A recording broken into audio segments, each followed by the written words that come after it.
I'm a city boy, born and bred. But for my next adventure, I'm heading into the countryside of northern England. Looks pretty desolate, doesn't it? This heather-covered land spreading in every direction. My journey is taking me from the west coast of Cumbria, nearly 200 miles east, to Robin Hood's Bay on the North Yorkshire coast. Oh, there he is! Oh man, that was so good! As I cross this spectacular countryside, it's such a beautiful landscape. It's almost manicured. I'm meeting the people who live and work here. There you go, you're a natural. I was born for this. Any more fares? Look at this down here. Isn't that the cutest thing you've ever seen? Wow! Ooh. This week, the cows that come running when you call. Oh, oh, come on! Look at the little ones. Yeah, come on, girls. I make a brewer hopping mad. Shut the Volvo. I can't do it anymore. Oh my God, I panicked. And I hatch my own gunpowder plot. The atmosphere's changed, hasn't it? It does. It's very nerve-wracking, this part. With explosive results. It worked anyways.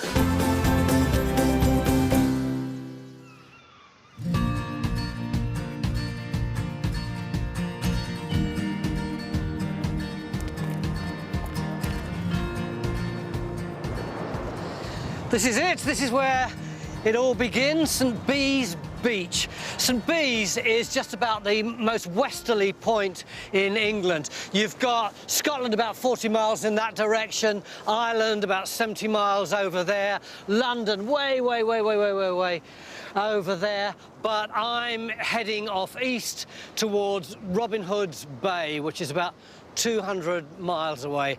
This is the start of my coast-to-coast adventure. Oh, but first, a little ritual.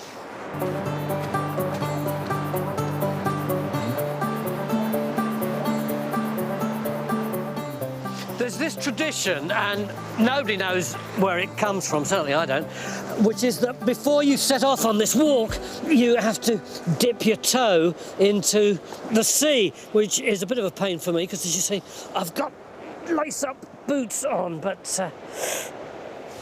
here it goes anyway.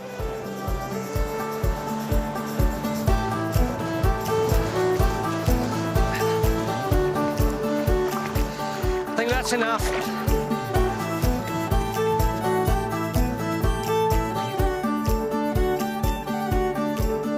Now, believe it or not, there's another half to this exercise. Please stay with me on this one.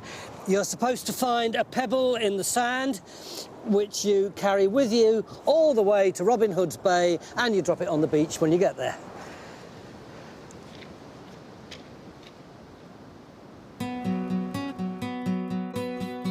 At nearly 200 miles long, the coast-to-coast route straddles the north of England, crossing the Lake District, Yorkshire Dales and North Yorkshire Moors.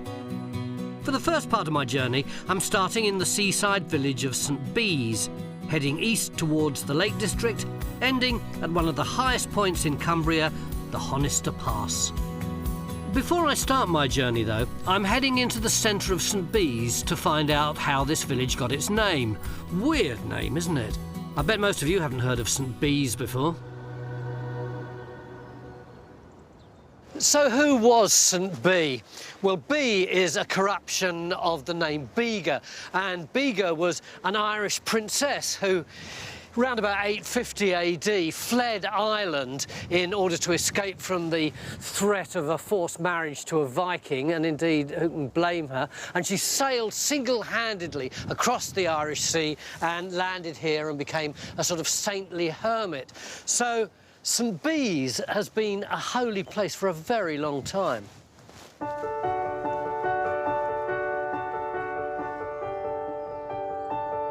And holy places tend to stay holy places. It's what inspired the Normans to build this whopper of a church in the 12th century. And most of it survives today.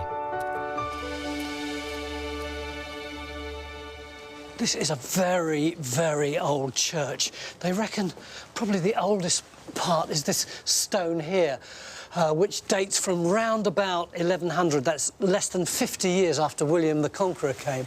And it's a knight. Can you see the knight's head at the top with the sword? And underneath this huge monster, it's St Michael fighting the dragon. And below it is what they call a coffin stone, where the pallbearers had a little rest when it got too heavy. But here is a magnificent arch from about 1150 with these ugly little faces all the way around it. Come inside.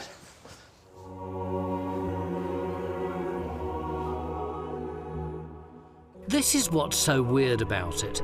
St Bees has got a population of just 1,800, but look at the scale of the church. And it's still in incredibly good nick. Whenever I see a colossal church in a little place, I know there's a story behind it. I wonder what this one is. Waiting to see me outside are lay preachers Chris and Charm Robson, two fascinating people, both retired teachers, still marathon running in their 70s and passionate about their church. I think the first thing I noticed when I came to St Bees was you've got this tiny little village and this absolutely colossal church. Well, yes, it looks like a cathedral, doesn't it? You go inside, it's enormous. Chris told me the reason that it's still in good nick now was because in the 19th century, the Church of England needed lots more vicars, and at the time they only had two places to send them, Oxford and Cambridge. So they needed another centre for theological training, and they picked St Bees. Since it closed, though, finances have been a bit of a struggle. Look in the visitors' book, you'd be surprised, in fact, at the number of different nationalities, because they are cross-England walkers, and they come to visit the Priory, I hope, always, to be the start of the walk. And then, in fact, they can kick off the next day. Well, you're the start of my walk. Well, what we want every walker to do is put at least £5 into the box. I wish I hadn't said that. I've only been in the area a few hours, and already I'm convinced there are thousands of stories around here waiting to be discovered. It's time to get going. I'm not the first person to walk through this landscape, not by a long chalk. The man who created the route was obsessive walker and 80s TV personality Alfred Wainwright. His quirkily illustrated books continued to be used by many walkers today. His funny little statue is just down the road, so maybe I'll pay homage to him before I start my journey in earnest. This is the author Alfred Wainwright, famous for his beautifully illustrated travel guides to the Lake District, culminating in one about walking from coast to coast. Although he wasn't that interested in just going from A to B down some designated pathway, he encouraged people to go off route, to pursue their own interests, to create their own tracks, which is actually what I'm doing. So I think he'd have approved.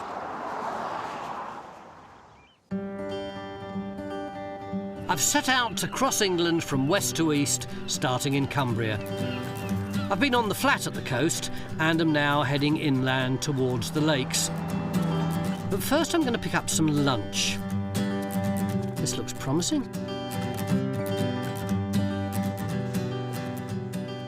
There is a rather nice smell here. Oh, yeah? Hello. I was just saying, it's gorgeous, the smell coming off of these pies. Hang on, what's this?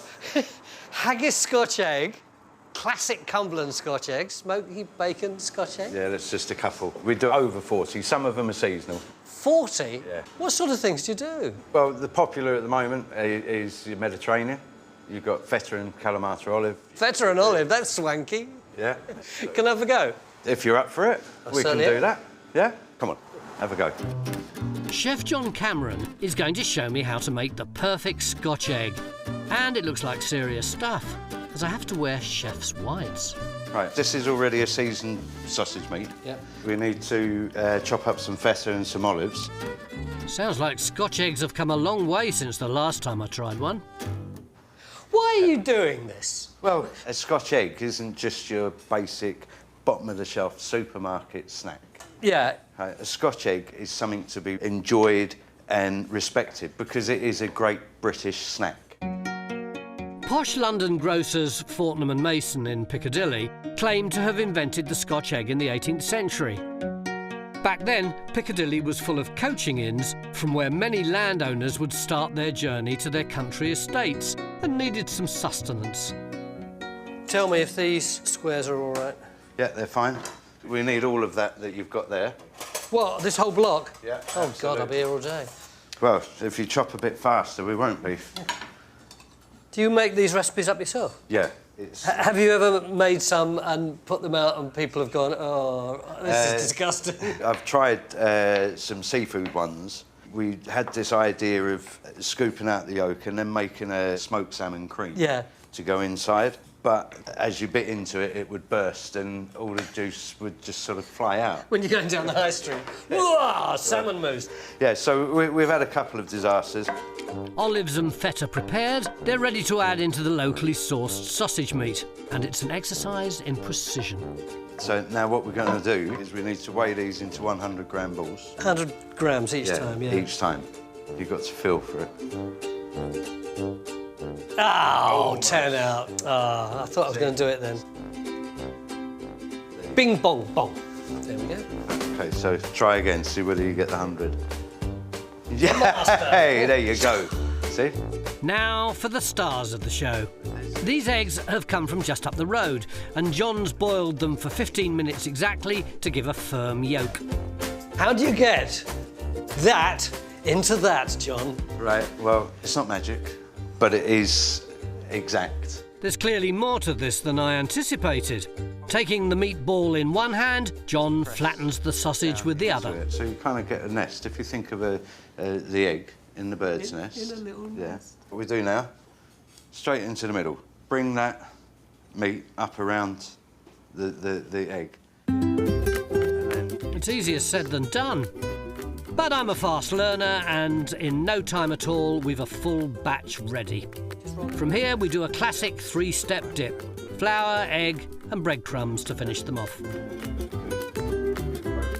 If we just lower them in. Into the fryer for 10 minutes until they're golden brown. And just look at the results. Beautiful. Right, so here we go then. Thank you. OK, so just have a taste and see what you think. Hot? It's hot, yeah. It's lovely, isn't it? Yeah. The olives give it an additional kind of little salty tang. Yeah, That make and you've got the feta cheese. Yeah. I'm well impressed. I'm going to nick another one for later.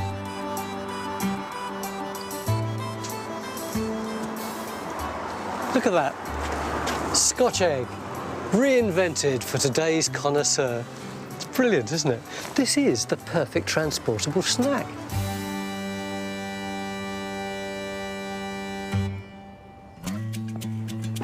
But first, a bit of legwork. I'm about to climb my first fell of the journey. 5 miles inland is Dent Hill. And while it's no Everest, at just over 350 metres above sea level, it feels steep enough to me. But I've been promised spectacular views from the top, so it better be worth the climb. It's harder than I thought, so I'm taking a breather. Looking back towards the coastline, I can see the 6 square kilometres of Sellafield. Nuclear power plants are controversial, but this place employs thousands of people. It's the largest employer in the lakes, and if you got rid of it, you'd need a lot of job training schemes to keep the place alive.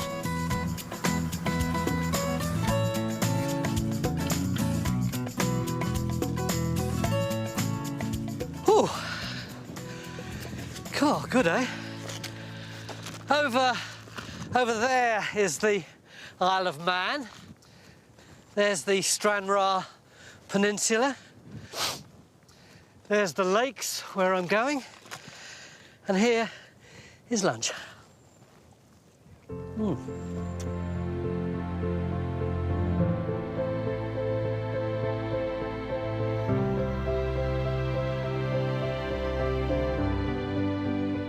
On the other side of Dent Hill sits the gateway to my first national park.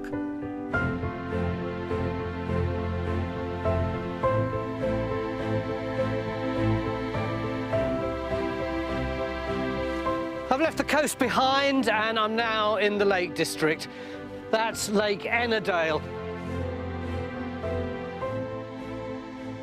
400 million years of time and weather have eroded the landscape and created these magnificent fells, the ancient woodlands, and that beautiful crystal clear water. The Lake District has the highest rainfall in the UK, averaging 2,000 millimetres of rain every year.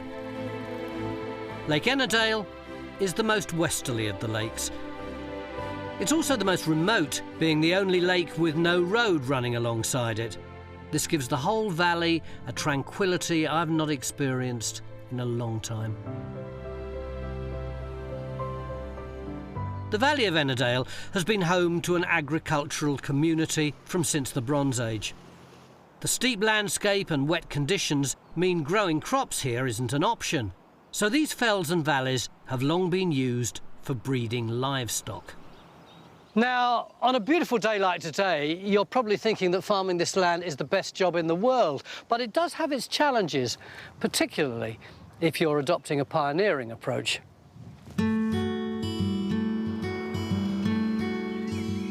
This whole valley is part of Wild Ennerdale, a project where landowners are working together to reverse some of the effects man has had on the valley over the last century and reinstate a wilder environment. I'm headed to Howside Farm to meet tenant farmer Richard Maxwell, whose method of farming works with the environment rather than against it. Hey, Richard. Morning, Tony. How you doing, mate? All right, mate, yeah, how are you? All right, where are we going this morning? Well, I was just going to set off up the valley to see the cows. Do you want to join me? Yeah, I'd love to, yeah. Jump in the pickup, we'll go. OK.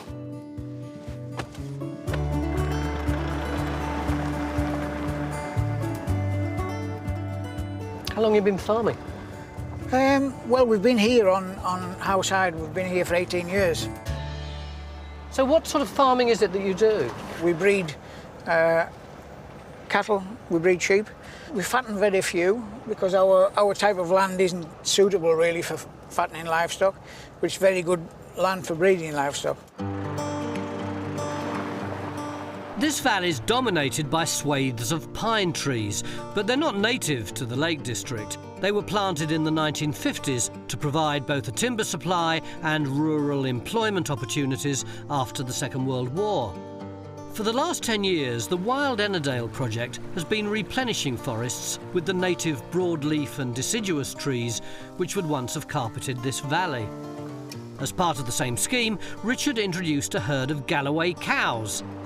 These girls are free to roam and play an important part in rejuvenating the vegetation. Known as conservation grazing, livestock are used to manage the land while encouraging new growth of foliage. How often do you have to feed them? Well, it isn't a case of feeding them. This bit of food really is to make them come to me. Oh. It's a large area, so it's not for nutrition. It's a management tool, really. A management tool in what sense? Just to make sure they're all fit? Yeah, so I come to see them once or twice a week. I look over them, check they're healthy. We should be able to call them from here. What did you say there? I just say, ho, come on. And it's something they're used to, so they usually respond to. They're really trotting. Look at the little ones. Yeah, there's 4 young calves here. Come on, girls. How far will these travel? These fields, there's no fences on these fields, so they can get into the forest and they can travel up the valley for about approximately 4 miles. When you come, you never know where you're going to find them. Yeah. Come on, girls. Oh, oh, come on! See, I made it move. They're calling back to you. Yeah. They're all pedigree and each one has a name. This is Belle. Hello. And because they've been such good cows, we'll give them a treat. These Galloway cows were brought down from southwest Scotland, where weather conditions are similar to those here in the lakes. When we introduced the cows, the idea was to have a cow that could stay outside on the land 12 months of the year. So we needed a rather smaller but hardy cow, something that could look after itself in the winter. Why have you got cows here rather than sheep? Cows eat differently to sheep. This valley has been historically grazed with sheep for hundreds of years. Whereas the cow will eat with its tongue, and it always leaves some of the grass behind. So it doesn't eat it right down to the soil. Whereas the sheep will eat with its front teeth, and it eats right down to the soil. So the sheep sort of just nibble it like scissors all the way, whereas the cow spins its tongue around the... And rips it up. That's right. The other great thing about this is that the weight of these larger animals breaks up the ground underfoot, which helps seeds take hold and grow. I've got quite fond of this one. It's prepared to be patted. She's a bit of a pet, is Belle. Will these end up as Sunday joints? Eventually they will go into the food chain. Bull calves, they go into the food chain right away. The females are kept for breeding life, and then at the end of that breeding life they will go in the food chain. How old's Belle? Belle's 6-year-old. And how much longer has she got? About 8 to 10 years. Oh, that's great. Oh, yeah. The great thing about the Galloway, it does live a long life. Yeah. And hopefully a happy life.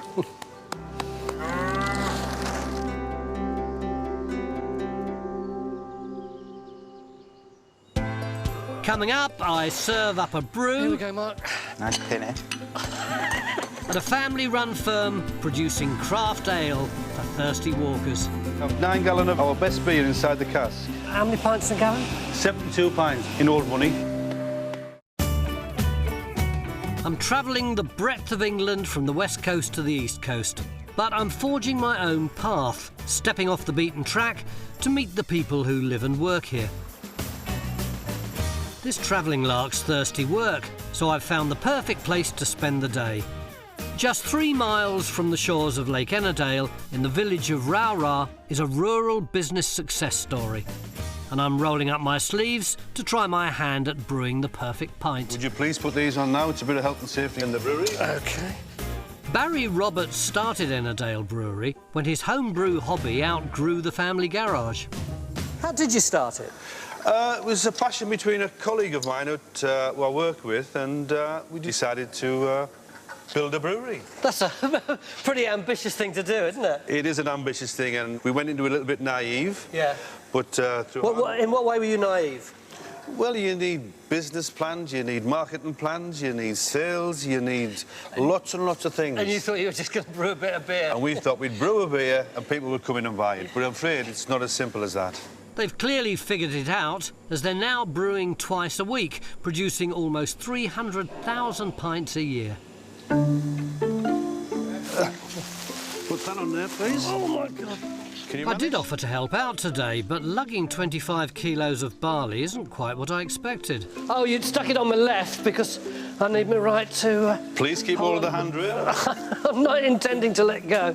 This barley is called Maris Otter and was developed specifically for brewing by Cambridge University in the 60s. Shall I give it to this bloke? Yes, give it to Mark, our head brewer. Hello, Mark. Hi there. Oh, you could have taken it from me at the bottom of the steps, you know. Oh! We're brewing a blonde today, which is our most sort of popular beer. So do we chuck this in now? Yeah, we're going to chuck this in now. I think I'll let you do that. OK. It's heavy work for a recipe with only 4 ingredients: barley, yeast, hops, and that all-important water. Very lucky here in the Lake District. We've got brilliant water for brewing. All the way up? All the way up. The first stage is to add the grain to 800 litres of warm, filtered spring water. The very same water which fills the lake in the valley. This is known as mashing and releases malt and the sugars, which will eventually ferment into alcohol. Right, so that's the temperature now. What we're looking to do is get the mash bed at around 65 degrees. At 65 degrees, the starches in the malt then convert into fermentable sugars. How long is this process going to take? This process takes about 15 minutes to mash in, and then it gets left inside for 1 hour. Shall I get you a cup of tea? Sure. How many sugars do you take? 2, please. Right.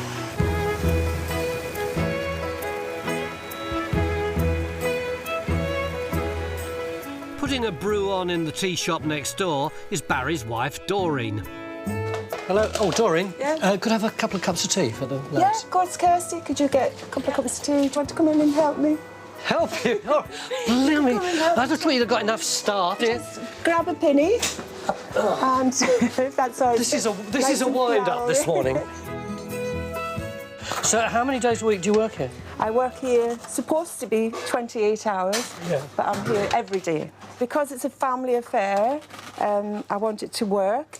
I bet the brewery dominates family life, doesn't it? It does. I mean, before I was involved in it, I never saw much of my husband. And also, I see more of my girls now than I ever have done in the past. And it's absolutely brilliant. Now, I need to get my vegetables in now. I need to take those teas back because the next stage of brewing is ready, yeah. Right, here we go. Here we go, Mark. 2 sugars? Yes, thanks. Nice penny. I forgot I'd got my pinny on. Thank you very much. The malt mixture is now ready for another ingredient, and it's one you definitely expect: hops. We get out first, yeah? The use of hops in beer making became popular in Britain in the late 15th century, having been brought over from Belgium and Holland.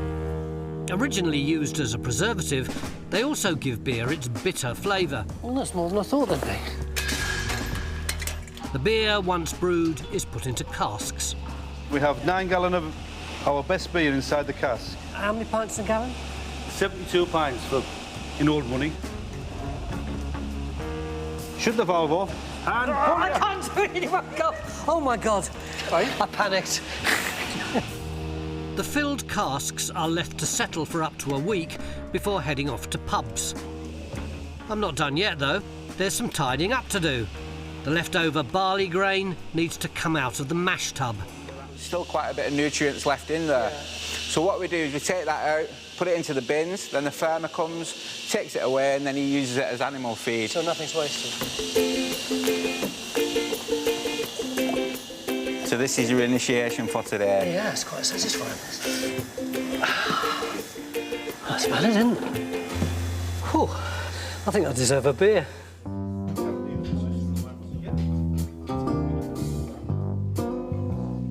All right, I'm sport for choice, aren't I? So what should I choose? Darkest, raspberry or wild? Seeing as though you brewed blonde today, I think you should start off with a blonde. Yeah.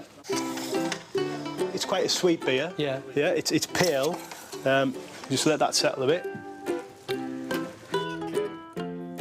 Okay, right. So this is my one. Cheers. That's a really nice beer, actually. Great. I'll pass on your comments. It's not a bad pint. I could be here for some time.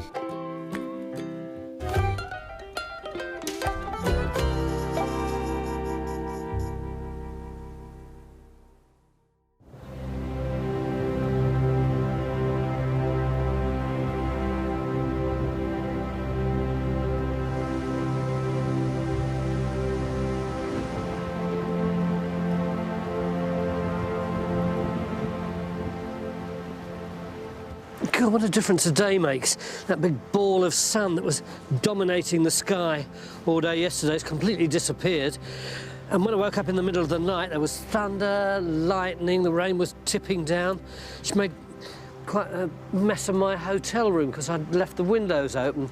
Still, what can you expect? This is the Lake District. They've got to get their water from somewhere. Actually, I quite like this weather. It's very mild and it's rather invigorating.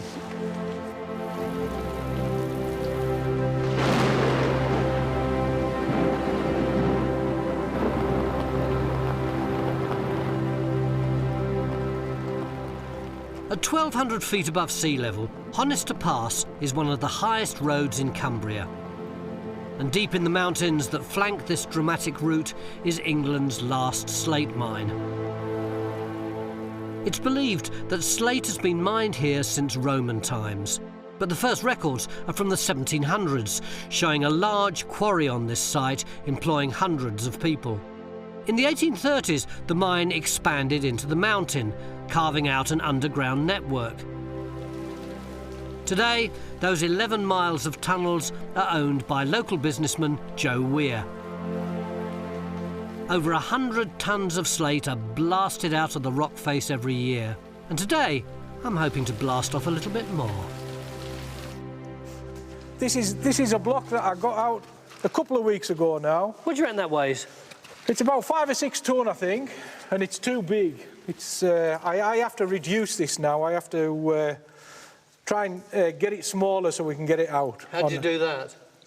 I have to find bait, what we call bait on it. I just have to chip a little bit off and see which way it cracks. What's bait? Bait is... you got my Cumbrian accent perfect there. Only because I don't know how you spell it. Bait is, it's which way it's laid, like a book, pages of a book. Slate is laid, and we have to find that. We can't make slates out of it if we don't find which way it's laid. And I can't break this big bit up if I don't find which way it's laid. So you got your glasses, have you? You put them on and I'll see if I can crack a bit off.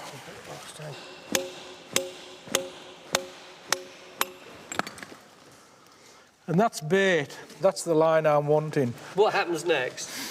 Well, hopefully it'll split from top to bottom and we'll be all singing and dancing and it's worth quite a lot of money then, yeah.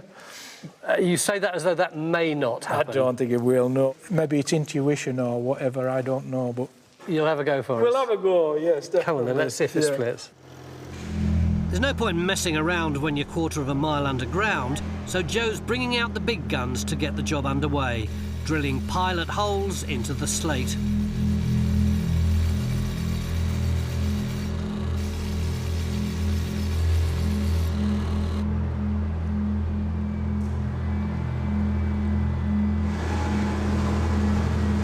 He's putting metal wedges called plugs and feathers into the pilot holes. He's going to hammer them down to try and force the slate to fracture. We don't have great expectations, but...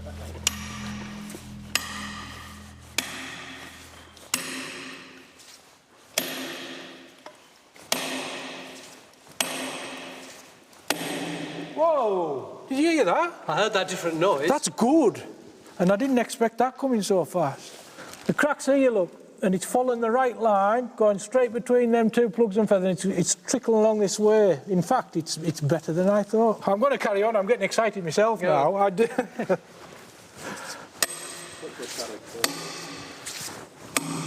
See, the sound is a big thing. You hear it changing and getting deeper and deeper, don't you? Once that sound stops, you know the cracks stop travelling. Oh, that's good. It is good. In fact, it's blooming brilliant. Real drum sound, isn't it?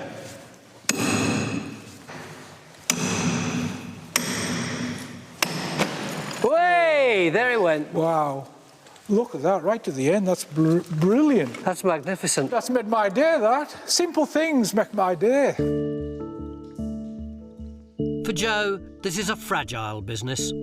Cheap imports from China have caused a dramatic decline in demand for British slate.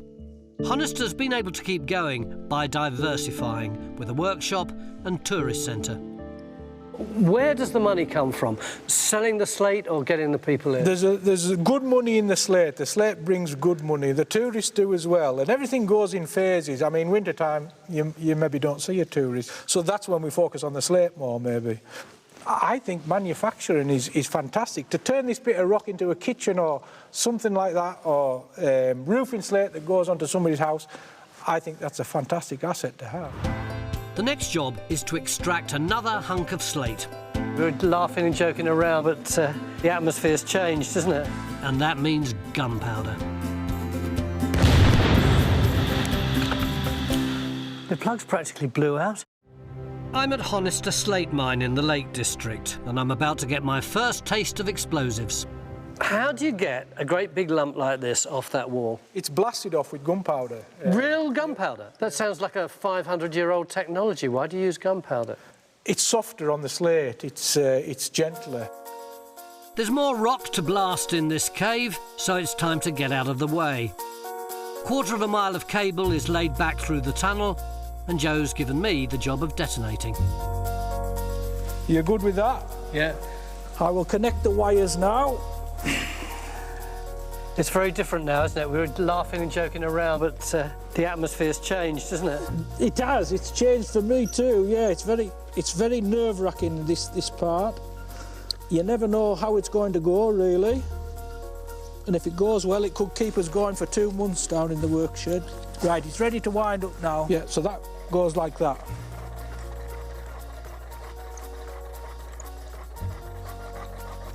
There we go, press the button.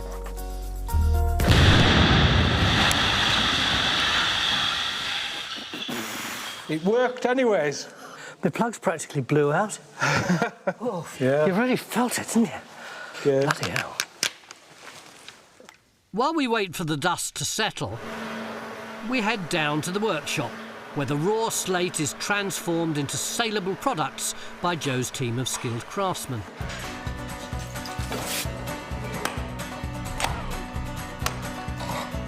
Right, this is the raw clog. It's come down, it's been into the sawmill, and now the hard work begins. Now it's got to be turned into pounds, really.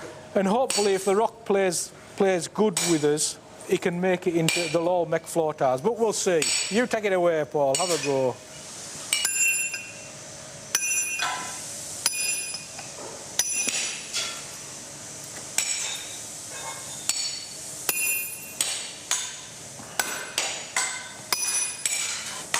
You can hear it, can't you? Yeah, oh, there it's gone, yeah.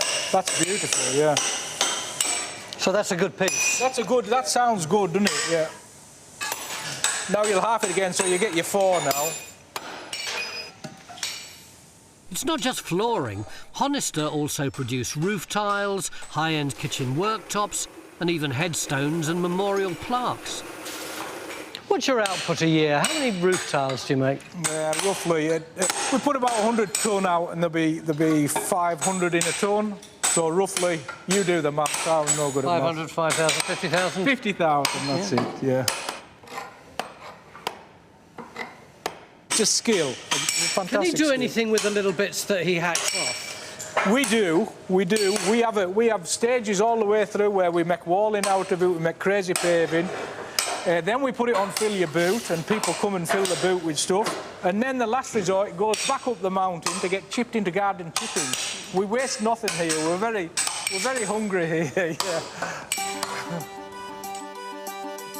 Now the dust has settled, we can go back underground and see whether my detonation has landed Joe a great new slab of slate. You know that bit of rock that we put the crack in? Well, the lads started to shift it, and as you can see, it went ping and split straight away. It's beautiful, isn't it? So, that's the good news. The bad news is, you remember the massive piece of rock that I blew up with dynamite? Well, as you can probably see behind you, it's still there. It didn't move it at all. It created a bit of tumble down here, but it's just solid, except Joe isn't as bothered about it as I was, because can you see that there's a huge crack all the way down it, and he reckons it'll just take him a couple of hours with a digger to shift it and it'll be fine. It's easy to be cynical about the fact that half the money from this place comes from the coffee shop and the tourists. But the reality is that times are hard, and they're constantly being undercut by slate imports from China. The good news, though, is that they're still making things that people want, and they're turning a profit. There's been a slate mine here since Roman times. Let's hope it stays open for a long time to come.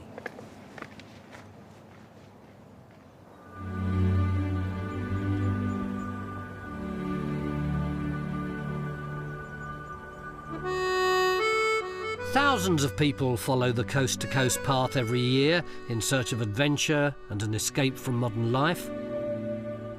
For those in search of complete tranquility, I've heard there's a place which offers the perfect spot to get away from it all, and it really is in the middle of nowhere. At 7 miles from the nearest building, it's quite a trek, so I've cadged a lift in a Land Rover. Nestled at the far end of Borrowdale Valley, hidden among the fells, is England's most remote youth hostel, Black Sail Hut. It used to be a shepherd's bothy and became a youth hostel in 1933. For over 80 years, this tiny building has been a welcome sight for walkers as a place to rest overnight. Hostel worker Ian has the lowdown. This has got to be one of the most remote spots on the whole coast-to-coast walk, isn't it? Well, I think it probably is the most remote. I mean, you're 7 miles away from a road. You are incredibly isolated in terms of everything, pretty much. This idyllic spot attracts over 2,500 overnight visitors per year, and the 16 beds run at 90% occupancy from March to October. The actual reason why we stopped here is by pure fluke. It is, yeah. So they just advertised the Black Sail as a sort of 3-day loop that you could do. So we thought we'd book in for 2 days, and we were very, very lucky to. I was going to say, I thought there was about a 5-month waiting list or something. Well, everyone who's walked in has been like, this is really historic, you should come here. How long have you been waiting to come here? And we're like, this is the first time we've ever been here, and we're just lucky to get in. Yeah, no, we're really lucky, and we'll come back, definitely, again and again, for sure. That's really nice. Staying here is a real off-grid experience. With no mains water or electricity, it relies on a nearby stream and solar panels to run the showers and fridges. There are no power sockets for guests, so I won't be charging my phone here. How do they get all the stuff up here? So all the supplies and bedding, food, drink, gas, everything is delivered to Wensleydale, and then the Land Rover, we transport it up the track. We try to keep it to 2 journeys a week. So basically, it kind of, you know, the Land Rover is the lifeline for the hostel, really. What's it like working here? Amazing, scary, beautiful, lonely, desolate. You know, but if this is where you want to be, if you're a fell runner or a climber or a cyclist or anything, then you can stay here and be happy. You know, it takes a certain kind of person to work at Black Sail. I'd very rarely leave if the choice was mine. It's great.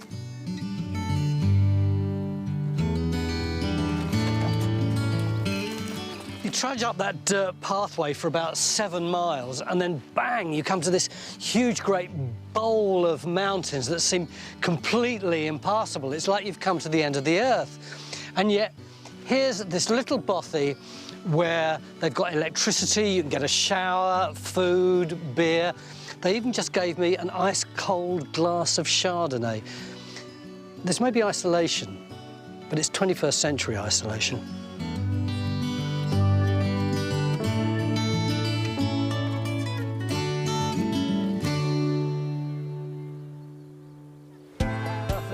Next time on my coast-to-coast adventure, I'll be taking to the water in the Lake District. Lady of the Lake was 1877. And she's still going today? Yes, she's here. Finding out about the harsh realities of farming the fells of Borrowdale. 25 pence for a whole fleece. And hoping to see a rare British beauty in a secluded woodland. Because you see so few, you feel that's very special.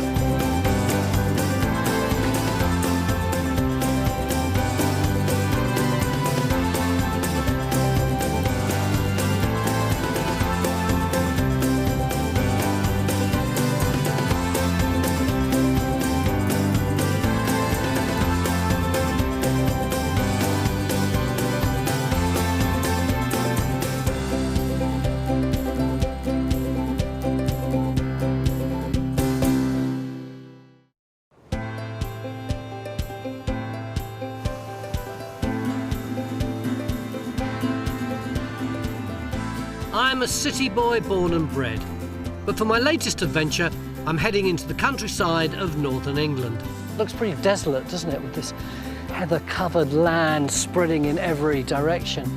My journey's taking me from the west coast of Cumbria, nearly 200 miles east to Robin Hood's Bay on the North Yorkshire coast. Oh, there he is! Oh man, that was so good! As I cross this spectacular countryside, it's such a beautiful landscape. It's almost manicured. I'm meeting the people you've got health. Who live and work here. There you go, you're a natural. I was born for this. Any more fares? Wow! Shut the valve off. I can't do it anymore. Oh my God, I panicked. This week I'm in the Lake District, England's largest national park, discovering the turbulent history behind the hills and mountains. It's the perfect example of the ripping and yanking about that this landscape has undergone. There we go. Rolling my sleeves up to cook a regional speciality. How many different chutneys do you do? Probably about 140 we do normally. And I'm on the lookout for a rare British beauty. Is that one there? Yeah, well spotted.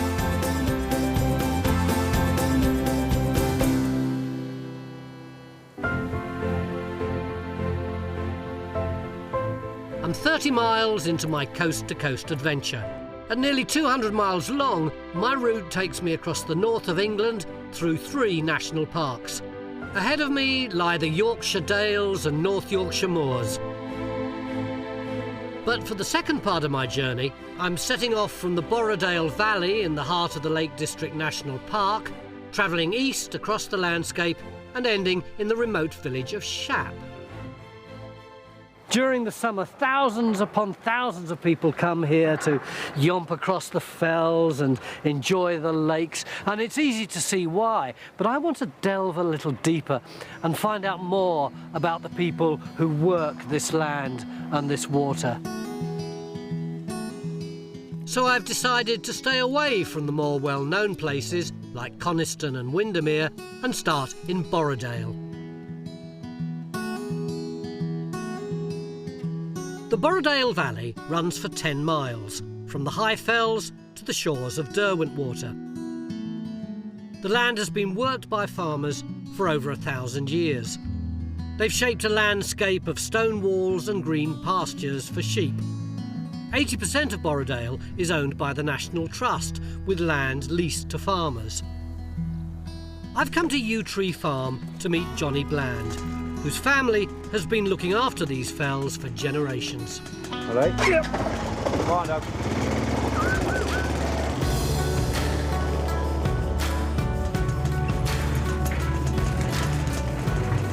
These upland hills of Borrowdale are a challenge to farm and only suitable for sheep, which isn't for everyone. Locals are selling up and leaving the area. 60% of the houses in the valley are no longer the homes of people working the land. Instead, they're holiday cottages. Johnny is one of the few remaining farmers left in Borrowdale.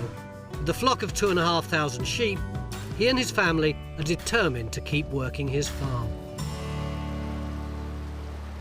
How much land have you got? It'll be about 1,200 acres. Yeah. Yeah, so it's quite a big lump. And is that all grazed by sheep? All grazed by sheep, yeah. It's, you know, we get long winters here and it's only fit for sheep, really, so... What is it that we're going to do today? We're just going to gather some ewes with lambs up. They're ready for shearing. Well, they're not 2,500 there. No, we'll go out on the mountains and gather a certain section and bring them down in maybe 50s.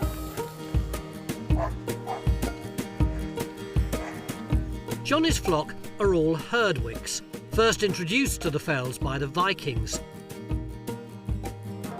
They're the hardiest of all Britain's hill sheep, capable of surviving at heights of 3,000 feet. They've got extra thick, tough, woolly coats to protect them from the wind and rain, and sturdy, thick-set bones to walk the rocky fells. Why are the little ones dark brown and the others aren't? The lambs are born jet black. Yeah. And after about 3 months, the faces start to go white and the legs go white. And then when they get to about 6 months old, they take on a brown coat. And until the shade, they keep that brown coat, and then the various shades of grey after that. They look great together, don't they? Yeah. Rounding up the sheep is a huge task, only made possible by Johnny's team of 7 sheepdogs, 2 of which are with us today. What are they called, these 2? That's Jade and this is Gill. Gill? It has to be something that's easy to shout and short. Of course, yeah. You don't want a great long fancy name, or it would, you know, you wouldn't be able to shout it over and over. After a 20-minute hike up the hillside, we finally come across more of Johnny's herdwicks. Right, we can see them now. We're going to put dogs around sheep. Come on, dogs. Jade, Gill, come on, get him out, lads. Get him out. Get back, Jade, get back. Ho, Gill, ho, Gill, ho, Gill, ho, Gill, ho. Betcha, lad, betcha. In a matter of minutes, a whole herd of them emerged. Well, that was efficient. I thought it was going to take some 40 minutes. Oh, no, we want to get them in and down and sheared, so we like to get on with it.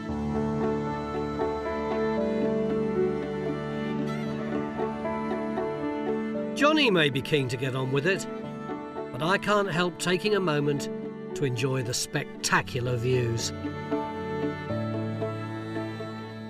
It's such a beautiful landscape, isn't it? It's almost manicured. How much of that's down to the sheep? Well, it's all down to the sheep and the farmers. If there was no sheep, it would all just become overgrown. and just a wilderness, really. And if that's what you want, well, that's what you want. But I think the Lake District looks good as it is now. It's a special place and it needs looking after.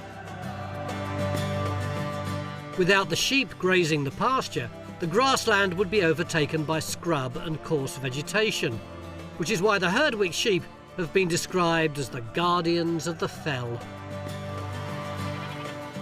The sheep need to be shorn in the summer months to stop their woolly coats getting infested with maggots.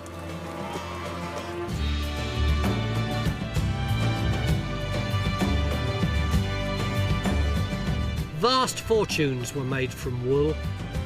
During the Industrial Revolution, the north of England was at the forefront of the textile industry with its huge mechanised mills, making it one of the wealthiest parts of the world. Jet, one, jet. Those days are long gone. Due to cheap imports and synthetic fabrics, most farmers only make money from meat sales. Shearing is now just about looking after the sheep. Right, you fetch us one, Cam. Johnny shears every one of his 2,500 sheep himself. Haircut time. How much do you get for each fleece? Well, this fleece here will be worth about 25 pence. 25 pence for a whole fleece? If I was getting a shear in to shear the sheep, cost me a pound a sheep to get them sheared. So if you didn't do it yourself, you'd lose 75p on each one? That's each sheep, yes. It would be just as cheap for you to dump it, really, wouldn't it? It'd be cheaper to burn it, and farmers have burnt it, like, but it just makes a mess, and if the job's worth doing, it's worth doing, isn't it? But John is the fourth generation of his family to farm these hills, and their future's dependent on the next generation. Eldest son Cameron regularly helps out. Do you fancy being a farmer? Yeah, I want to be going to farming. Even though you only get 25p for a fleece? Yeah, but it has to be done. Yeah, sure. There's other ways of making money off sheep. You don't fancy going down to London or Birmingham or Manchester and stuff? No. Like torch having to work in an office or something. it is a tough job. You've got to want to do it, or you just won't stick to it, like, 'cause it's 7 days a week, 365 days a year. It looks so idyllic right now, doesn't it? Yeah. You imagine winter, freezing cold, dark, rain and snow, getting sheep in off fells. It's all graft, like, but we love it. It's not work, it's just something we do. Obviously, we need money, but that isn't the driving force, like. Johnny and his family make what money they can from farming, but they're also fully aware of their roles as custodians of this magnificent countryside, ensuring it's maintained for future generations. I think it's brilliant that a young man like Cameron doesn't want to leave here, but is prepared to devote his whole life to this place. My coast-to-coast adventure in the north of England stretches from west to east. I'm in the Lake District, and from Yew Tree Farm, I've travelled to the northern tip of the valley to Derwentwater, 3 miles long and a mile wide.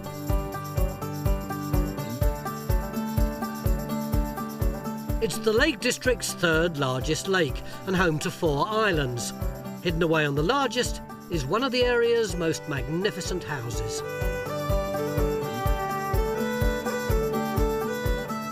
Nestled in 7 acres is Derwent Island House. Owned by the National Trust, to help preserve the property, they lease it out to private residents. Today, I'm getting an exclusive tour, courtesy of current tenants, Ron and Lou Clark. Looking forward to this. Shall I sit on here? Yeah, if you sit this side and then we'll be a bit more balanced. Okay.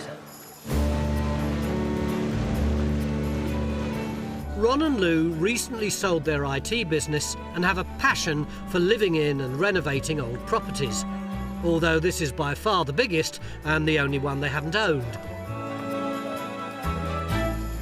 Not a bad view, Ron. Yeah, we've become used to it, though, in a way. So it's great when people new come to the island and remind us how actually great it is. But this view doesn't come cheap. The rent on Derwent Island House is £40,000 a year. Why did you decide to move here? Our kids had grown up and went to university. Our original plan was to go to Spain. And then this came up, we thought, well, we can still go to Spain at any time, but how often do you get the opportunity to come and live in a National Trust house on an island in the middle of the Lake District? If anybody came to the island and had the opportunity, why wouldn't you? Yeah. And I think if you're not fazed by boats or water or anything like that, coming over and back and forth on the boat just becomes part of the norm. People have been hopping back and forth since medieval times. The island was once owned by monks, later becoming the property of the monarchy. In the 16th century, it was occupied by German miners who built a camp on the island, grew vegetables, kept animals, and brewed beer. Today, this is the only inhabited island on Derwentwater, and the house is a Grade 2 listed 9-bedroom mansion. Presumably the house is 19th century. This dates back to the 1776. Oh, really? As early as that? So it doesn't look like it, does it? It was around about the time of the American War of Independence. Yeah. And so if we look at the two big bays, that forms the original house that was built by a banker from Newark. Oh, and so the Victorians stuck on the two bits on the outside. So the Victorians put the extension to the right and the extension to the left, and that was done by the Marshall family in the 1850s. The Marshalls, wealthy flax spinners from Yorkshire, gave the property to the National Trust in 1951, and it's been rented out for the last 60 years. We've got a long-term lease from the Trust, which means that we've got the effectively 10 years, which allows us then to invest in a house because we'll benefit from that. So it's not a short-term thing. So you've been doing renovations? Yep, we've put a lot of effort into that, haven't we, for the last 2 years. So in some ways we haven't even had a chance ourselves to enjoy it, really, because we've been very busy on working on the house. It has 26 rooms, and when Ron and Lou moved in, only 5 of them had been done up. The rest were in a pretty bad state and required a good going over. Their pride and joy is their recently refurbished kitchen. Oh, what a fantastic kitchen. This is extraordinary. Did you guys put this in? Absolutely, yeah. So what we've done is put in the new ceiling, put all the units in. This is all local slate from the mine that is just up at the end of the valley there. Oh, this is beautiful, this slate. Gorgeous. The newly decorated rooms need to be sympathetic to the style of the house. And of course, the lake is a logistical challenge. Lou, how did they get all the building materials in and everything else that was needed to make this place look so lovely? Just on the same boat that you came over. That tiny little boat? All the units were bespoke, and then they just moved it all over piece by piece on the boat. The slates were quite a challenge, because not only have we got to get it from the jetties onto the boat, off the boat onto the jetties, but also get it up to the house.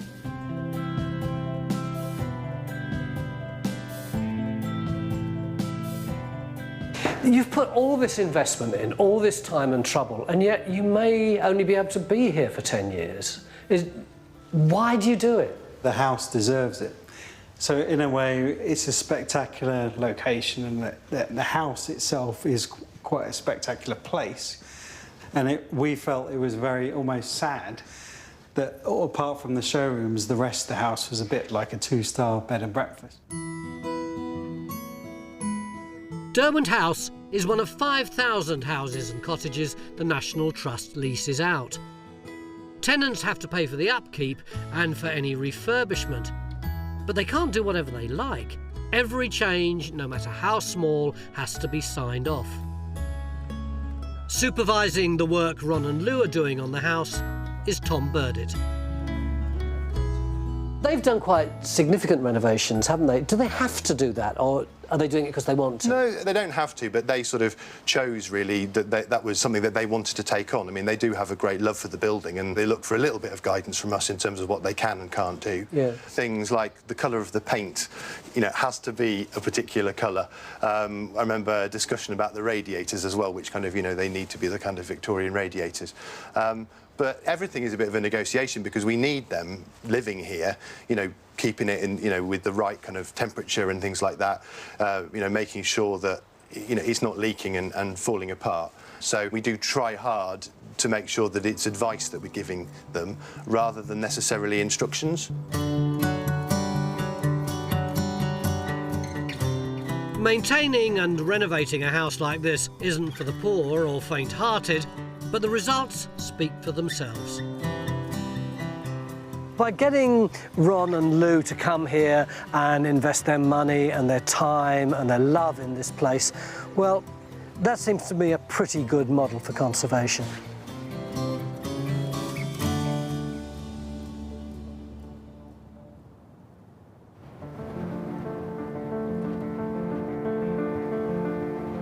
The Lake District is the most mountainous part of England, with 100 peaks towering over 2,000 feet and 16 plunging lakes. This is England at its most dramatic. But as so often happens here in the lakes, what starts as a clear day soon makes way for a dramatic decline in the weather. Geologist Yanni Najman, a specialist in how mountain belts form, has joined me for the 1,000-foot hike up Rievaulx Fell. We should have had an incredible bird's-eye view, but the clouds dropped and it was now pouring with rain. What created this extraordinary swirl that we call the Lake District?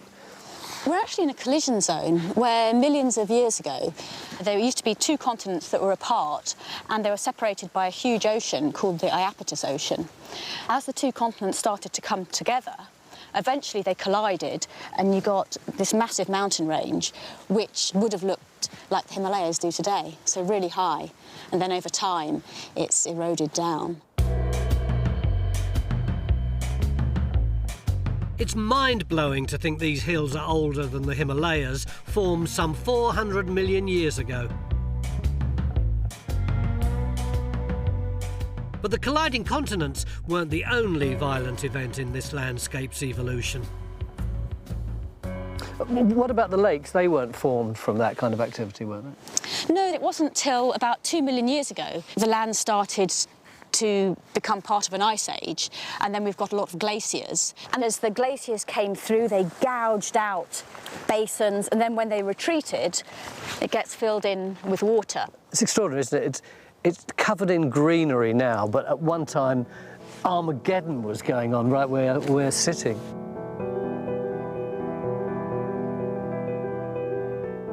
All this seismic activity has left a 2,000-ton landmark. This is the Borrowdale Stone, and it's been a tourist attraction since the 18th century, people coming here to marvel at the extraordinary fact that you've got this massive great rock here, supported only by this tiny bit at the bottom. How could that possibly be? Well, some people think that in the Ice Age there would have been ice there and ice over there, and it melted and just left the stone there like that. Other people think that there would have been a volcano right up there 450 million years ago or so, and it exploded and threw up this great rock which hurtled down and just got stuck. But whatever caused it, it's the perfect example of the ripping and tearing and gouging and yanking about that this landscape has undergone over the last few millennia. Afternoon. Next on my coast-to-coast journey across the Lake District, I discover the last vestiges of the Industrial Revolution. Lady of the Lake was 1877. So and she's still going today? Yes, she's here. Hello!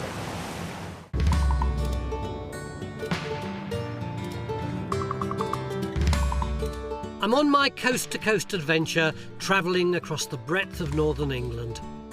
I'm taking my time, getting a feel for the people, the places and the history of the area. From the Borrowdale Stone in Borrowdale, I've come about 10 miles south and I'm passing through the epicentre of tourism in the Lake District, Grasmere. The village teems with visitors throughout the whole year. They come to admire the scenery that inspired one of Britain's best-loved poets. I wandered lonely as a cloud that floats on high o'er dales and hills, and all at once I saw a crowd of Japanese tourists, Chinese tourists, Australian tourists, British tourists. This is Grasmere, where Wordsworth wrote Daffodils, William Taylor Coleridge wrote some of his crazy psychedelic poetry, Turner painted here, Shelley was here. They were the first tourists. They came here to escape humdrum life and re-engage with nature. And by doing so, they kick-started an industry that now employs thousands of local people. Over 16 million tourists visit the lakes, and they spend £1.2 billion every year, providing the main source of income for the economy. But in 2001, the foot and mouth outbreak had a devastating effect on rural business, and Cumbria was the worst affected area in the country. I've come south of Grasmere to the village of Hawkshead to meet Mark and Maria Whitehead, whose business was shattered overnight. Maria, you got this lovely little tea shop in a great location. Business was doing really well. Yes, yeah. Then what happened? We heard that foot and mouth had been found and people were being advised not to go to the countryside. We carried on and opened the cafe the following morning, and we didn't have a single customer that day, and we didn't have a customer the next day or the next day. And very, very quickly we realised that this was going to have a really massive impact on us. The bank rang up and said, "Is everything all right?" And we said, "No." And they said, "Have you got a plan?" And we'd thought about using the facilities we had. We had a kitchen, we had staff. We already made some bits of chutney to serve with the meals that we sold in the cafe. So we thought, well, we'll go for it and see what we can do. They closed down their cafe and instead used the premises to make artisan chutneys. We used to make something like 11.5 jars at a time, and we just made it in a pan, same as you would do at home, an open pan on the top of the stove, and that's pretty much how things have stayed, really. It's just the pans have got a lot bigger.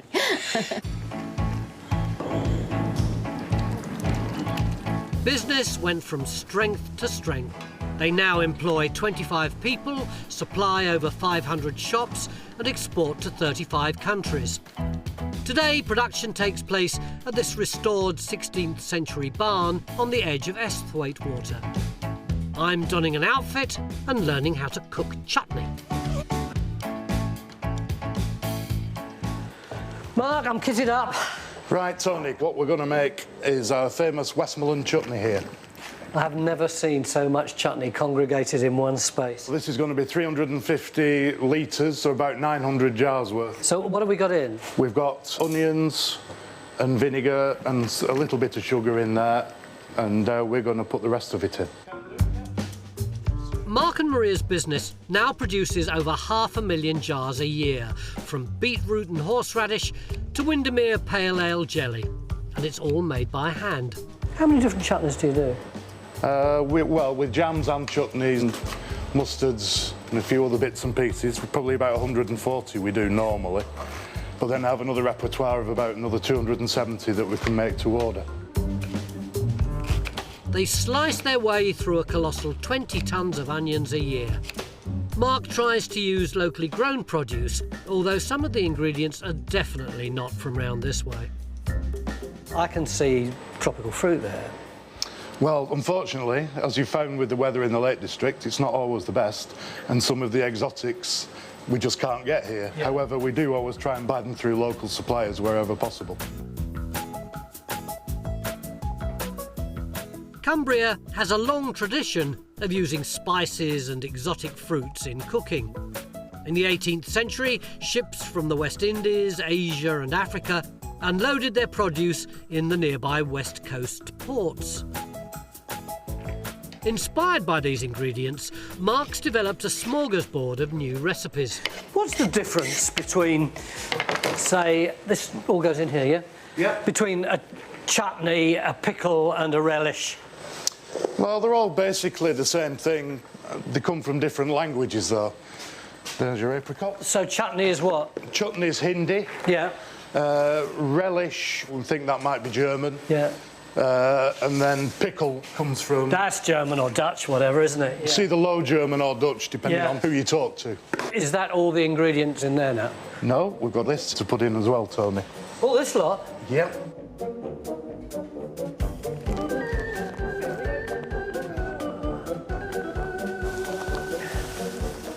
Put the last bit out. I'll give it a bit of a stir, do you think? You can do, yeah. Right. I think your muscles need to be exercised a bit more. When making this recipe alone, in a year they get through 13 tonnes of Demerara sugar, 5 tonnes of apricots and dates, and 2 tonnes of prunes. Despite the huge quantities, the chutneys still handmade in their tried and tested fashion. Have you got plans to do a massive extension and eventually cover half the lakelands? No, not really. We're quite happy the way we are. We've still got scope to make a bit more product yet. We like to go home at night and have a glass of wine and think, we've had a good day, we've made really good products, and that's what makes us happy.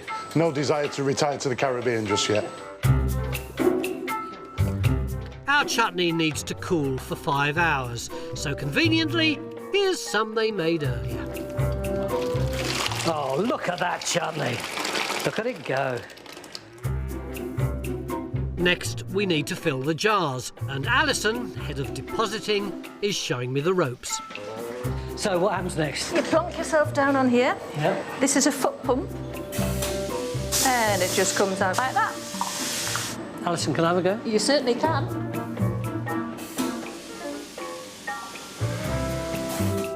How many is the most jars that you've filled up and put the lids on in one day? 5,311. Not at this rate. There we are, we're full up. Now the lids.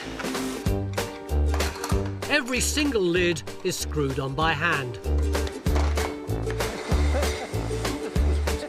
The labelling is the only process that's fully mechanised. And then into the warehouse. And then into the warehouse. You're right, that's it. Back at the shop, it's time to sample the finished product. So this is one that's been matured a bit longer. The one that you've made today needs to have a good few weeks in the jar to mature.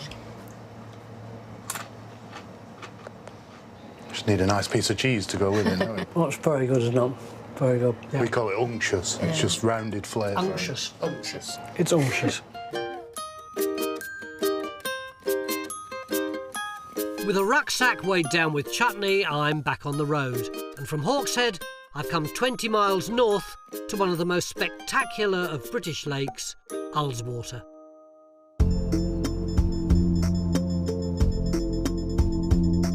At 9 miles long, this is the second largest lake in the national park.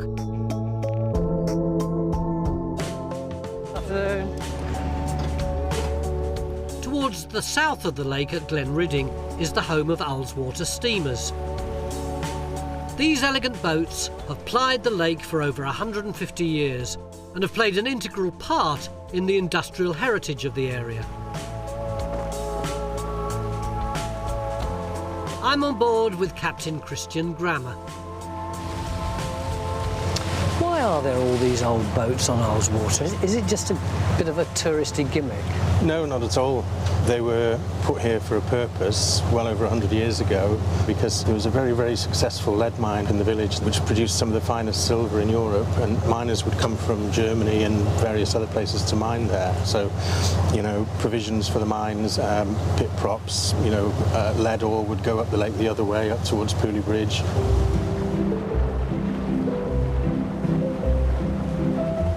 In the late 17th century, lead ore was discovered near Glenridding village, just south of Ullswater. It became the largest lead mine in the Lake District, and by the 1850s had over 300 employees. As the roads then were little more than tracks, workers, materials and the Royal Mail were transported across the lake by boat. But towards the end of the century, with tourism on the increase, the boats were converted to ferry tourists. And this change was driven by the founder of package holidays. Thomas Cook, who we're all aware of, used to bring people up from London and he would put them on the boats to see the lake and then transport them back by steam train to London again. It was actually pressure from Thomas Cook that encouraged the company to build their next bigger steamer. Thanks to good sailing conditions and its closeness to shooting estates, Ullswater was also hugely popular with the royals. In 1912, one of the steamers was made a temporary royal yacht to mark the visit of the German Kaiser, Wilhelm II. That same boat, called Raven, is still part of the small fleet that sails these waters today. Do you call them boats or ships? We call them vessels, Okay. but we do call them boats, yes. I don't think they're quite ships. How old is this vessel? 1949 she was built originally down on the south coast, and she came up here in the mid-2000s, but also we've got Lady of the Lake was 1877. She's riveted wrought iron, she's not even steel. So, And she's still going today? yes, she's here. Oh, there's still one over here? Yes, she's on her way down past us now. Only difference really is she's not steam powered anymore. She's got modern economical diesels, and she'll carry 200 passengers up and down the lake quite cleanly because she's very narrow gutted, so she moves well through the water. Hello!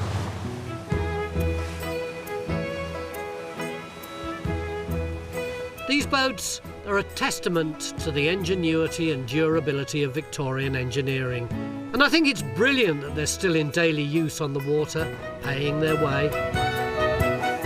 Okay, thank you very much. Thank you. Goodbye.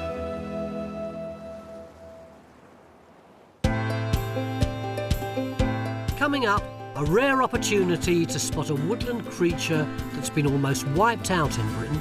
Because you see so few, you feel that's very special, at least I do.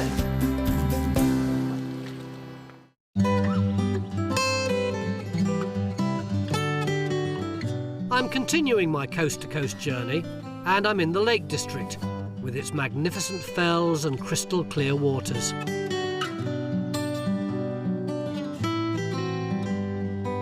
From the south of Ullswater, I've headed up a track and come just over a mile inland to a hamlet called Seldom Seen, hoping to spot a woodland creature that's, well, seldom seen these days.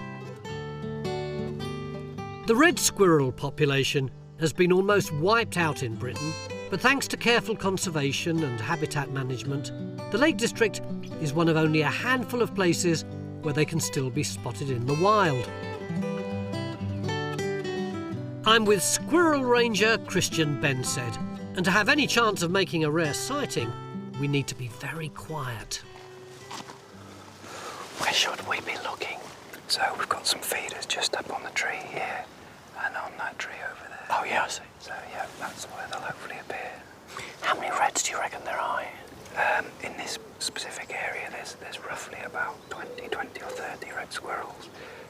Which, I don't know if that sounds like a lot. It seems a tiny number. It is a tiny number, but it is slowly increasing. Do you reckon we might see one this morning? Hopefully, yes. It's normally quite a good spot for red squirrels. There is a few in this area, so there's a good chance we might see one. We wait, and eventually our hushed tones are rewarded. Is that one there? Yeah, well spotted, yeah. It's just moved to the top of that tree, yeah. So it's probably seen us and it's just checking out what's going on. I think it's cleaning itself, isn't it? Well, it's just on the move now. Hopefully it'll come down to the feeder now. What's he got in there today? On the menu today, he's got monkey nuts Pub food. Pub food, yeah, exactly, yeah.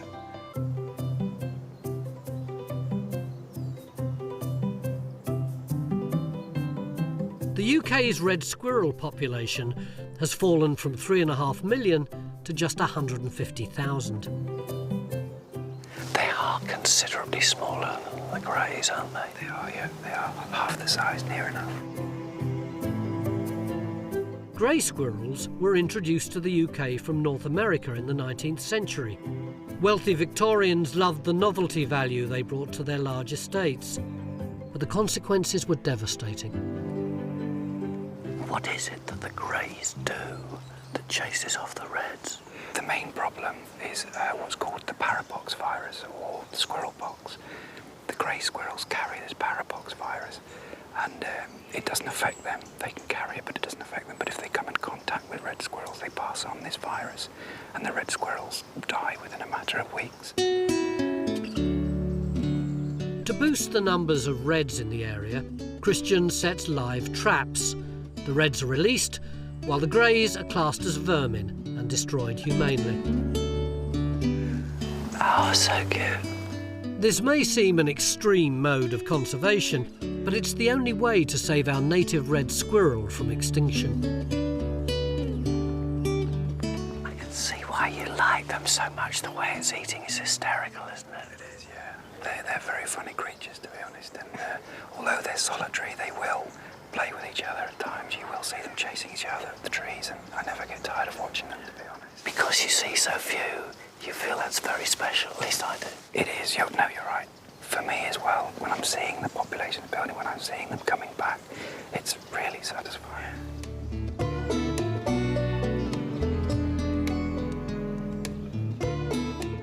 When I was a kid, they were iconic. They were sweet, they were funny, they were brightly coloured, they were tiny, and they were common. And then all of a sudden they were on the verge of extinction. But now they're here again and their numbers are starting to increase. Just a lovely morning, really quite emotional. Let's hope they're iconic for tomorrow's children too.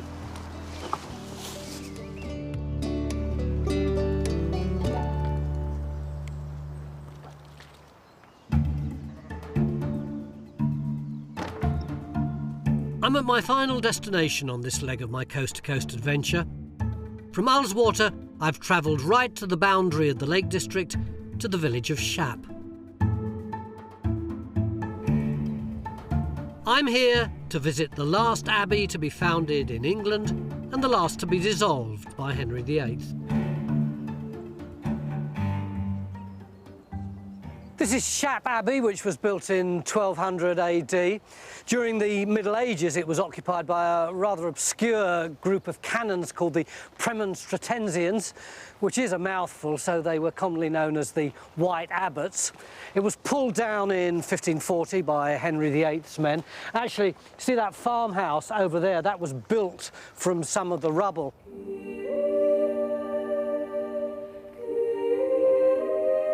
Shap Abbey was disbanded as part of the dissolution of the monasteries, which began after Henry VIII was made the head of the Church of England. Catholic institutions across Britain, home to more than 10,000 monks, nuns, friars and canons, were dissolved and the Crown seized their assets. Henry VIII used a lot of the money raised to fund his military campaigns. Very little remains of this once hugely significant building, apart from the tower. And I'm glad to see that English Heritage has started work stabilising the walls so that hopefully it'll still be dominating the landscape in another 1,000 years.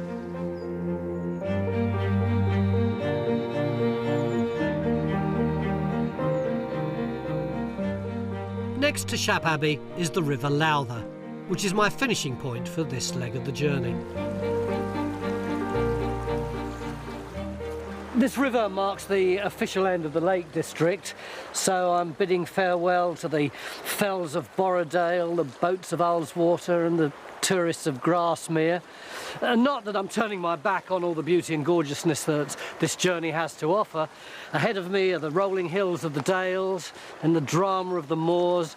And finally, I'll be dipping my toe into Robin Hood's Bay on the east coast. if it's not too chilly. Next time, I'm in Cumbria's Eden Valley. Any more fares? Where I discover the vintage buses that are connecting up the countryside. This is a bit of a treat, isn't it? The first footsteps of a brand new baby calf. Isn't that the cutest thing you've ever seen? And on a cliff edge, a dramatic mountain rescue. Well, I can hear them, I think.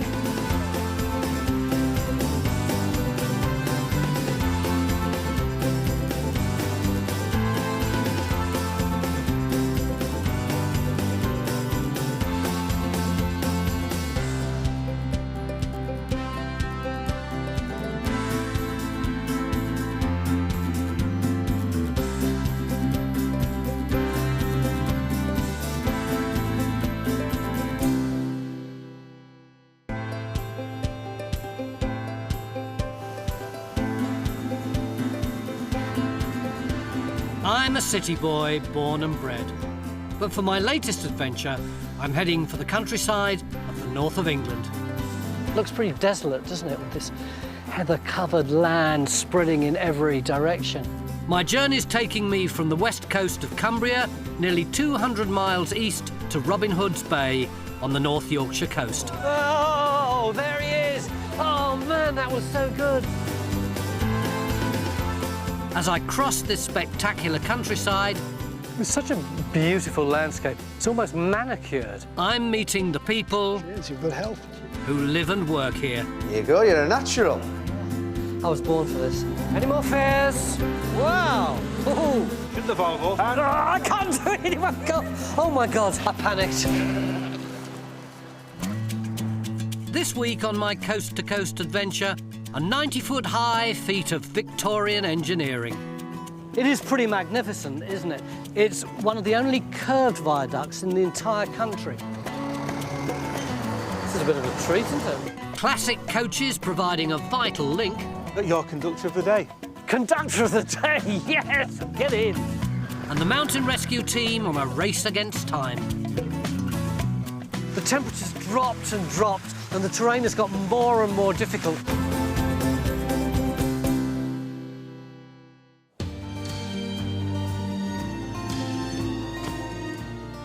I've left the beauty of the Lake District behind me, and for the next stage of my coast-to-coast adventure, I'm heading into the Eden Valley, and beyond that, the Pennines. At nearly 200 miles long, the coast-to-coast route straddles the north of England across 3 national parks. But I'm stepping off the more well-trodden routes, creating my own coast-to-coast adventure. I'm about 60 miles in, and for this leg, I'm starting at Great Asby Scar, heading into the Yorkshire Dales and finishing at the tiny hamlet of Keld. Here we go.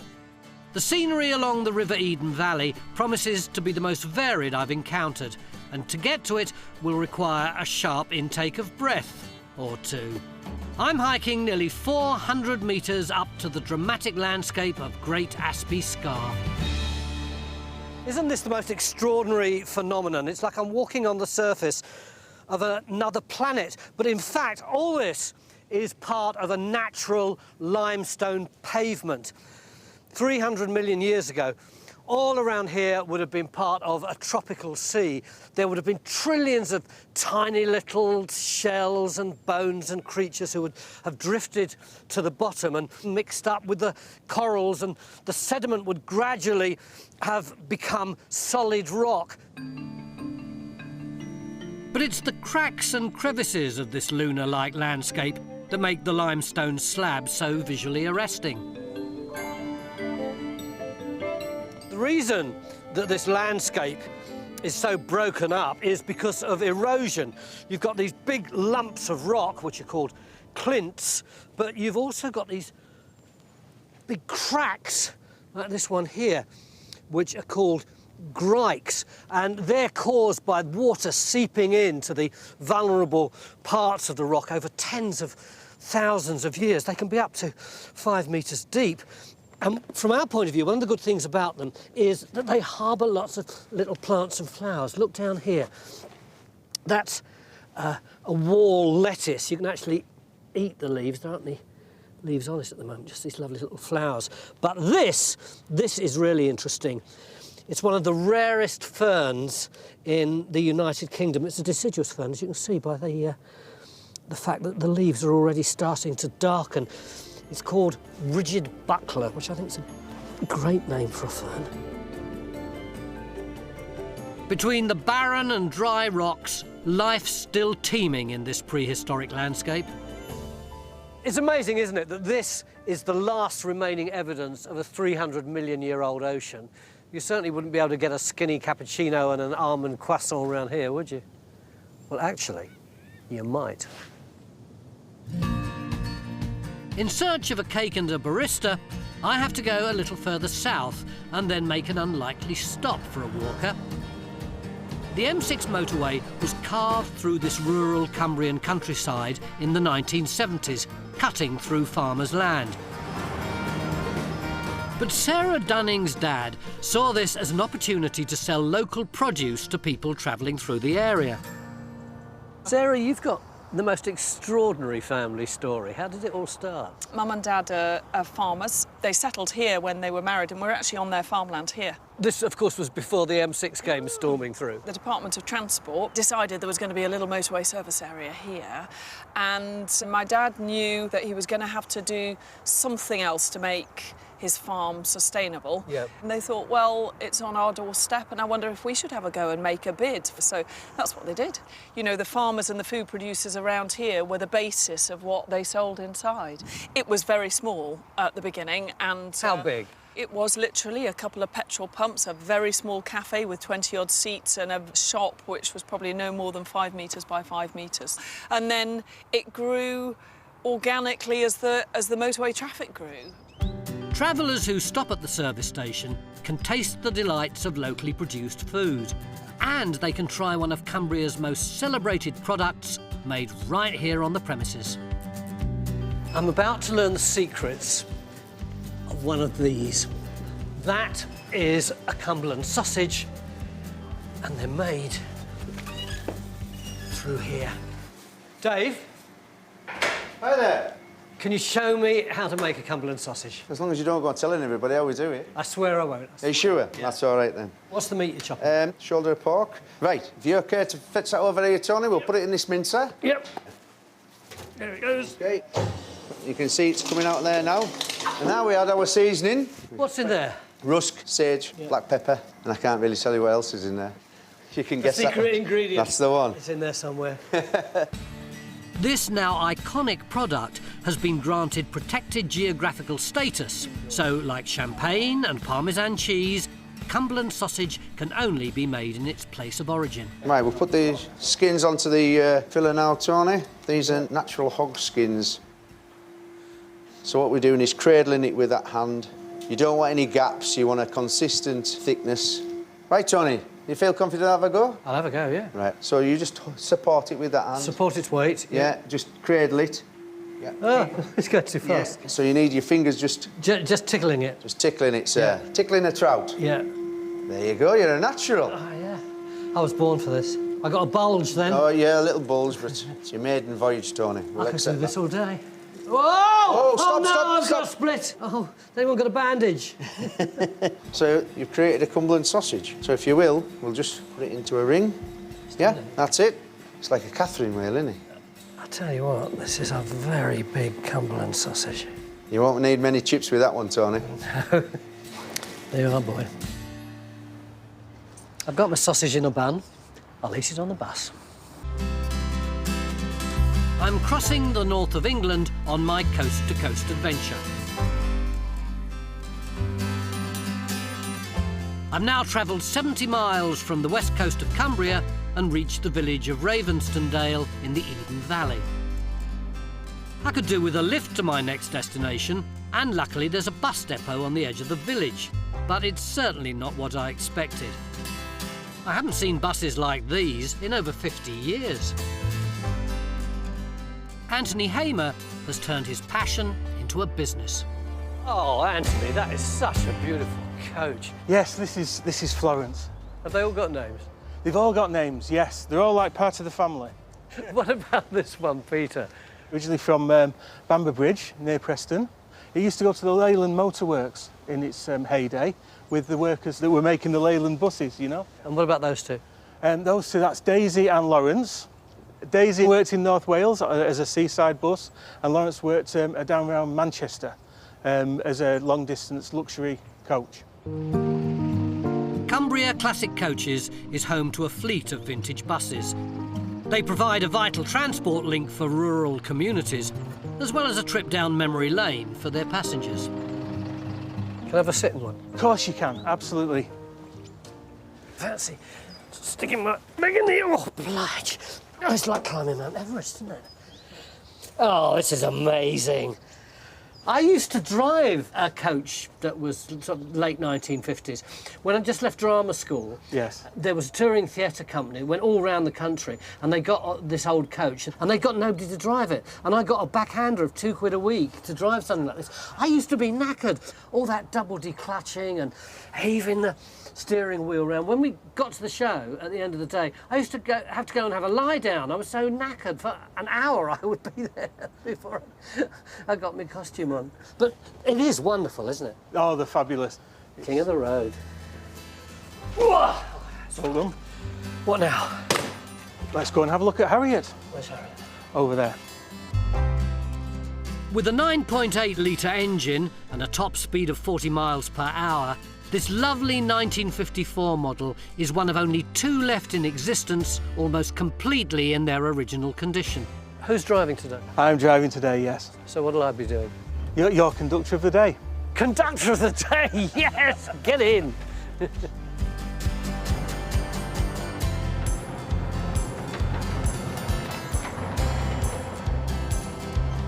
is a bit of a treat, isn't it?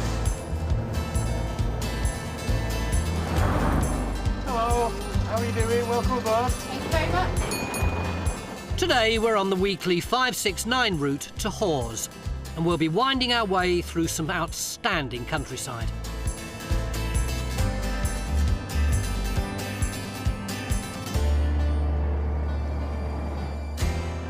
The Hobbs family are on holiday in the area. Why did you decide to come on a bus? These two like going out on buses, and do you like buses? We're here on holiday, so it was an opportunity to go somewhere different, and it's part of the trip. So where are you going to today? Hawes. What are you going to do when you get there? The cheese factory, I think. And a bit of ropes, being scouts. So we're going to go to the rope museum place there as well. So you might be able to do a bit of knotting this afternoon. Yeah, we'll give them a go.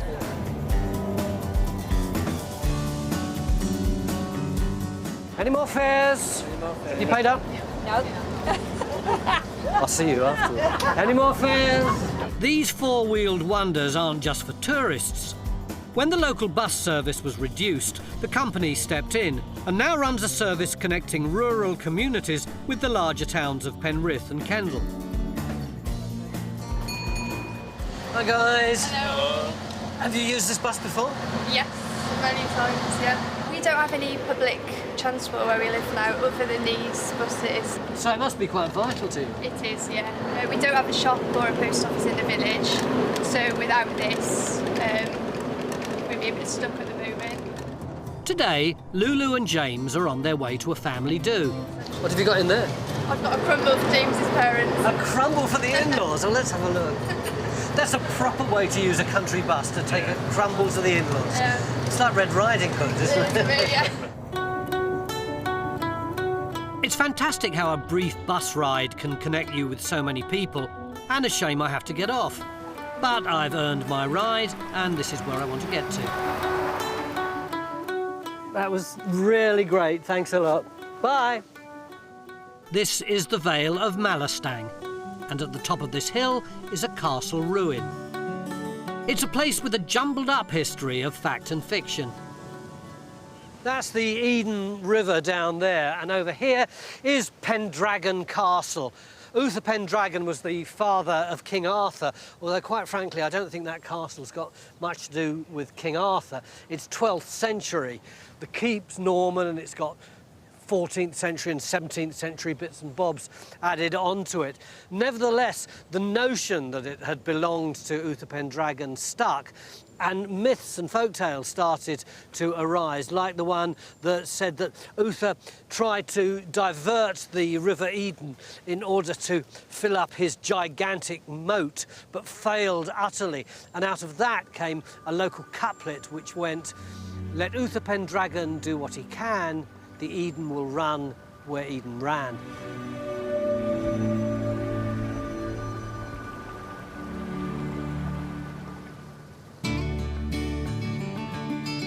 Leaving the River Eden and a local legend behind, it's time to get back to the present. I'm travelling to the village of Clifton near Penrith to discover how resourceful businesses have to be to survive here today. Abbott's Lodge Farm is producing premium products using ultra-modern technology. Hi, Stephen. Hi, Tony. Hello. Lovely cows. I think they're queuing up now.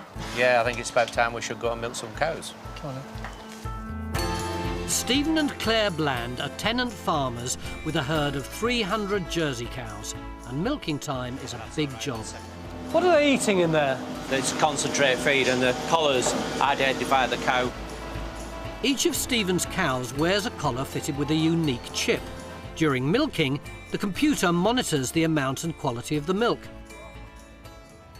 As sportsmen use sports nutritionists, we use a cow nutritionist, and we formulate our rations. So we formulate for milk production, weight gain, if the cow's in calf, all sorts of things like that. Brilliant. They're in now? Yeah, so we better milk a cow. So what I'll do is I'll show you what to do with the first cow. Yeah. So first thing is we spray the cow. Yeah. So if you spray your cow, and what that does is it really is like a disinfectant, but it's stopping us putting any infection in the cow's udder.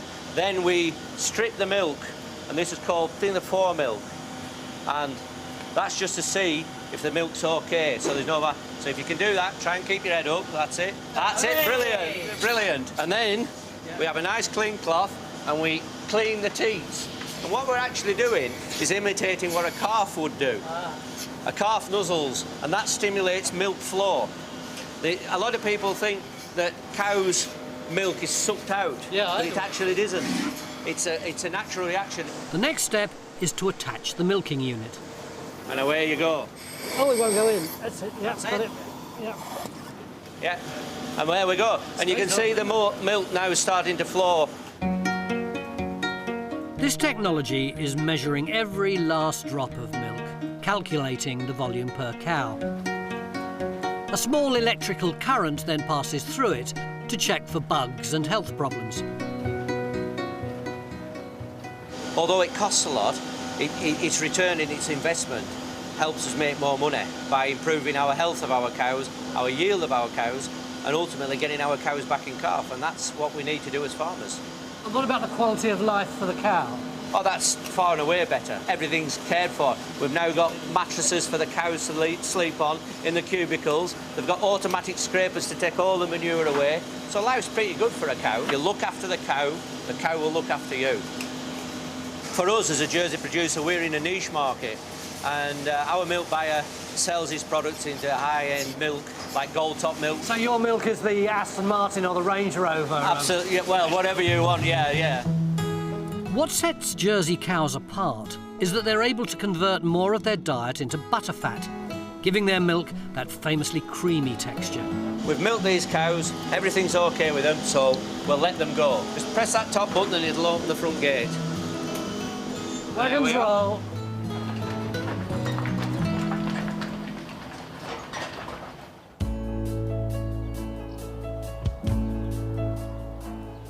We were just discussing some of the technology around farming, and suddenly somebody goes, a cow's given birth, a cow's given birth. Did you...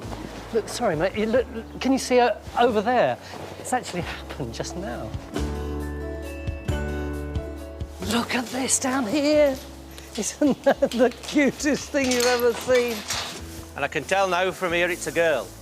So what does this mean to you? In 2 years' time, believe it or not, this will be giving birth, hopefully to another heifer calf, to carry on the dynasty and producing quality milk. Well, good luck, mate. Have a lovely life. Well, that was a nice surprise. And this is what all farming's about. And there you are, it's trying to get up to have its first milk colostrum. Oh, sweetheart. There you are. Nearly its first steps in life. What a great moment. That gives me a buzz, that. And me.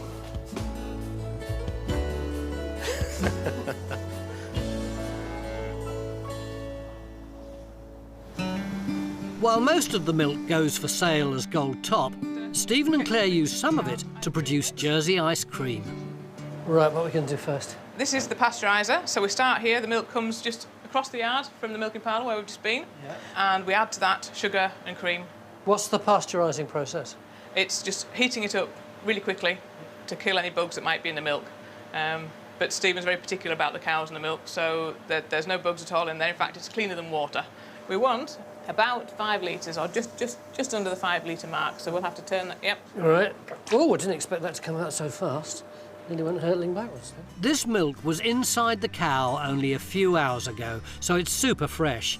The only other ingredient, strawberry puree. Get into the bottom of the bucket. That's looking good. Yeah. Right, where does this go? We're heading over here to the batch freezer. OK. You all right, Paul? Yeah. There he goes. Way. Lovely. And then press the ice cream.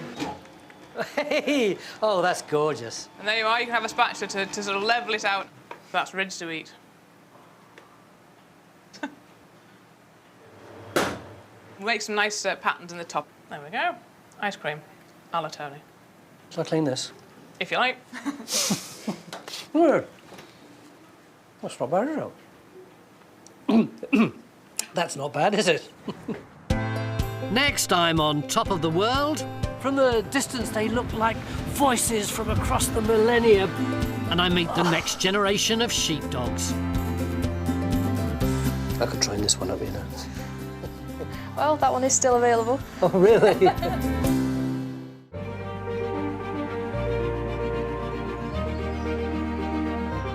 I'm on my coast-to-coast adventure exploring the Eden Valley, a beautiful and historic landscape in the heart of northern England. And I'm headed to the centre of its industrial heritage. Smardale Gill is a steep-sided valley with an important past. This is Smardale Gill viaduct, built in 1861. It is pretty magnificent, isn't it? It's one of the only curved viaducts in the entire country. In its heyday, it was carrying 1 million tonnes of coke every year from the northeast to Barrow-in-Furness for iron and steel production. At 90 feet high, the 14 arches of the viaduct cross the steep sides of this narrow valley. Viaducts were key to the Industrial Revolution in the UK, enabling the development of railways through challenging landscapes like this. The viaduct was built by Sir Thomas Bouch, a Cumbrian engineer, as part of the South Durham and Lancashire Railway.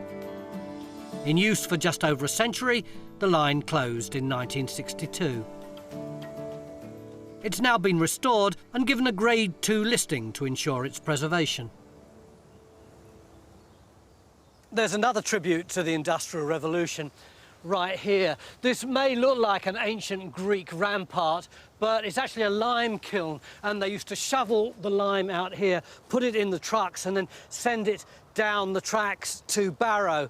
But the days when steam trains hurtled along here are long gone. Instead, this is now a beautifully protected corridor for the local fauna and flora. You've got this closely cropped landscape here and one on the other side, but right here you've got rare sedges, rare butterflies, and 9 or 10 different kinds of orchids, including whoppers like that one.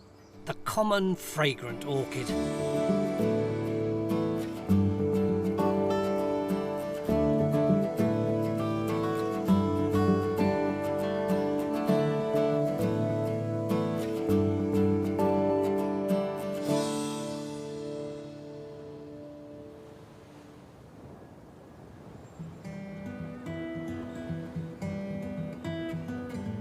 Many families in this part of Cumbria live and breathe farming, with over 30 sheep farms in the area.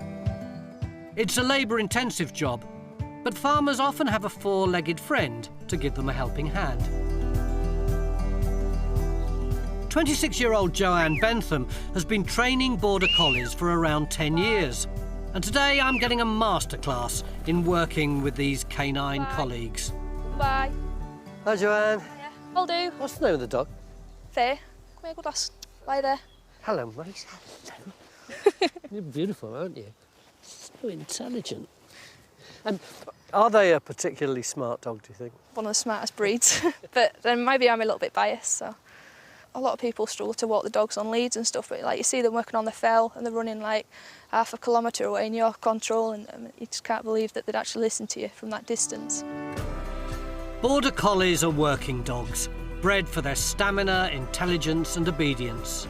Fast learners, they thrive on a busy working farm. How long have you been doing this? Well, it all started when I was about 15 and we had a litter of pups off one of our older dogs, and I just said to Mum, can I ever go at training one? How long does it take to train a sheepdog? It varies. Generally like 5, 6 months old, they usually take an interest in the sheep. 18 months, 2 years old is when most dogs are getting there with the training, but most people say they hit the peak when they're like 3 or 4. The modern Border Collie breed descends from one dog named Old Hemp, bred in Northumberland in the late 19th century. Old Hemp fathered over 200 puppies before he died in 1903, securing the breed a future on British farms. What do you think makes a good sheepdog? They've got to have a good attention span. They need to be keen for the sheep. So like you see Faye's just like always got an eye on the sheep, and they all want to be willing to please you as well, because if she wants to please me, she'll like do what I say.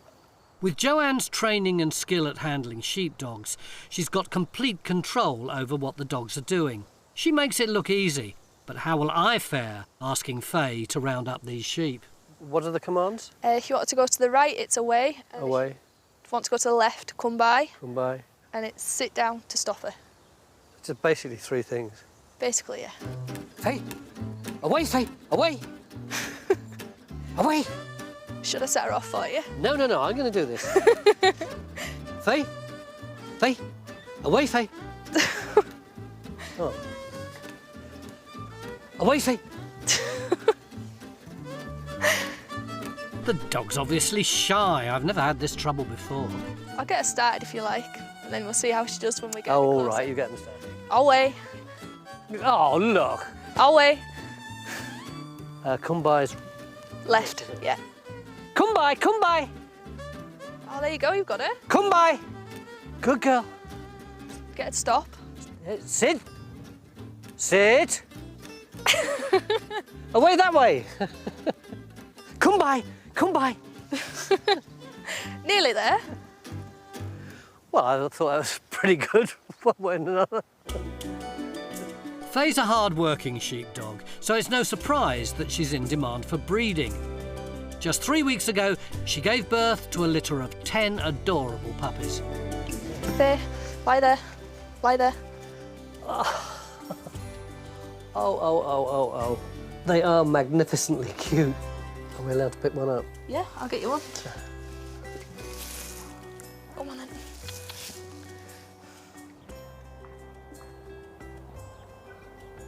The little eyes are going all the time, just like their mum, aren't they? Oh yeah, as soon as you walk in, they're like, come on then, where's the food at? Yeah.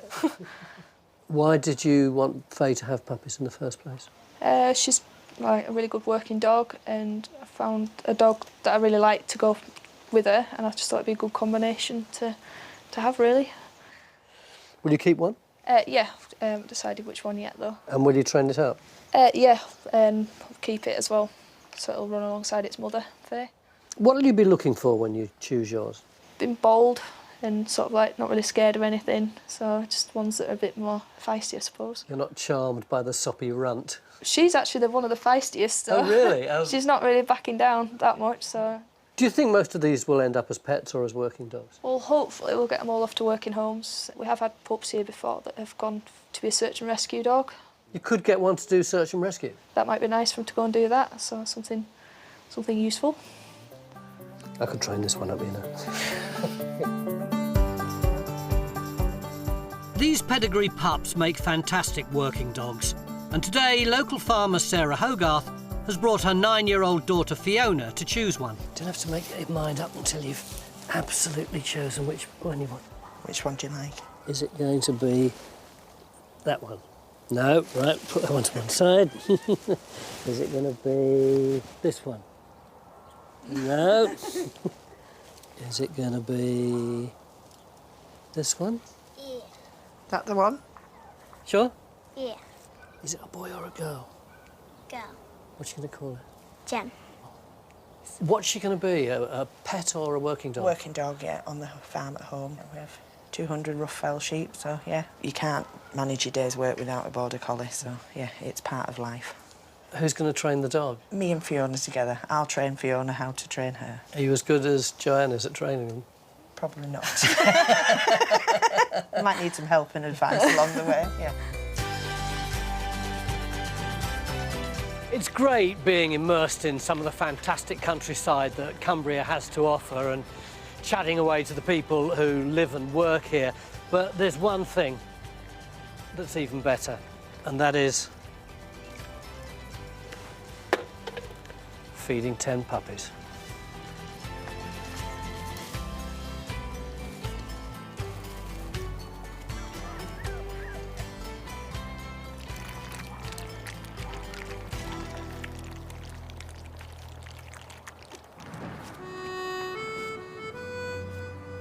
A new day dawns, and as I tramp away from the gentle farmland towards the fells, the weather is on the turn, and it's head down into the rain as I make a steep ascent.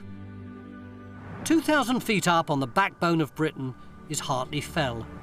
This is Nine Standards Rigg, a series of huge dry stone cairns, some of them up to 12 foot tall. It's not clear what they are or why they're here. They've been keeping us guessing for centuries. Stephen Walker grew up in the shadow of these stones and has been studying them for years. These things are a conundrum, aren't they? They're so huge that they can't just be boundary markers. They were built to be seen from 10 or 15 miles down the Eden Valley. We know that they've been here for at least 800 years. Ordnance survey maps show them in the 19th century. They're mentioned by name on charters for Swaledale in the 16th century. And there was a perambulation done by one of the Norman lords of Swaledale in the 12th century, and they're mentioned by their name, Nine Standards. So that's about 800, 900 years of history. I know you get a good view from here, but do you think this area would have been particularly significant to ancient people? I think it would, because this is on the main spine through the whole of Britain. All the rivers flowing that side, the Greater and the Swale are going into the North Sea. All the rivers going this way, the Lune, the Eden and so on, are going into the Irish Sea. So this is an important point for people from both sides. Dare I say this might have had some kind of ritual element attached to it? I think they had the same appreciation of the religious merits of high ground, just as we have. People like getting away from the cities, away from the lowlands. Yeah. This place, I'm sure, has been frequented over the millennia for just that reason. And this is on the skyline. It's designed to be seen by a lot of people. Farmers use them as markers when they're bringing the sheep in to sort out strays from Swaledale and strays from Edendale. Now they're used as markers for the coast to coast, of course. Of course, yeah. Would there always have been 9 of them? Well, I've seen photographs where there are 11 or 12 of them. And also, there are foundations for other cairns further along. So perhaps they've moved around a little. One of the interesting things is piecing it all together and trying to work out why they were doing this and how they were doing it at different times. From the distance, they look like voices from across the millennia. It's only actually when you're close to them that you realise they're actually modern, aren't they? They are modern. They were rebuilt in 2005 because they were derelict and dangerous. And we were fortunate enough to find a local craftsman, and he rebuilt them. So they are really sort of art objects now, aren't they? Very much so, contemporary art. I suppose the frustration of them, but the joy as well, is that they can be whatever you want them to be.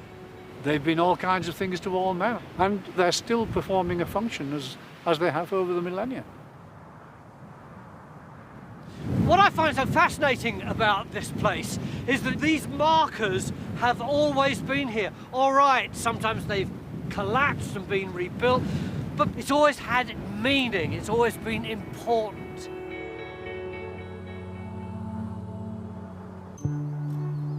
I'm on my coast-to-coast adventure, and I've come down from Nine Standards Rigg into the nearby town of Kirkby Stephen. It seems extraordinary to me that even after 300 years of industrialisation, you can still find little towns like Kirkby Stephen, where you walk straight out of the countryside into the town without any suburbs, industrial units or parking lots.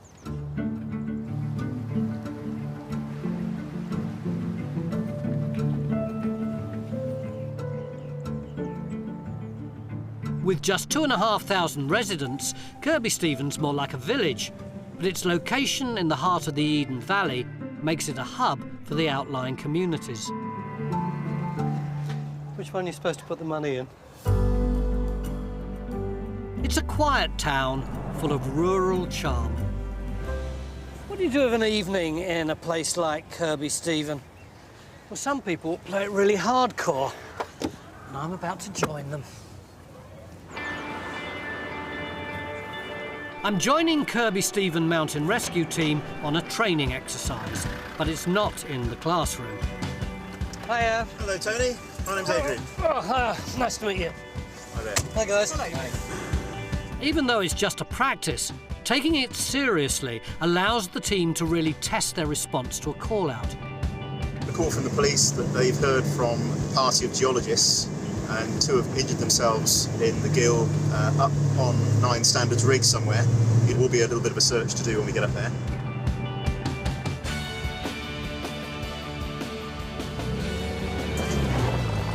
In every respect, this will be exactly like a mountain rescue, except that no one has actually been injured. With spectacular views, these fells are a magnet for tourists and die-hard walkers. But the ever-changing weather conditions can prove perilous for even the most experienced hikers. OK, guys, as far as we can go. So I need Pac-Man medical, gases, back splints. Is all the stuff in the back? Yeah. Kirkby Stephen Mountain Rescue has been going for almost 50 years. It's come a long way since the early days of poorly equipped first aiders and makeshift stretchers.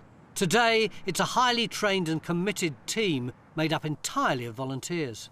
On a search like this, where we want to make reasonably quick progress, we just take the real basic essentials. So you've got medical gases on your back there, which is oxygen and Entonox, and for pain relief. It's about 15 kilos. Just say it's 25, all right? Weighs 25 kilos, Tony. Thank you. They should be over here somewhere, Tony. Well, I can hear them, I think. Hello? Oh, here we go. We're going to have to go round a bit to get down to you. We can't get to you from this side. So I think we can probably cross down where those stones are down there. Yeah.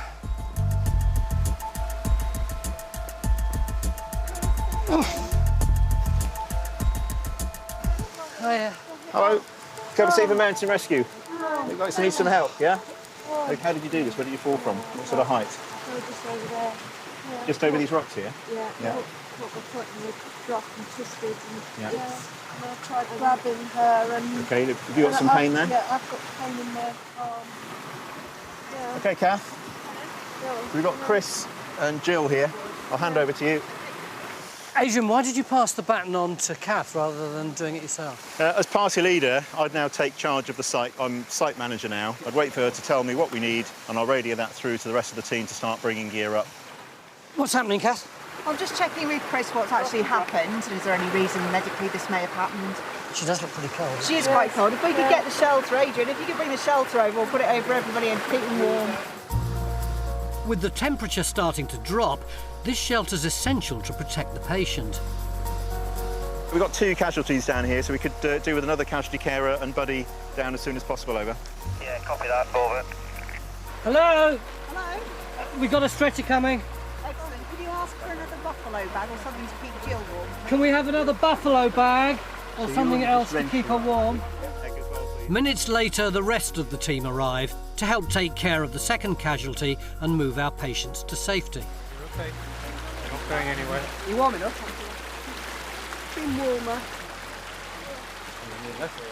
So now we've got Jill out of the area, we can now start dealing with Chris a bit more effectively. Yeah. Do a proper assessment of her, get the leg stabilised, Yeah. and obviously that's going to need to go in a splint. Get some proper pain relief into her. And we need to get a stretcher in here, because clearly she's not going anywhere without a stretcher. Can I have a large dressing, a large leg splint and a pair of scissors? Scissors, large dressing. Scissors. Thank you. we're losing the light. It was difficult enough reaching the patient. Getting down from the fell could be a whole lot harder. It's funny, we know it's pretend. We know the two women aren't really hurt and this is just an exercise. But nevertheless, the tension's really ramped up in the last 10 minutes or so. We're losing the light very rapidly. It's really cold. The midges are biting like crazy. Imagine what it would be like if this was real. They've assembled the stretcher up there, but they can't get down this way. It's just too steep. So they've gone round the bottom of it. You can see it's not easy. OK, guys, you want to bring the stretcher through and position it down here? OK, so critical phase now. We're trying to move the casualty from the current position onto the stretcher. Tricky, obviously, we don't want to cause any extra pain. So it takes a lot of very careful planning as to exactly how to move somebody, especially from a tricky position like this. Slowly, slowly. Ready to lift, lift.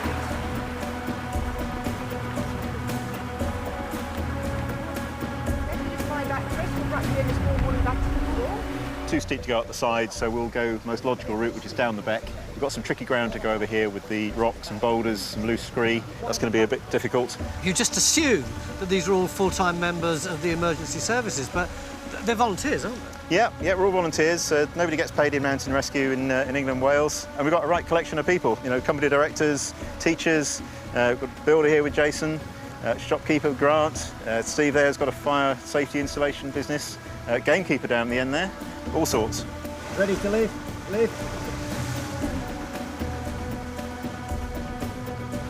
We started out on a really nice, warm, sunny evening, and the temperature's dropped and dropped, and the terrain has got more and more difficult. And now you've got this disciplined scrum of people carrying the injured person across this phenomenally difficult terrain. They're all voluntary and they put their lives at risk and sacrifice all their time just to help other people.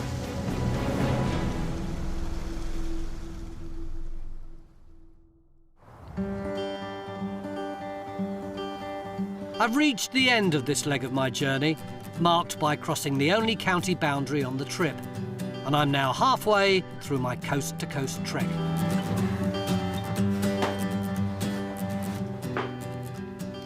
Before I came here, I'd no idea what the Eden Valley would be like. To be honest, I don't think I even really knew where it was, but I've really grown to like it. In fact, I think I probably like it more than I like the Lake District, and that's saying something. It doesn't have that claustrophobia that I associate with the Lake District, and it doesn't have the crowds and crowds of tourists, and it's easy to get about. And in its own way, it is very, very beautiful. I'll certainly be coming back. Next week, I'm in the stunning Yorkshire Dales. I'm off to market, where a farmer bravely lets me do his bidding. A quick march to the most unlikely of places to discover a wildlife sanctuary. Oh. And the colourful heather moorland's hardest workers. It's like I'm walking down a street full of factories, right in the middle of the Yorkshire Dales.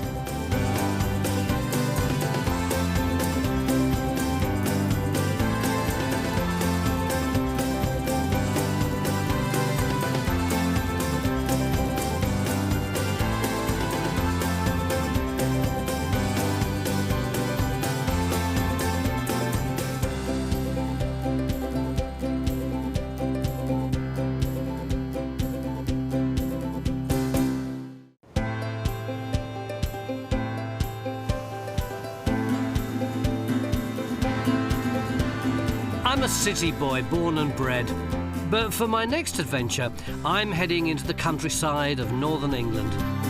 Looks pretty desolate, doesn't it, with this heather-covered land spreading in every direction. My journey is taking me from the west coast of Cumbria, nearly 200 miles east, to Robin Hood's Bay on the North Yorkshire coast. Oh, there he is! Oh, man, that was so good! As I cross this spectacular countryside... It's such a beautiful landscape. It's almost manicured. I'm meeting the people it's in good health. Who live and work here. There you go, you're a natural. I was born for this. Any more fares? Look at this down here. Isn't that the cutest thing you've ever seen? Wow! Ooh. This week... Listen, can you hear? The pits may have long gone, but the music lives on.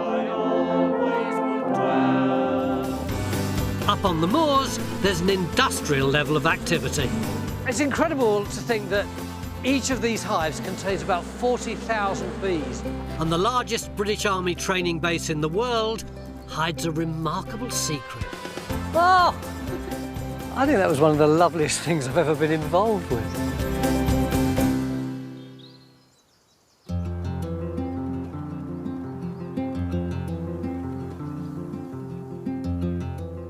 Oh, I finally arrived in the Yorkshire Dales. Look at that. Rolling hills, all those different greens in the valleys. It's picture postcard, isn't it? The landscape of the Yorkshire Dales is predominantly limestone, with its undulating valleys, windswept peaks and vast expanses of moorland. It's got a breathtaking natural beauty. But that's a working landscape. I want to find out more about the people who live there, what they do, what challenges they have to face. I'm rather looking forward to it.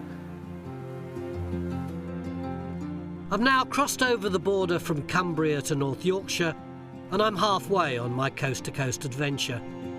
On this part of my journey, I'm starting in the village of Hawes, home of a famous Yorkshire export, travelling east across the Yorkshire Dales until I reach one of the finest country estates in Yorkshire, Kipling Hall.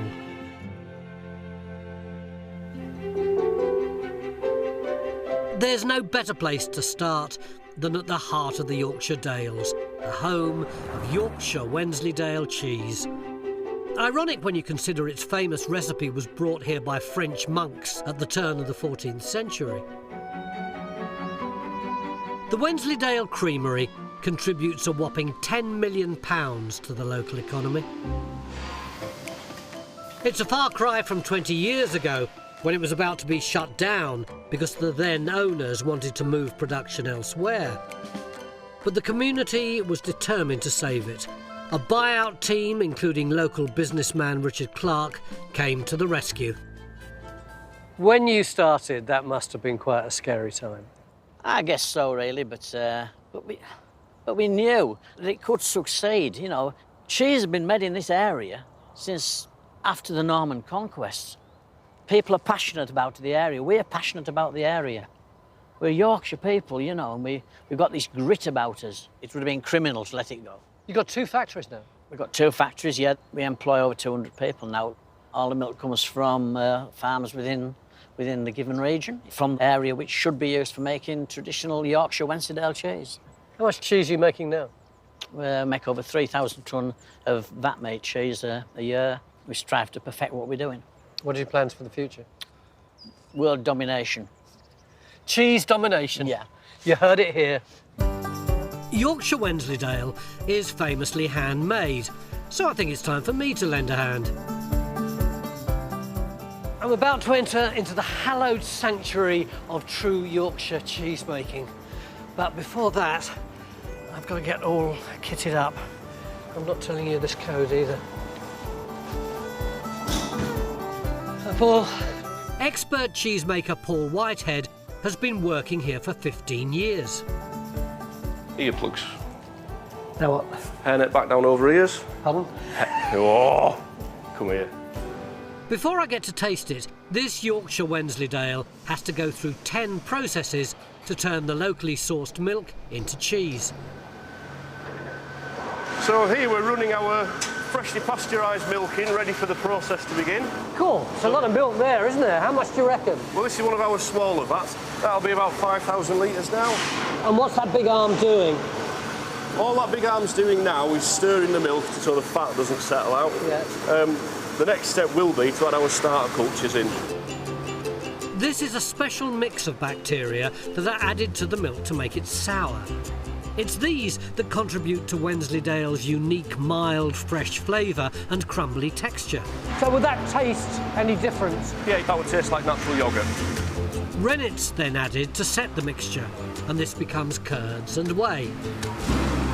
What we're going to do then, we're going to put our hand in and look for how it splits. We're looking for a nice bright green way and a clean split. Whoa! Oh, it is like jelly, isn't it? Just like that. Very weird. Oh yeah, that's definitely green in the middle, isn't it? The liquid whey is drained off, leaving the curds. So the curd is this chunky stuff, yeah, and the whey is this greeny grey puddles. all the liquid that ran off. Salt's mixed in to act as a natural preservative and adds to the cheese's distinct flavour. Big handful. And it's too small? Yeah, bigger, bigger. It's then popped into moulds and carefully wrapped in cheesecloth.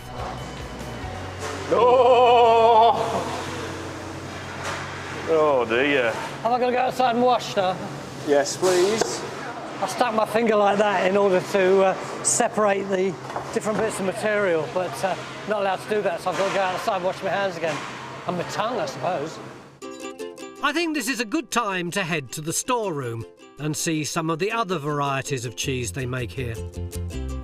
These cheeses here are Wensleydale Blue, but they don't look like that when they first come in. Originally, they look more like this, and they're stacked up and they're just turned over once a day for 10 days, and then finally they're pierced, and that allows the air to interact with the blue mould spores, which were put in at the creamery, and then they start to go blue, and you get that lovely crust all the way around them.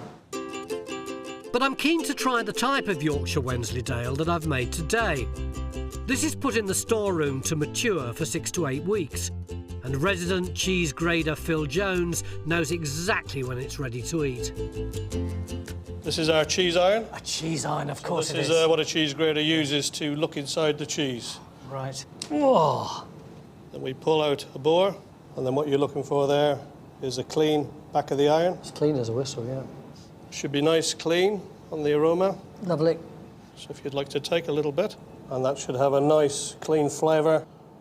It has, and it's very crumbly too. Isn't it? Very crumbly, with that lovely honeyed sweet aftertaste, which is typical of our Wensleydale.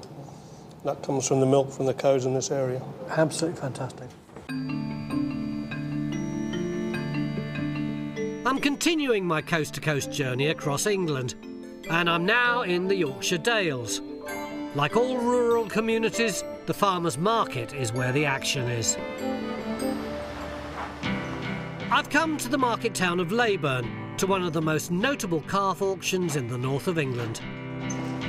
Farmers come here every week from far and wide to buy and sell their animals. The value of sheep and cattle sold in England and Wales in 2015 was over £1.5 billion. It's big business.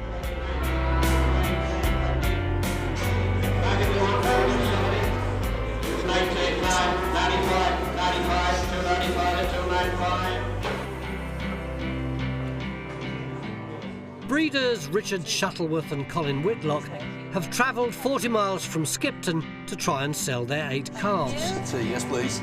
How is the price of the stuff that you sell determined? The quality of the animal and by the number of buyers that's here. Supply and demand. Supply and demand. And does that oscillate from week to week? Yes.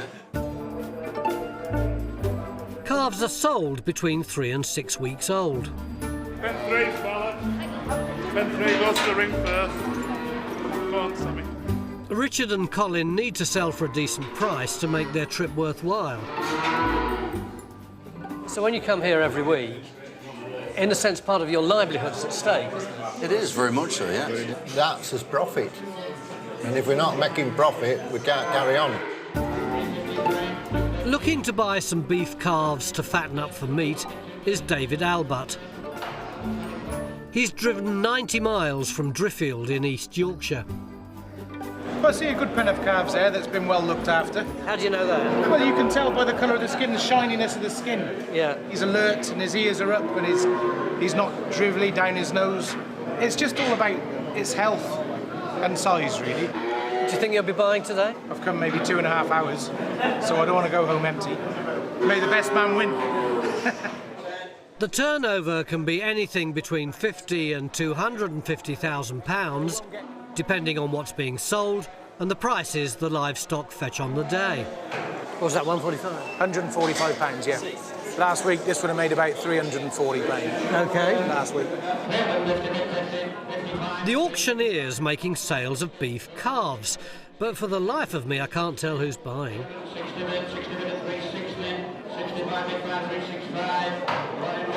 you bidding? I only just realised that. Yeah. It is like playing poker, isn't it? You never want too many people to know what you're up to. I always fancied myself as a bit of a poker player, so I want to have a go. 15. 25? 5.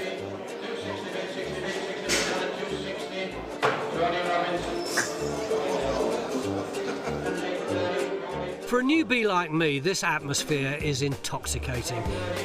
Leave it, leave it, leave it, leave it. And it's easy to get carried away. They can't stop you. Yeah. I feel like a cowboy. 134 calves have been sold here today, but unfortunately it's not been a great day for sellers Richard and Colin. A bit disappointing, really. Calf made 365 and I thought it would have made 400. Same for you? Yeah, disappointed with today's trade. What were the problems today? I think it was mainly down to the number of buyers there were around the ring. So was it your mistake bringing them here today rather than another day? No, calves get to a point that they're ready for selling, so when they're ready for selling, they need to go. That's how it goes. That's what a market's all about. It's what it is on the day, the trade is on the day. It was a buyer's market today, and David's very happy to have bought calves for an average of £142 each, a very good price. Must have been my bidding. Yeah, we've had a good day. Had a good day, for a change. It's been easier to buy today than in previous weeks. But you did enjoy today, didn't you? Yeah, I do enjoy market days, yeah. It's where you make or break it, I suppose. You must have brought me some luck. It wasn't so much having the calves that was the pleasure for me, it was the bidding for them. Have you paid for them? I think it's time to leave before I get lumbered with a big bill.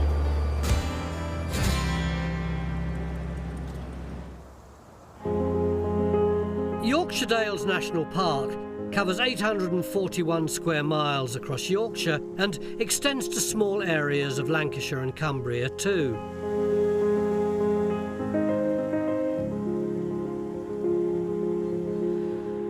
And just 7 miles down the road from Laban is one of its most famous natural landmarks.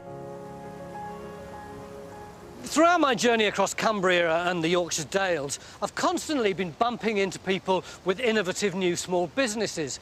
But this is a story about a business at the other end of its life. Look at the sheer industrial weight of this mill. But who needs anything like this anymore? All that's left of it is this little craft shop and a hint to its former grandeur, the water that once drove it, the magnificent Aysgarth Falls, one of the premier tourist attractions around here, and justifiably so.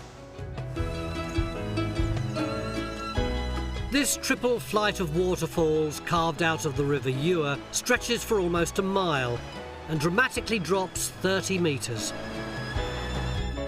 The watermill next to it was built back in 1854 and for the next 100 years successfully produced cotton, wool and corn, all driven by these powerful falls. Visitors have flocked here for over 200 years and it's inspired painters, poets and writers.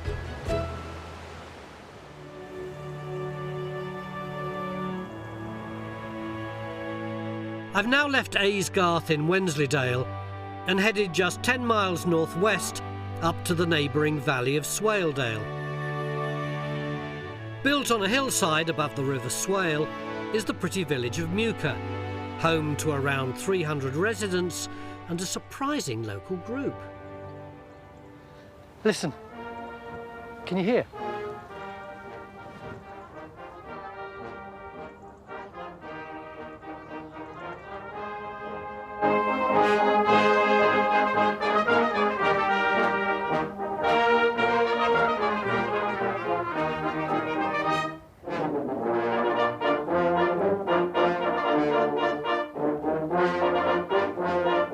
This is the Muker Silver Band, a traditional brass band that, albeit with different members, has survived for over 100 years.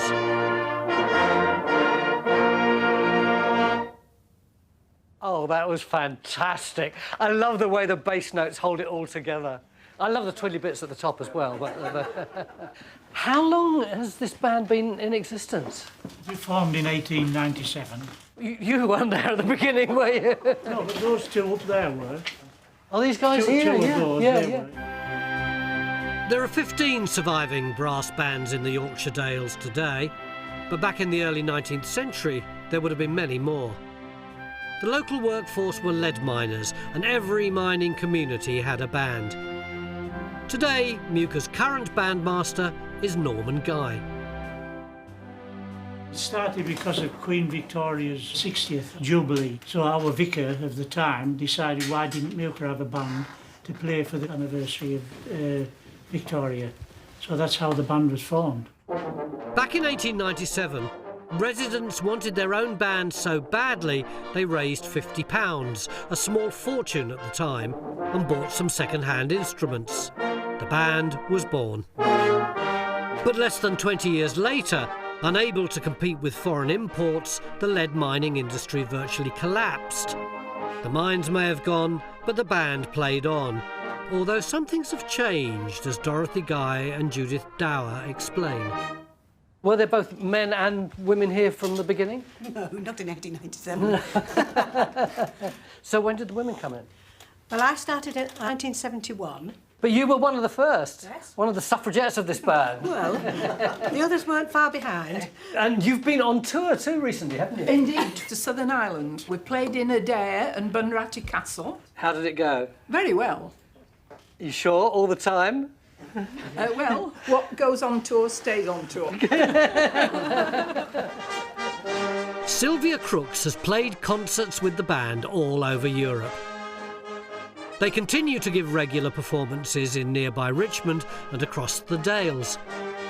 The band's still hugely popular in the village, with their members ranging from 19 to 82 years of age. What else are you going to be rehearsing this afternoon? The Smardale song, which is our local anthem, I suppose you could call it. It's a song that was written by John Reynoldson in 1886 as a lament for the closing of the lead mines. So if there's a lament, does that mean that there's lyrics as well as music? There are, yeah. I'll sing of a place to my heart very dear, a place where I always would dwell, and if you will kindly lend me your ear, a few of its beauties I'll tell. That's lovely, isn't it? So you're going to sing that this afternoon? Yes, and will you sing with us? I don't know the tune. Well, we'll soon learn it. It's not a difficult tune. All right, you sing along with me? Yes, I'll sing along. All right.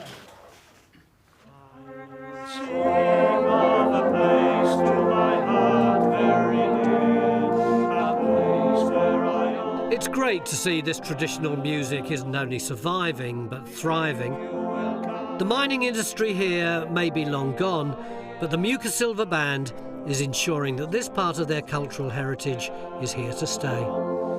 In that beautiful dale, home of the swale, how well do I love thee, how well do I love thee, beautiful dale, home of the swale, beautiful, beautiful dale. Thank you very much.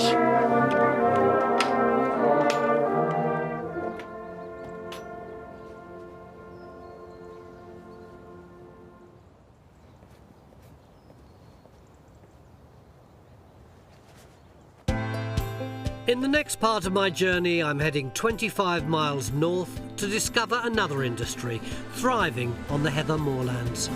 It's like I'm walking down a street full of factories, except we're not in Manchester or Leeds. We're right in the middle of the Yorkshire Dales.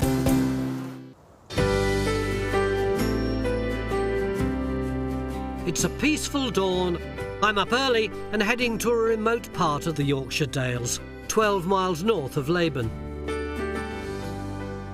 It's first thing in the morning on the Yorkshire Dales. There's a bitter wind. It's like I've just dived into a pool of freezing water, and I hate early starts. but I've had to because I've got to meet some workers who've got up even earlier than I have. Thousands of them, actually.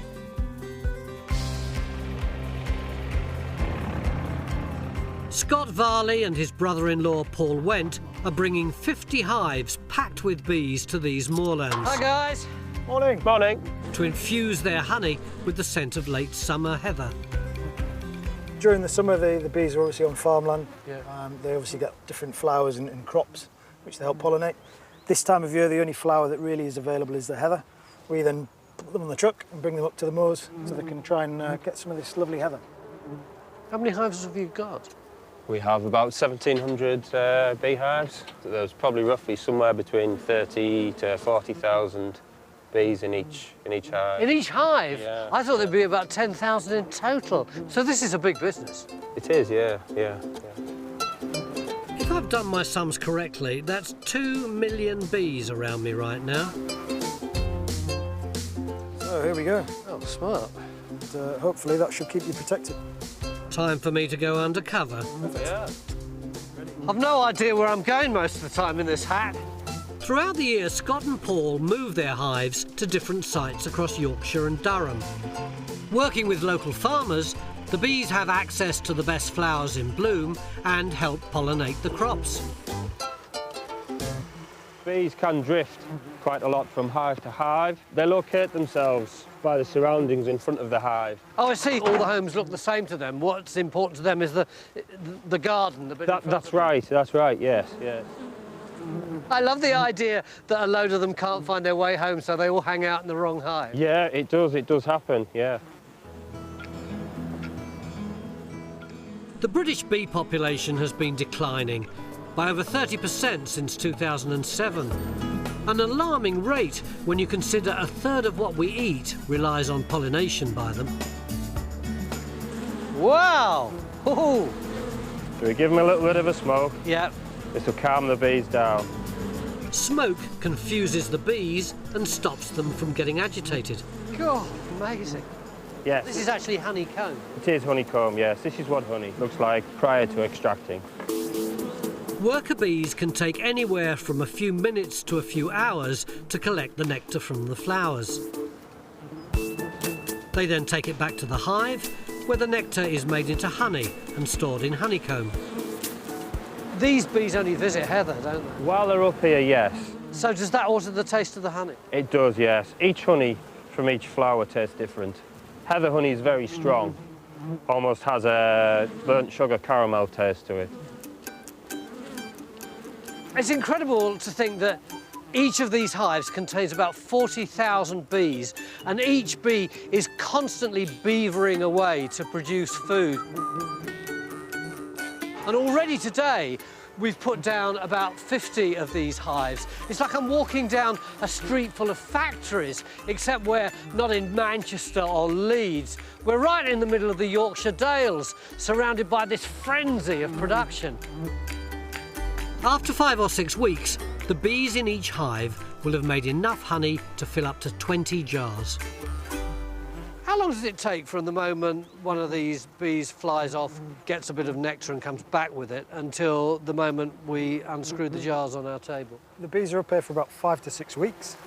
So in that period of time, the bees basically collect all the nectar, as you've said, bring it back to the hive, and we take it back down to the extraction plant to put it through an extractor, which takes the honey out of the comb. Hives like these are helping to ensure a future for the honeybees. Beekeepers like Scott and Paul are helping to save the species while providing us with something naturally sweet. We're just about finished now. In about 5 weeks' time, the lads will come back, put the hives back on the van, take it off to Paul's place. He'll take the frames out, extract the honey. They'll put it into these jars, and Bob's your uncle. Here we go.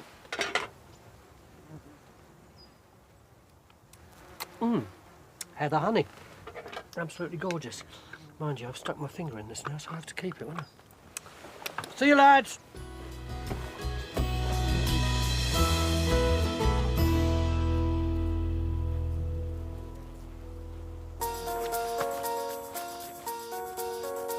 Leaving the North York Moors behind, I'm marching 3 miles south of Richmond to visit the biggest army barracks in the world.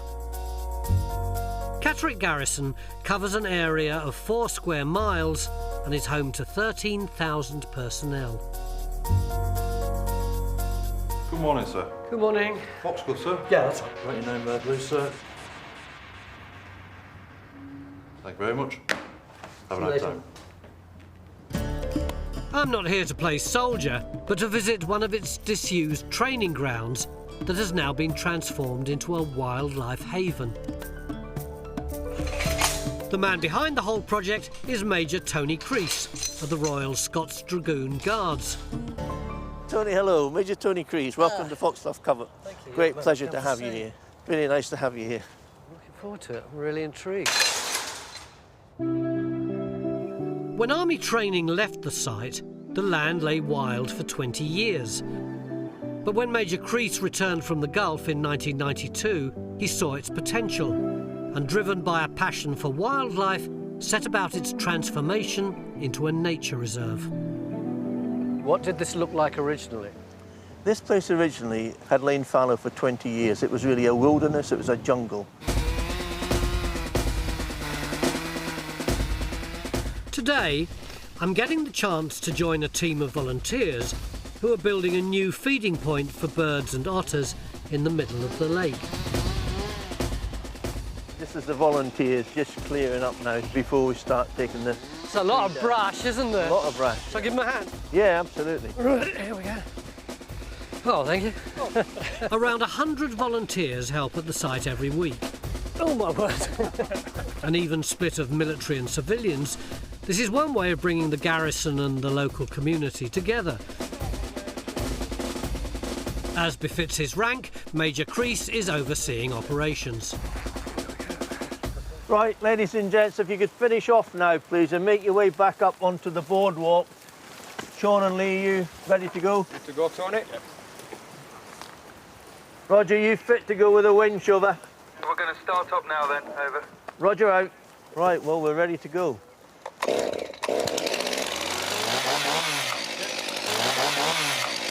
What is it that we're trying to achieve here? We've got an old ash tree that's rotten, and we're going to drag it into the middle of the lake where it can be seen clearly from the hide and create some perches for the waterfowl that we have. You know, the moorhens, coots, ducks, probably kingfisher. So you're fighting in the middle of Iraq and then you come home and you stick a nature reserve in the middle of Catterick Barracks. What's going on, Tony? I've been interested in wildlife all my life. You know, in the Gulf, I used to watch the wildlife crossing the desert. So even there, it was fun. Roger, now very, very cannily, if you would, just start to pull it. Going.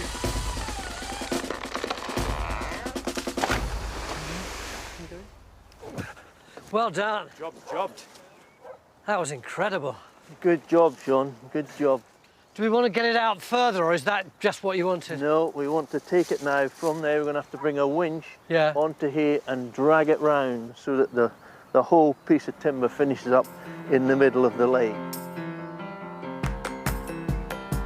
There are 15 different habitats here, with 2,500 recorded species.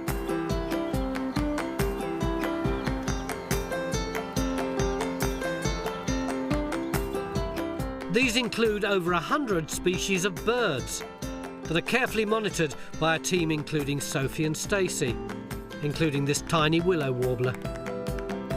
They have the job of ringing and recording the bird's movements and population.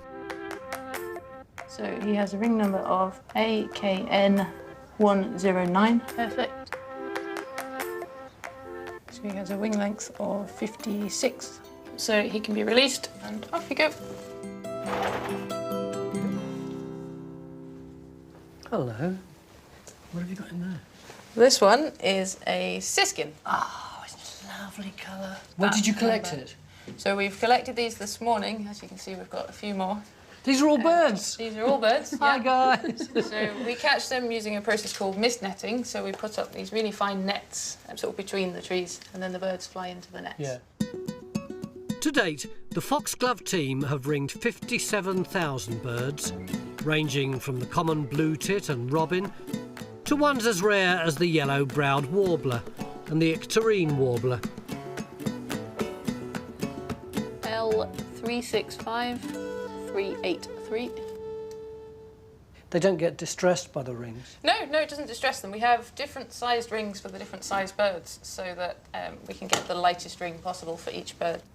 Each ringed bird is skillfully handled to prevent injury, and its weight and size are carefully recorded. It is. Weighs 11.5 grams. So presumably you can get a lot of evidence of their migration patterns from this? Yes, yeah, we can, and it's amazing how far some of the birds travel. Even like a blackbird from here has been found in Norway. You wouldn't think they would go that far, but they do. I certainly wouldn't think that a blackbird would go to Norway. I thought they just hung around your house. Keeping detailed records of the wildlife is very important as part of the conservation work. It flags species that are in decline and enables the Major and the team to help protect them. So this is a chaffinch.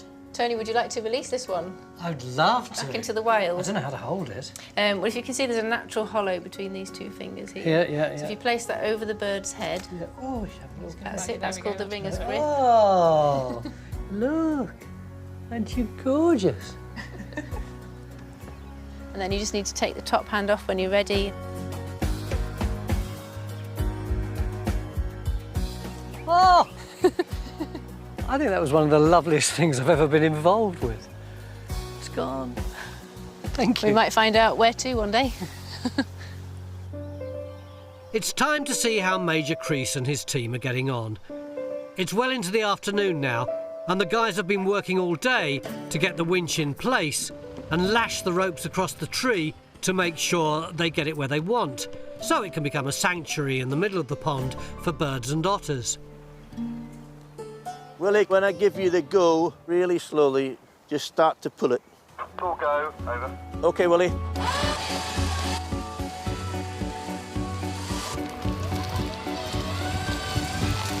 Yeah, oh. Can you hold there, Willie, please? With some careful manoeuvring of the landscape, Major Crease and his team have created an array of environments where nature can flourish and visitors can view the wildlife. Right, Willie, give it another try, please. Gently.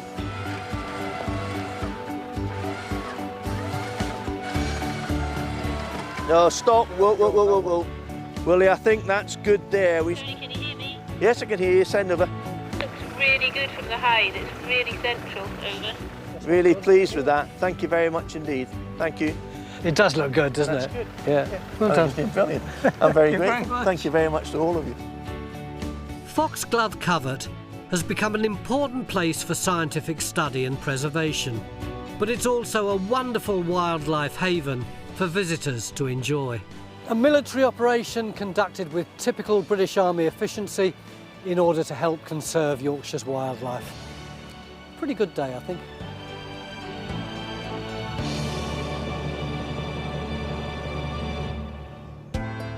Coming up, I visit a grand house where the neglected land that surrounds it has been lovingly restored to its former glory. So it's 5 years ago, right, and there's nothing here but sheep and grass. Yes. And you've got to turn it into a garden. Where do you start? I'm continuing my journey through the spectacular Yorkshire Dales. I've left Catterick Garrison and I'm off to visit one of the most charming places on this route. Just 11 miles east is the country estate of Kiplin Hall.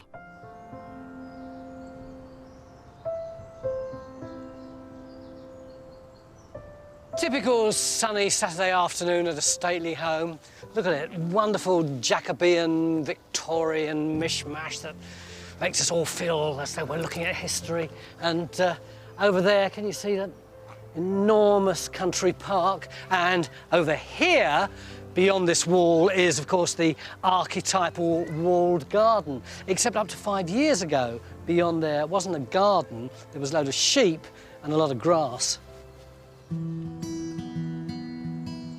The garden had been neglected for a long time, but 5 years ago, an ambitious project set about to renew it and bring it back to life. the 150 acres are now bursting with beautiful blooms and a thriving array of fruit and vegetables. Oh, look at these massive rhubarb leaves. When I was a kid, I used to be a bit freaked out by rhubarb. I think it was something to do with the size of all this vegetation, but now I find it really rather exotic. And you've got lovely strawberries over here. Hope they don't mind. Mm. When I was a kid, my dad came home from the Second World War and he planted this little vegetable garden outside our back doors so that his son would be full of vitamin C as he grew up. So every time I see rhubarb and strawberries and raspberries, I think of the old man, bless him.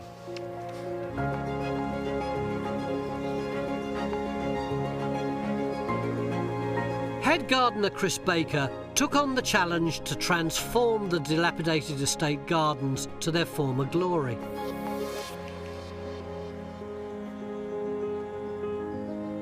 Cool, that looks old.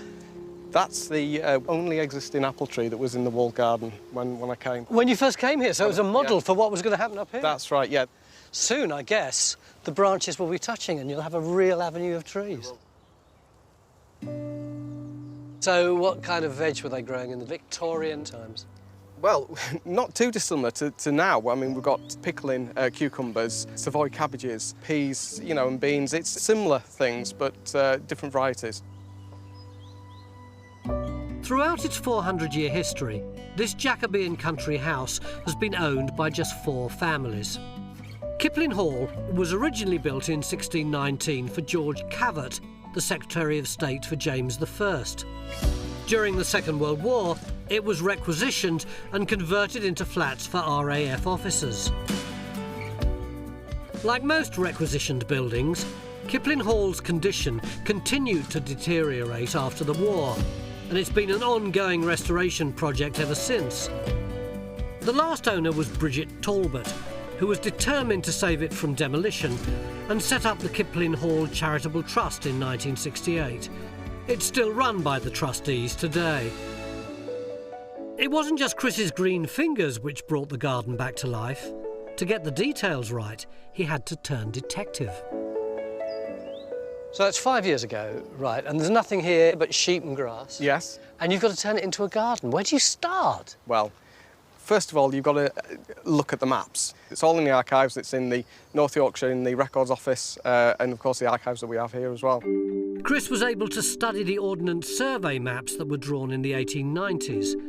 These clearly show the layout of the garden and outbuildings, providing Chris with accurate information which helped to replicate the design.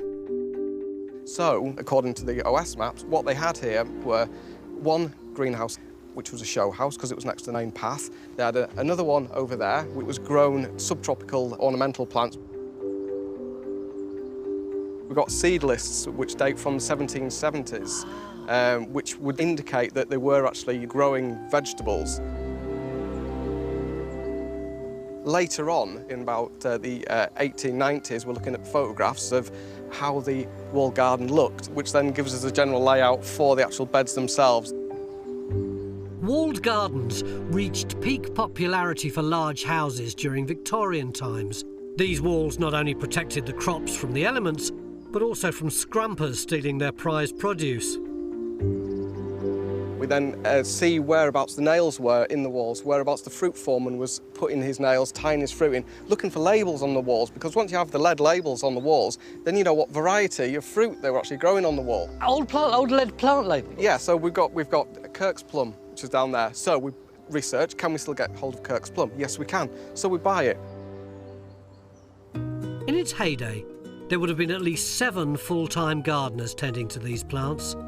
These days, Chris relies on a team of 15 part-time volunteers who are carrying on traditional techniques like training these fruit trees into beautiful shapes. That one is gorgeous, isn't it? So that's fan-trained, and the fan trains are like a fan. And then we've got espaliers, the trees which have horizontal. Oh, yes, arms, yeah. We're pruning them in the modified laureate system. Oh, come on, the modified laureate system, what's that? It is a true system of pruning espalier fruit trees where we take these lateral shoots down to 1 to 2 leaves, like so. Yeah.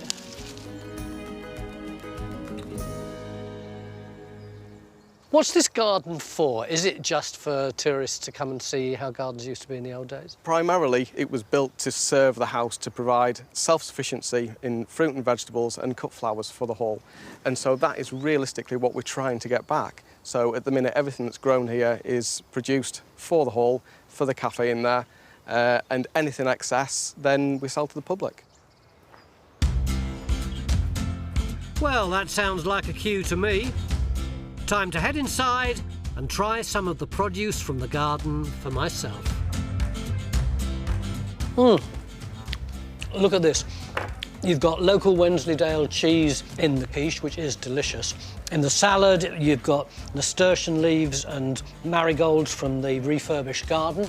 Bob's your uncle, is that for me? Yes, it's white chocolate and raspberry scone, and the raspberries are from the walled garden. Oh, lovely. Old-fashioned values in a modern context. I'll go for this, even though I haven't finished this yet.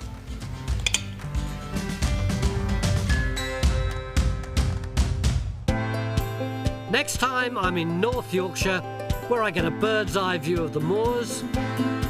Takes your breath away, doesn't it? Absolutely. Sample some of the area's more colourful crops. This is like eating a bridal headdress. And discover the story of the penniless monks who upgraded their humble monastery into the grandest of abbeys. Bang! Where's the poverty now? They'd put up this symphony in stone.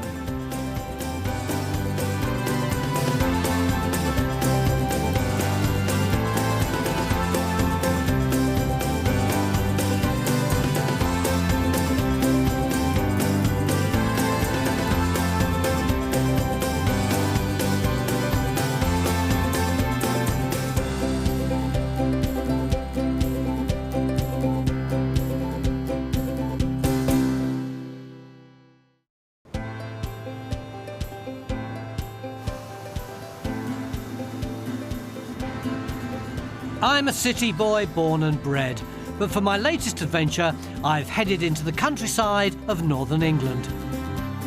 Looks pretty desolate, doesn't it, with this heather-covered land spreading in every direction. I'm 2/3 of the way through my journey, from the west coast of Cumbria, nearly 200 miles east, to the North Yorkshire coast.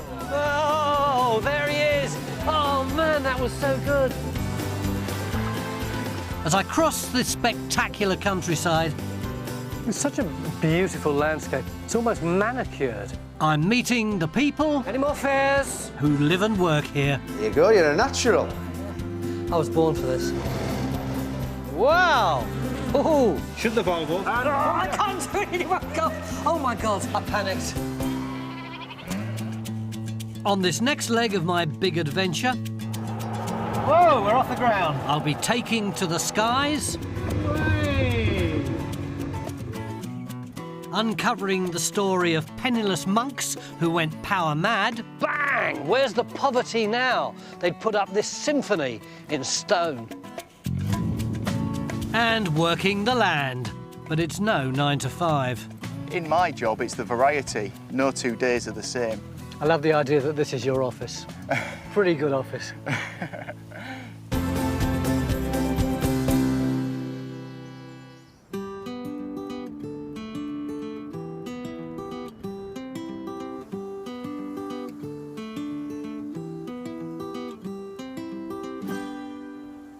Behind me is one of those classic English vistas. This is the direction that I've just come from, and the big lump on the horizon is Wensleydale. In front of it is the Vale of Mowbray, incredibly fertile, been farmed for thousands of years. And where I'm standing right now is known as Sutton Bank, and it marks the beginning of the North Yorkshire Moors. Looking down there, there's this 140-metre death-defying plunge to the trees below. But that's perfect for me because it gives me the best possible opportunity to see the whole landscape around me. I'll show you what I mean. I'm travelling from West Cumbria to the North Yorkshire coast. 130 miles into my journey, I'm on the western edge of the North York Moors at Sutton Bank. The view from Sutton's impressive, but I'm here to get another perspective on the landscape.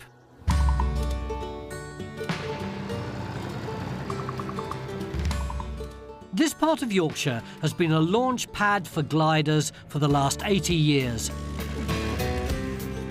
And now I'm going to give it a go. Andy! Hi, pleased to meet you. This our glider? This is it, yeah, this is our K21. Fortunately, instructor Andy Parish is going to actually fly my glider. So we're going to be towed up, right? That's right, yeah. How does the bloke know when to let go of the rope? Well, we let go of the rope from our end. Oh, it's us that lets go? Yeah, and we want to let go when we're in lift if we can. And what keeps it up?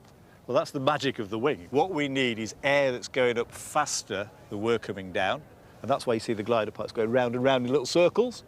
They're in rising air, a column of rising air. Do I get in the back?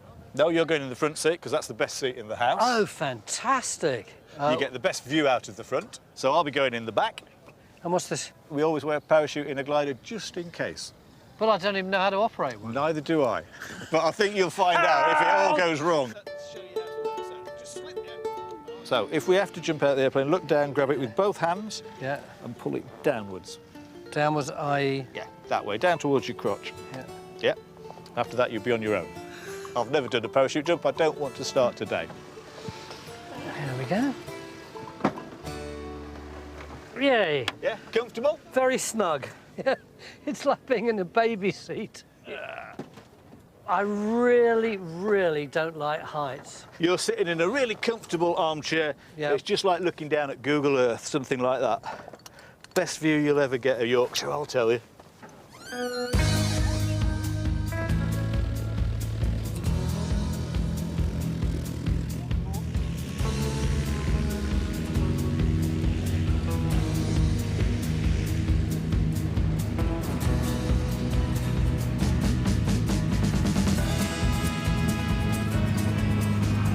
Whoa, we're off the ground. That's us flying, yeah.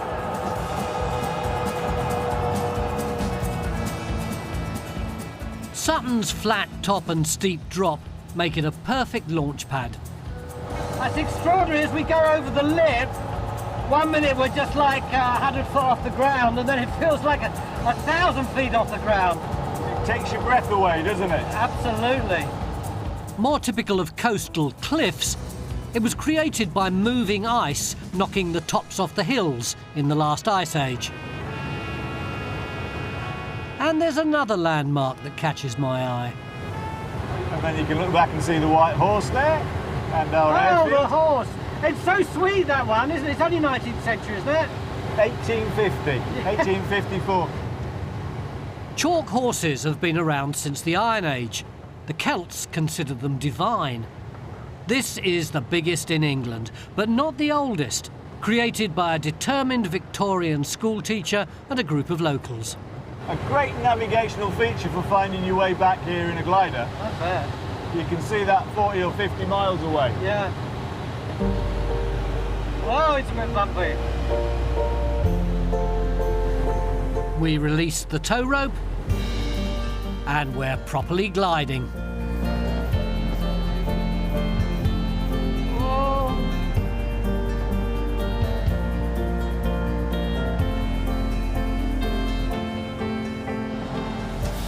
It is lovely, isn't it?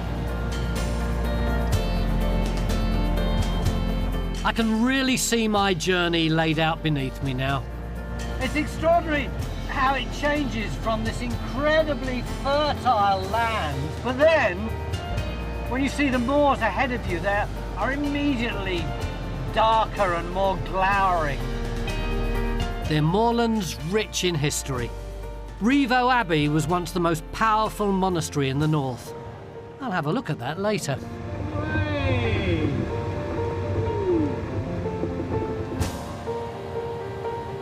Gliders can fly 180 miles at speeds of up to 100 miles an hour. So we're going round to the land now.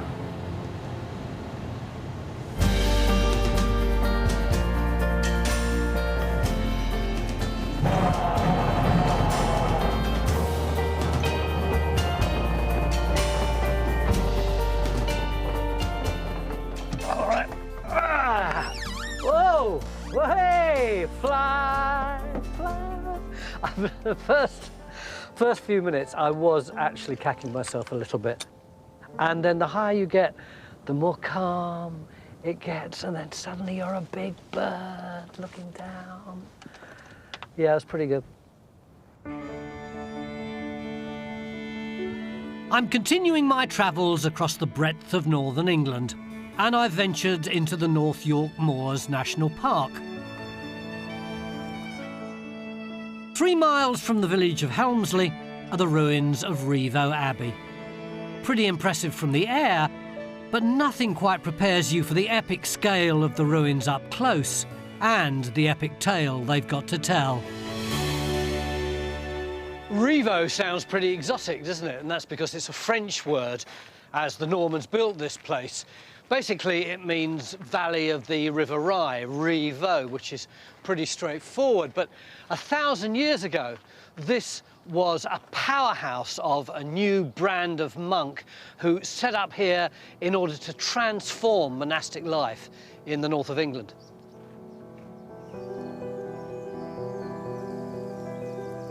It was a great spot to set up shop. Rich grazing land with deposits of lead and iron ready to be mined. In the 11th century, an order arrived with ambitions to become the top monastic dogs in the north of England.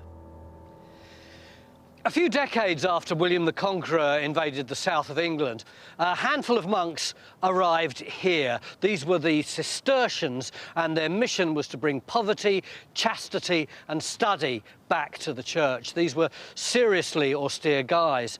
First of all, they'd have put up a little wooden building, then this bleaker stone one. But 100 years later, bang! Where's the poverty now? They'd put up this symphony in stone.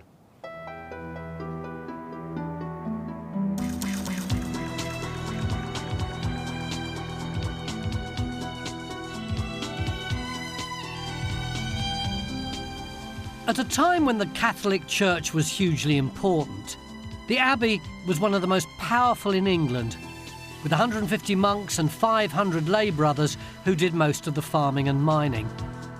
The profits from that paid for an ever-expanding monastery, and in 1220 this vast extension was built to the original church. They altered the course of the river here to maximise grazing, and even had a nearby village called Griff cleared, so monks wouldn't be bothered by locals. That's how powerful they were. This place is the perfect example of medieval imperialism. You've got this fantastic building rammed full with money, and outside in the countryside there are peasants mired in poverty with virtually nothing to eat. And then things started to go wrong for the monastery. There was financial mismanagement, disease, corruption, and eventually Henry VIII dissolved the monasteries, ripped all the lead off the roofs and left the place virtually uninhabitable. In fact, the only reason that these ruins still exist is that for 300 years local landowners have wanted something pretty to look at. This is the perfect morality tale about an enormous organisation, very successful, but eventually gets brought low because it's got just too much money.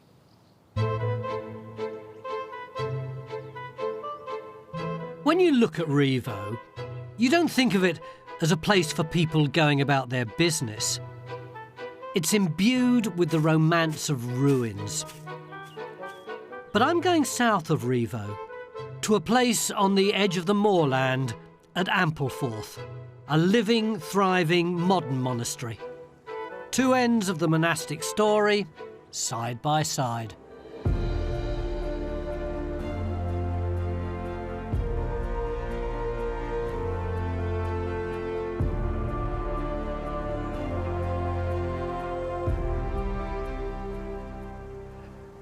This is Ampleforth Abbey, the largest Benedictine monastery in the country. That beautiful statue there is of St Benedict, who founded the order. The Benedictines were driven out of England by the Tudors during the Reformation and couldn't come back for over another 200 years until finally they returned when the Catholics were emancipated in the 19th century. And that's when they started work on this extraordinary building. But it's not actually the history or the archaeology or the architecture I want to talk about right now. There's a little secret just round the corner which brings back vivid memories of my childhood. Growing up, we always had an apple tree at home, and its fruit seems so much sweeter than today's supermarket stuff. So I couldn't pass up the invitation to sample some of the old English varieties grown here. Planted in the early 20th century with 2,000 trees, this is Ampleforth Orchard. Managing the collection is orchardist Tim Saxby. Ampleforth's pretty far north for an orchard, isn't it? It is. We enjoy a very sheltered location here. What staggers me is the number of different kinds of apple you've got. 40 varieties. The orchard produces 40 tonnes of apples a year, but also acts as a sort of custodian of rare heritage varieties. Many of these varieties were selected for their qualities when ripe, when picked from the tree. They weren't developed to withstand the modern intensive system we have and distribution and long periods in cold store. St Edmund's Pippin, raised in the 1870s by Mr Harvey in Bury St Edmunds, so no religious context. What does raised mean? Raised means introduced, and that's the point when it becomes a registered variety with a name. So what's the taste of it? The taste is absolutely fantastic. It has this exquisite poached pear vanilla ice cream flavour and a really juicy, creamy texture. Tim talks about the fruit almost as if it's a fine wine. Try one. It's probably 2 to 3 weeks off being perfectly ripe. In fact, such is his passion for the apple, he was a volunteer here long before he got the job as orchard manager. Oh, you actually do get the pear straight away. It's very nice, this one. Good. Very nice indeed. I've spotted an old childhood friend. Oh, this is one I know, at least. You're probably going to tell me it's something entirely different, but is that a Worcester Pearmain? It is indeed a Worcester Pearmain, fine English apple. Oh, we used to have a big tree in our back garden. It was much bigger than this. I used to climb to the second top. early dessert variety. Does very well this far north. Maybe a week or two off, but what do you think? Bags of juice? Oh, yeah. Yes. That's just how I remember it. They still hand-pick everything here, as the monks did 2 centuries ago. The orchard originally supplied the monastery with fruit, but 12 years ago, the monks decided to use some of their excess crop to make juice and cider, with nothing extra added. What's the secret of perfect apple juice, Tim? Ripeness. Just catching the apple at the peak of ripeness. And here we have Irish Peach and Beauty of Bath, 2 fantastic heritage, very early ripening fruits. And these have been picked this morning. We're going to capture all that lovely aromatic flavour and we're going to press them for fresh juice now. So should we get stuck in? Yeah, let's.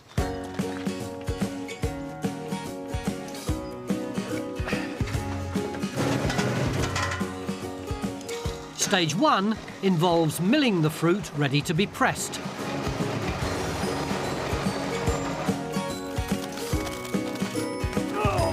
Traditionally, they'd have used vast wooden presses to extract the juice. We've something a bit more up to date, a hydro press.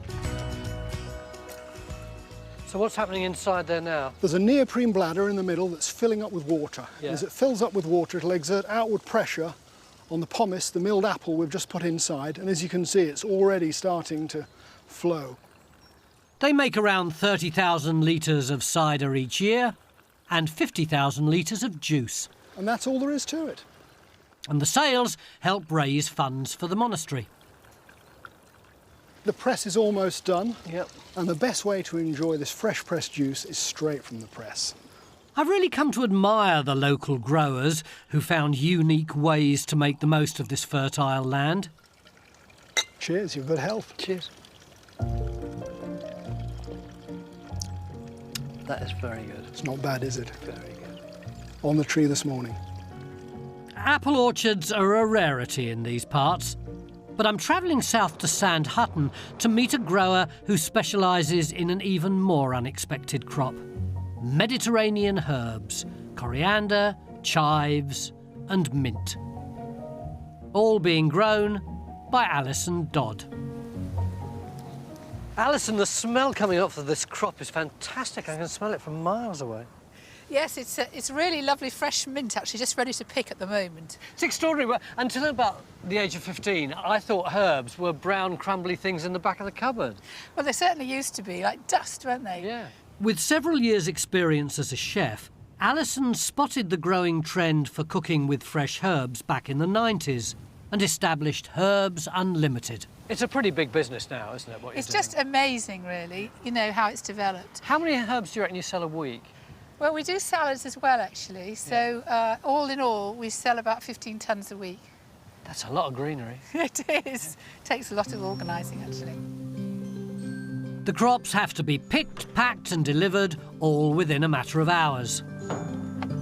Alison supplies the catering industry up and down the country. Ironically, her business really took off in the wake of a farming catastrophe. She joined forces with a local farmer needing to diversify after foot and mouth devastated their livestock. She now farms 90 acres, employs 45 people and grows 37 varieties of herbs. This is pineapple mint here, which has a tremendous pineapple flavour. Have a smell. Oh, yeah, very much. It really kicks off when you rub it, doesn't it? Pity this isn't smelly vision. I promise you, this does smell of pineapple. And we've got chocolate mint next to you. Oh, you're kidding. Chocolate mint? Yes. Oh, yeah. It's like a sort of really dark chocolate, Yes, isn't it? it's just lovely. What other ones do you do? I've got apple mint down there. Apple mint? Yes. And we've got basil mint, grapefruit mint. Oh, you're winding me up. You're just saying these words. And strawberry mint. No, not at all. Strawberry mint? Yes, yes.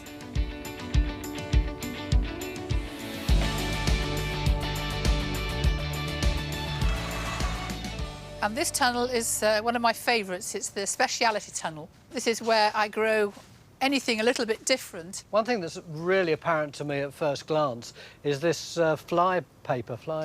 Yeah, that's a sticky fly trap. They're just fly indicators, really, so that we know if any of our unwelcome visitors have arrived, like aphids or anything like that. Because as soon as you get a pest on this crop, it will make it unsaleable. So it's very important that we catch them early. Alison grows on a pretty big scale, but tries to avoid using pesticides. Instead, she prefers to bring in natural predators of any harmful bugs. Every week we introduce either ladybird larvae or wasp larvae into here, and they will eat up our pests.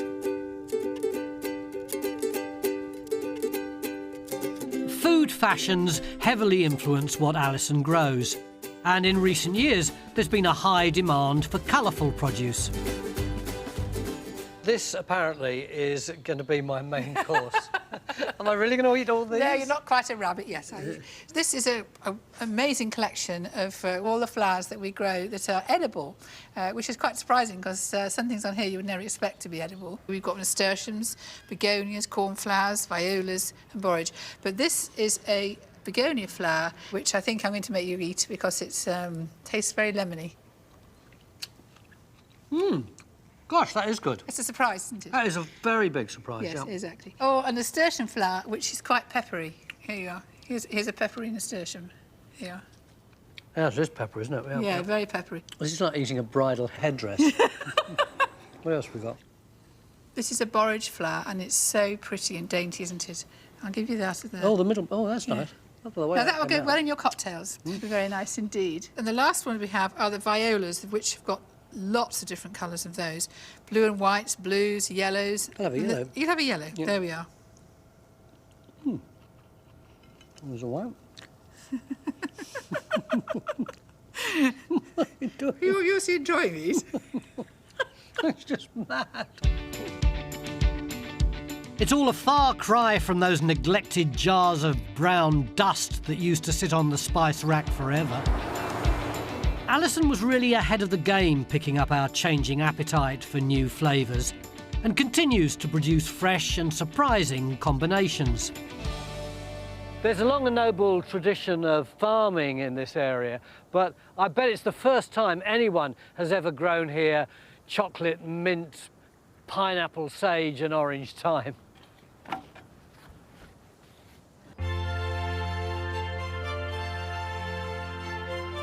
On my coast-to-coast adventure, I'm on the southern edge of the North Yorkshire Moors National Park, heading to Sproxton, where they farmed for thousands of years.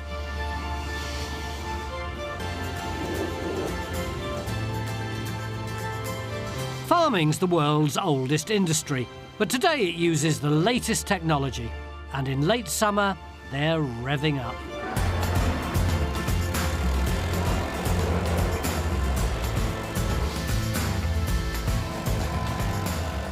It's the 1st of September, it's a really sunny day, which is great news because it's harvest time, and any moment now, these great beauties, I really love tractors, don't you, are about to set off on what's probably the most important day in the farming year. Take it away, boys! This monster fleet belongs to BHE Contractors, who supply local farms with harvesters, balers and tractors. The next 4 weeks are the busiest of the year. Today they're down on Grouse Hall Farm, part of the 1,000-acre estate where they grow barley, oats and Britain's most common arable crop, wheat.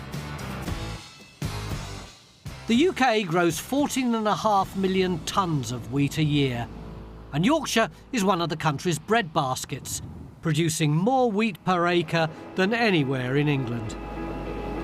It's one of our most ancient crops, but harvesting has always been a race against time. They may have only a matter of days, and that's where this beast comes in. A New Holland combine harvester. 520 horsepower, 14 tonnes of cutting-edge farming technology. At £350,000, BHE owner Simon Dunn can't afford to let it stand idle during harvest. So when the sun shines, it's go time. This field would normally be combined in the end of September, but thankfully we're in here first day of September. It's a very short window, and when conditions are right, we've got to have the firepower to do it. The weather is our thing we're most vulnerable to. We can spend all we like on all this machinery. Yeah. If the weather does not play ball, we cannot operate it. If it rains, there can be outbreaks of pests or diseases which can spread quickly. On the other hand, if the crop's too dry, it can ripen too quickly or even just die. They literally have to make hay as soon as the sun shines. My job is watching the weather forecast and deciding where men are going to be. Just live by it all the time. So when I come back, I want a weather-unrelated job. It's the size of a house. Driving this monster combine is Simon's son, Will. Right, off we go.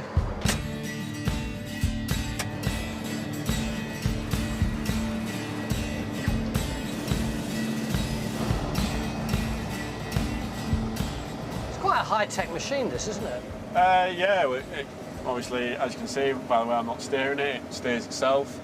I haven't really paid attention to that. Yeah. You've had your hands on your lap all the time. Yeah.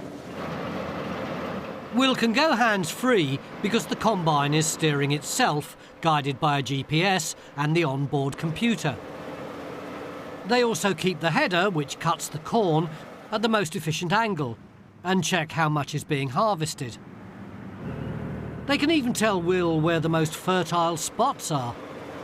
Roughly how much would we have harvested so far? I can actually tell you. We've harvested about 18 tonne at the moment. So, that's extraordinary. Yeah.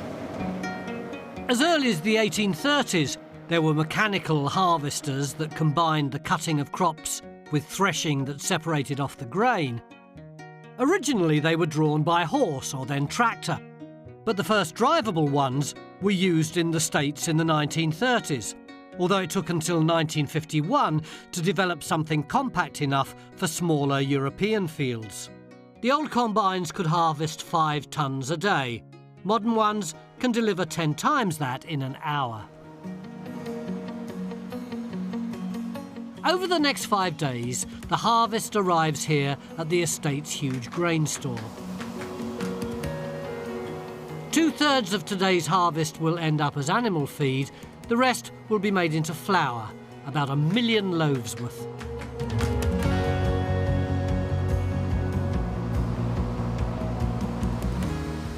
So this is it, the end of the process? This is it, yep. We'll hopefully get 1,500 tonnes of wheat in here. Wow. So we have another 4 or 5 days. So this whole place will be practically full of wheat? Yep, yep. Extraordinary. Wow. It's easy to forget that we still farm on this scale in Britain. I'm really beginning to understand how hard this landscape works. In fact, it's been shaped by centuries of growing and harvesting. I'm travelling north towards the village of Helmsley, still on the edge of the North Yorkshire Moors. What's drawn me here is a harvest of a different kind, and this crop takes a while to cultivate. That larch woodland has been here for decades, but it hasn't sprung up naturally. It's a commercially grown crop to supply the posts and fences and gates for the bridleways and paths of the moors. And very close by is one of the few sawmills that still processes timber in the traditional ways.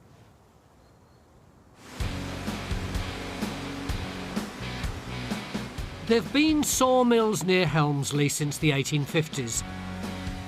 And while business is booming here at the Duncombe sawmill, what this busy yard doesn't tell you is the story of how this important part of local life almost disappeared, and would have had it not been for one former customer, Emma Woods, who took a huge gamble on it.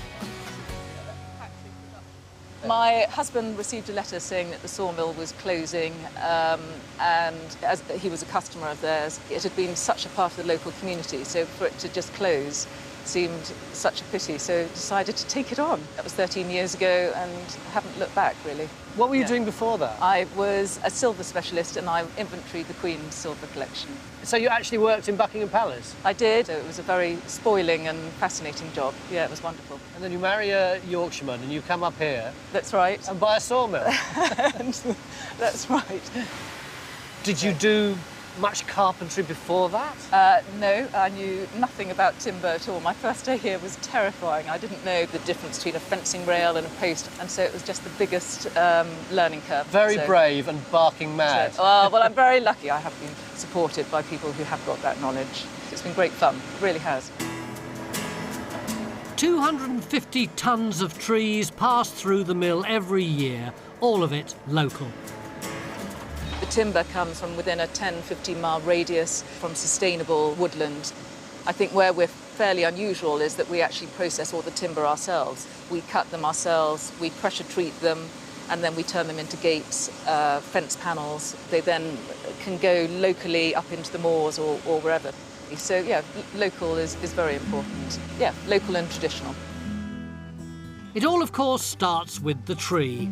Good quality wood from sustainable sources.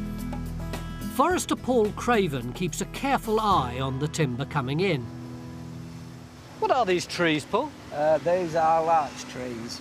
How old do you think these would have been before they were cut? 50, 60 years old, I would say, something like that, these trees. So it's, in a way, it's like a 50 to 60 growing cycle and harvest, isn't it? It is, yeah. Young trees growing into older trees being cut down. You're always working for the next generation in forestry. The larch was introduced to Britain in the 17th century. A tough, dense wood, its high resin content means it doesn't rot or splinter easily. Ideal for use outdoors on gates and fence posts, particularly where it's wet. How do you produce the perfect larch? What we actually want is a nice straight log, not free, no branches. As the tree is growing, what we actually like is it to grow with the rings concentric. That's not concentric middle, isn't it? In the middle, is it? It's on one side. It's to one side. Yeah. So That tells me there's been probably a tree left closer which hasn't allowed light to get to it. So it's more light this side, so it's grown more. There's been more light at this side, and it's pulled it out that way. Whereas that one seems pretty perfect. That looks better, does that one, yeah. It's more central, yeah. How long have you been doing this job? 30 years.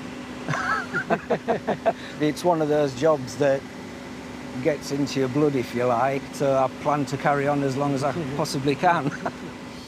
In the last year, the team in the workshop here turned those larch logs into almost 600 gates and 1,200 fence panels, many of which go to the national parks to be used on boundaries and access points.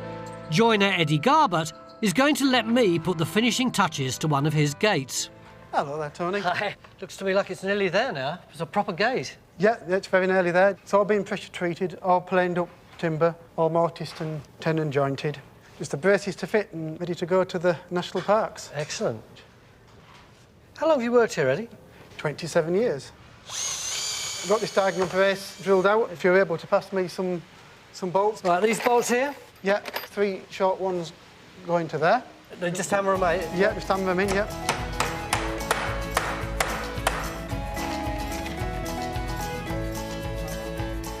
I'm glad you've only given me this job to do, because I always came bottom of my class for carpentry.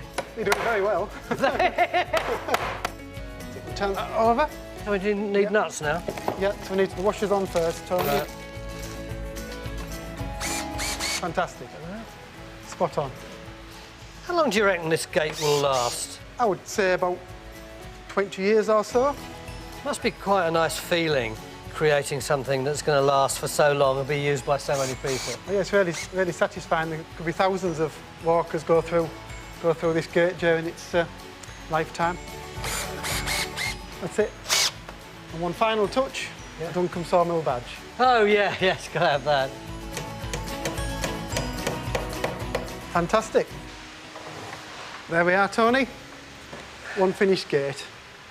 Mr. Moss, woodwork teacher at Wanstead County High School. I made good. Thank you. Next, I head out onto the moors. How do you feel about this place in February? I love it. February's fantastic. Really? Yeah. Where my gate takes pride of place among the 4,500 in the national park. You see that little label's just a little bit wonky. I did that.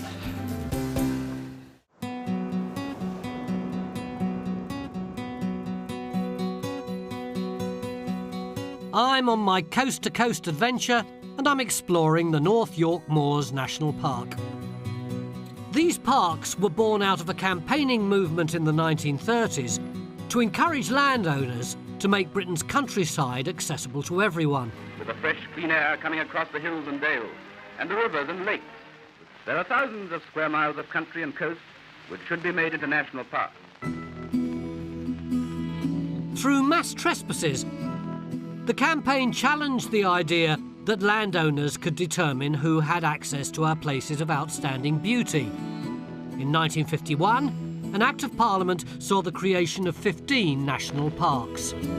The North York Moors, one of the first, is 554 square miles with no fewer than 4,500 gates. A lot of which are the responsibility of Senior Ranger Simon Bassingdale. Hey, Simon. Hello, Tony. I think I recognise this gate, don't I? This is mine, yeah? Yep, hopefully your finest handiwork. Earlier, I helped make a gate at the local Duncombe sawmill, and now Simon's helping me hang it. You can see the old one is a bit wonky, isn't it? It's probably used a good couple of 100 times each week, so it gets plenty of use. Fantastic. First, it's off with the old gate. Do we just lift the hinges off now?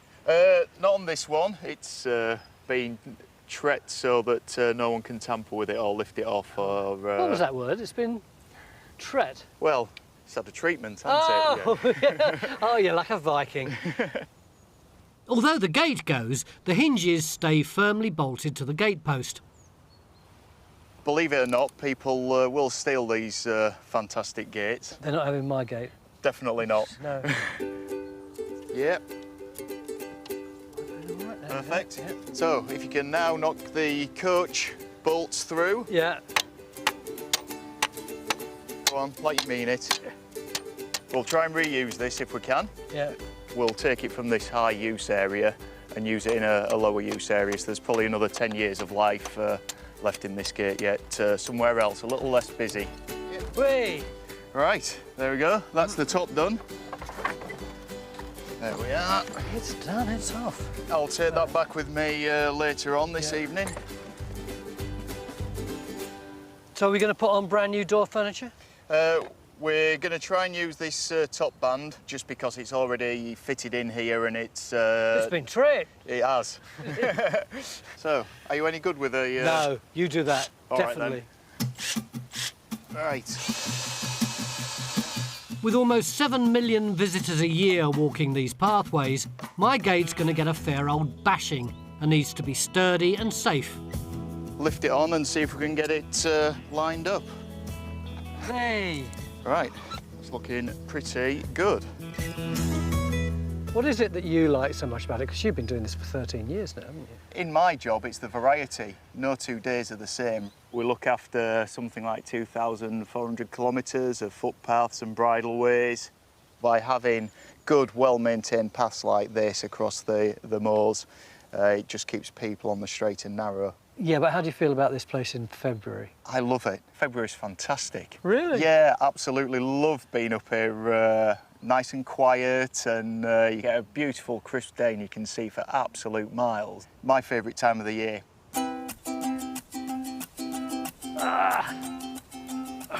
Oh yeah, that's not coming off anytime soon. Now just make sure it's clapping on the clapping post there. A clapping post? Why do you call it a clapping post? Because that's what the gate claps against when it claps shut. It's another world. It's kind of a thrill to know that this gate will still be here and being used in 20 years' time.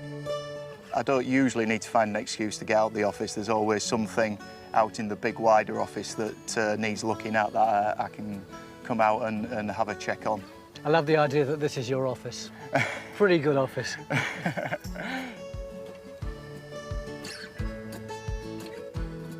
This fertile land seems to inspire extraordinary devotion, whether it's taking a gamble on a failing sawmill, using farmland devastated by foot and mouth to grow herbs, or preserving rare heritage apples.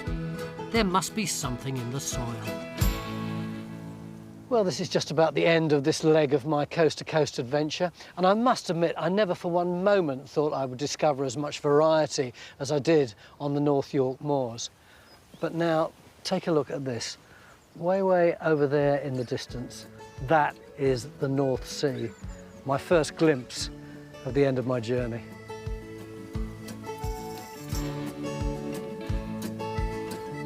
Still some 20 miles to go and plenty to see, but just before I move on...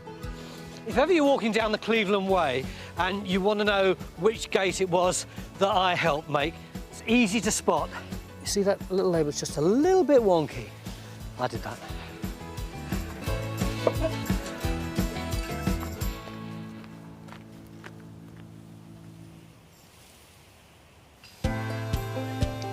Next time, it's the final leg of my coast-to-coast journey. Travelling the line that once transported ironstone from mighty kilns. Can you imagine the din, the smoke, the fire, the sheer amount of human activity that must have gone on here? I'm in awe of the handiwork of Whitby's last trawler builder. It's exquisite, isn't it? And I'm left speechless by some majestic giants. Hey! Oh, Yeah! Did you see that? It is quite extraordinary, isn't it?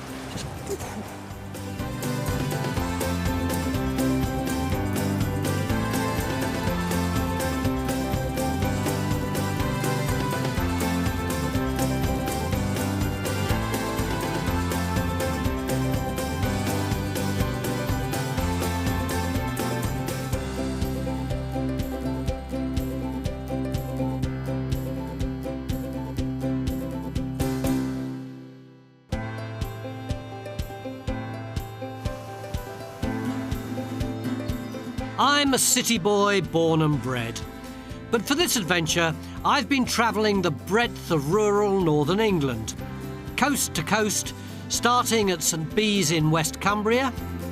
There's this tradition, which is that before you set off on this walk, you have to dip your toe into the sea. Heading for the east coast of Yorkshire. So far, I've covered 170 miles. It's such a beautiful landscape. It's almost manicured.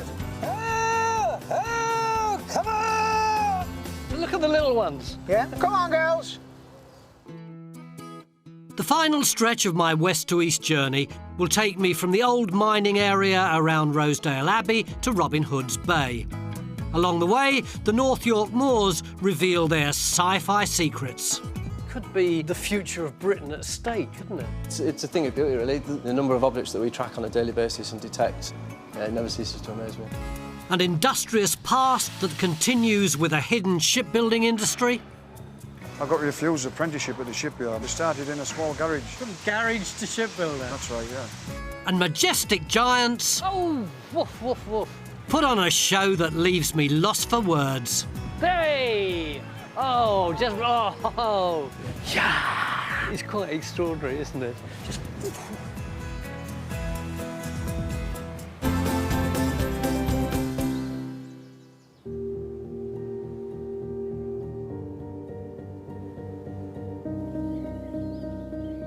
I'm on the last leg of my coast-to-coast trip, and I'm on the North Yorkshire Moors right now. It looks pretty desolate, doesn't it, with this heather-covered land spreading in every direction.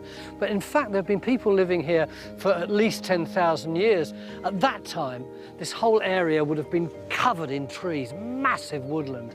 But that time has long gone.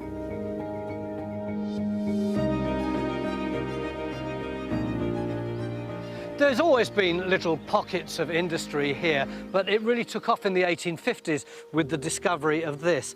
That's not just any old piece of rock, that is magnetic iron ore. And there used to be loads of it, which they would shovel into the back of these huge kilns where it would be roasted to reduce its weight, to make it cost effective to transport it. And eventually these big doors in the front of the kilns would open and they'd all be blazing red. And there's these guys who would shovel it all into great big wagons on a train, because this was a railway track here, and it would be transported off to Teesside, where it would be turned into steel. Can you imagine the din, the smoke, the fire, the sheer amount of human activity that must have gone on here?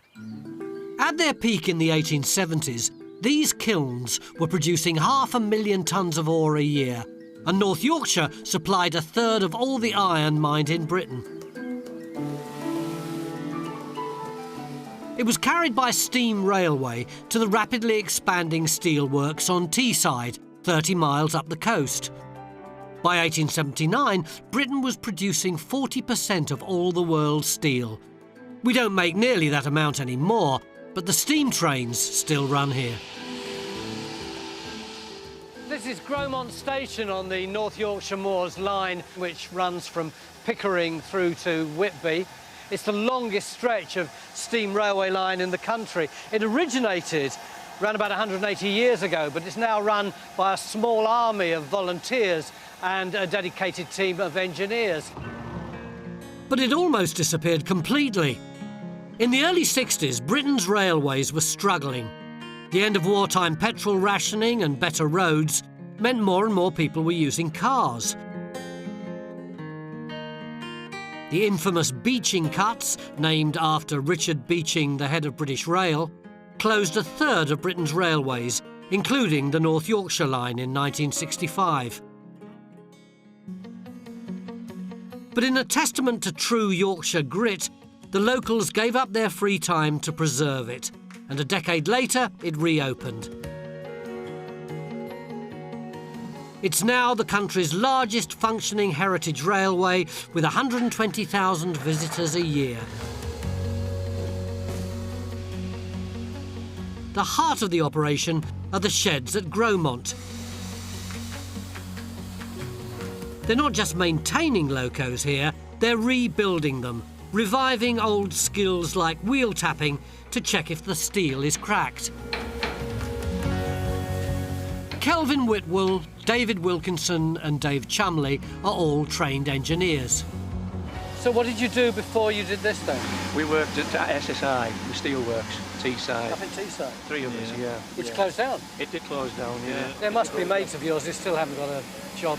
The lot. Yeah, still right, yeah. We were 3 that fell on our feet. And the first job we got was that one. Build that up from a bag of bits. It's just come as a rolling chassis in a boiler and a box of bits.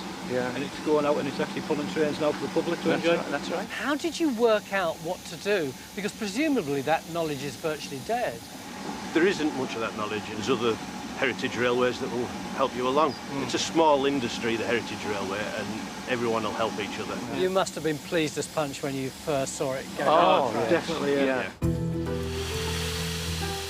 There's a kind of poetic justice that in these stricken times, the railway now employs twice as many people as worked here in the mid-19th century.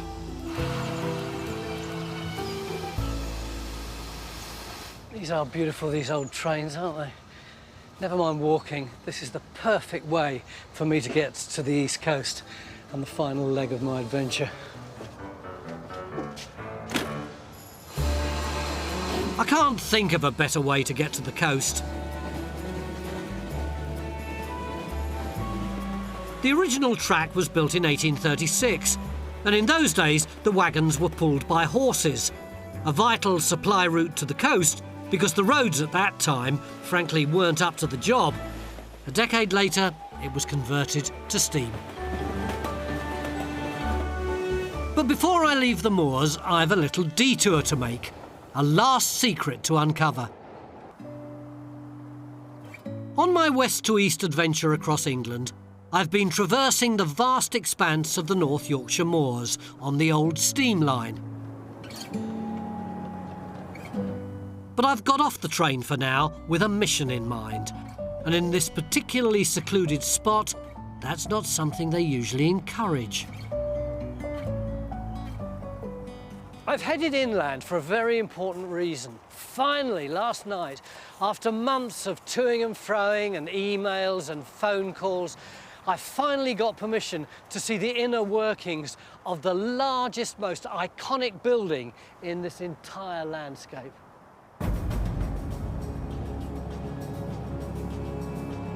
This 112-foot shiny pyramid may look like a futuristic sculpture, but it is in fact a highly sensitive radar station.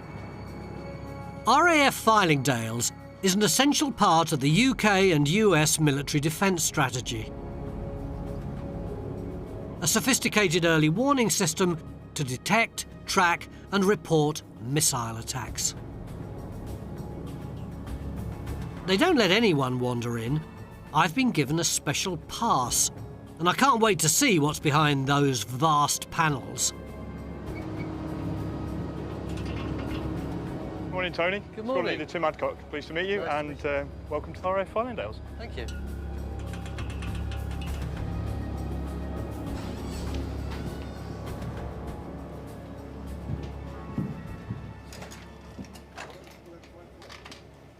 Well, Tony, welcome to the Space Operations Room, the hub of what we do for operations at RAF Fylingdales. We've got various members of the crew that look after kind of radar management and obviously our ballistic missile warning mission as well. Although 320 people work at Fylingdales, at any one time, 10 highly trained personnel are glued to the screens, not looking just into the skies, but into space. On today's watch is Corporal Becky Baxter. So, Becky, am I allowed to interrupt you? Yes, Tony, that's fine, yeah. What is it that you do here? OK, so on the front shelf, we do the space surveillance side of Fylingdales. So And this bit is called the front shelf? That's right, yeah. So the 3 consoles on the front is manned by 3 personnel, and we work in shifts. So we do 12-hour shifts, 24/7. How many objects do you reckon you're tracking at any one time? So we've got a satellite catalogue, which is updated any time new objects go up into space, and we believe there's probably around 17,000 objects up there at the moment. Can you identify them all? Yeah, they've all got unique catalogue numbers, so every object that's gone up since Sputnik went up in 1957, all them objects have got a unique ID. So the radar is very capable and it's able to look for over 800 objects at any one time if the need arises for that. What else apart from satellites might you spot? OK, so one of the important things up there is obviously the ISS, so 2544 we call it, so you would know it as the International Space Station. Yeah. So actually that's due round in about just under 10 minutes' time. How often do you see the space station? Between 5 and 7 times a day. I still think it's pretty exciting. I want to see it come through. Costing an estimated £80 billion to build and run, the ISS is the largest artificial satellite in space. RAF Fylingdales isn't only looking for possible threats, it keeps a watchful eye on the space station as well when it comes within range. OK, so this has just popped up now. This is the International Space Station. So it's shifting along, isn't it? Yeah, so it's very fast. Obviously, we can see it moving along the line. It's fascinating that you can identify all this stuff, but why? What's the point? OK, so it's quite important. Obviously, there's lots and lots of things up there now, so we've got to make sure that a lot of them aren't going to collide. If they do collide, I mean, it can cause masses more debris to fill up space, essentially. At any one time, there are more than 500,000 pieces of debris or space junk orbiting the Earth. Travelling at speeds of up to 18,000 miles per hour, even a small piece could damage the spacecraft or one of the 1,500 satellites currently in orbit. If there was something that looked like it was coming within the same area of the ISS, we would be able to report that up to make sure there's no accidents or no collisions with the ISS.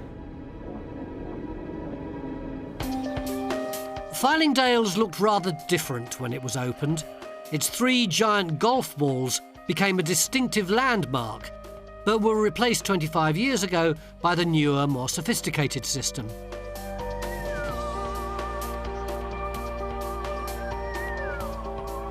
Directly behind those huge panels, team leader James Dickinson is showing me how they effectively see for thousands of miles. So what part of the world is this face looking at? We were looking directly out across southern Europe towards Italy and then directly down towards the Middle East and covering North Africa as well. This is one of our antennae, which is directly on the opposite side of the face where we're stood. So what comes out of here? These are what we use to transmit and receive the radio waves. If you want to see something out there 2,000 or 3,000 miles away, what's the process? So what we do is we generate a waveform. It's transmitted out to the face and then it is emitted out into space. And then what we do, as soon as we've transmitted, we switch into receive mode, and the same antenna then is listening for a reflection of that radio wave back. And then when we do receive a radio wave back, that's when we know we've detected an object in space. And how long will it take for it to go out and come back? Our maximum range, we look at 5,500 kilometres, 16 milliseconds. 16 milliseconds to go out 5,500 kilometres. We're travelling nearly the speed of light, yeah. What kind of detail can you see using all this equipment? We can see anything that ranging down to the size of a tennis ball. So you can fire radar off from here, send the signal 5,500 kilometres and detect something the size of a tennis ball and come back here all in... In milliseconds, yeah. I love the way your eyes shine and there's this flicker of pride whenever you talk about it. Yeah, it's a thing of beauty, really. The amount of work that it puts in within a second is outstanding, it's amazing. And the number of objects that we track on a daily basis and detect, it never ceases to amaze me. I can understand James's excitement. This is a one-of-a-kind system. The 3,600 antennae on each face offering a 360-degree view of the skies.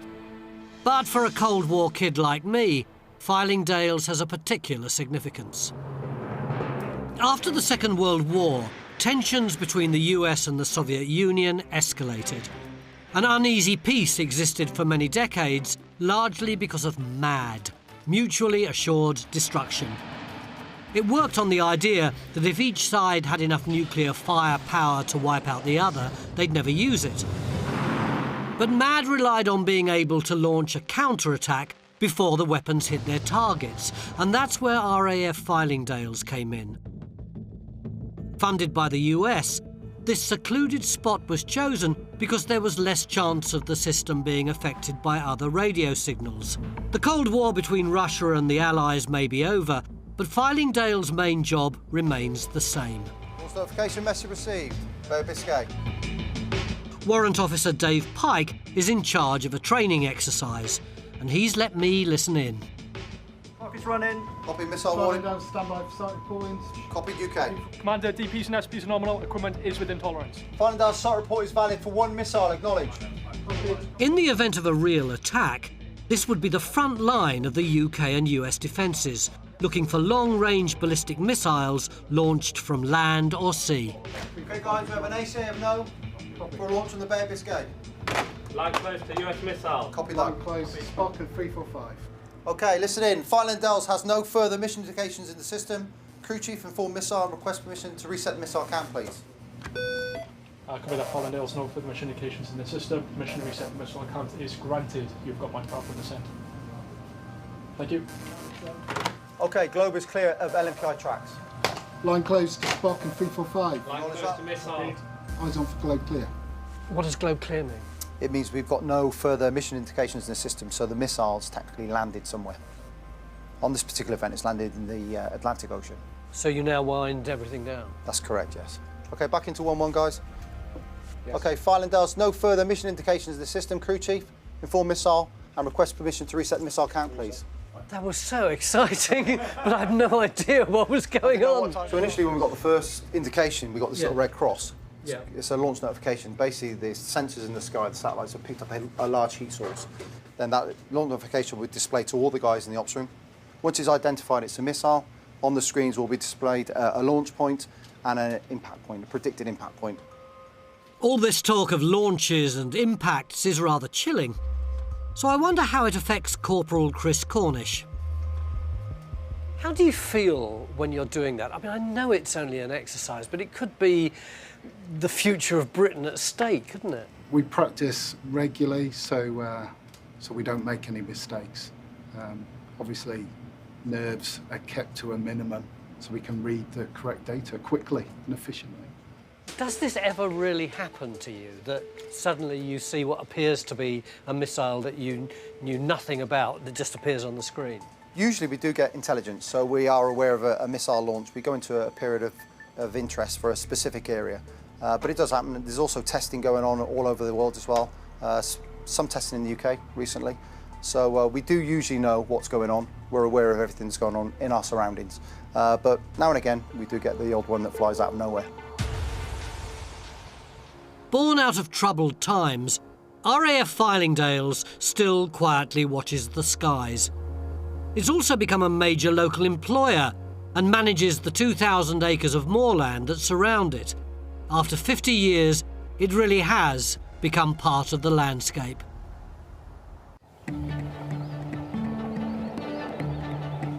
I'm back on the North Yorkshire Moors railway train following the River Esk.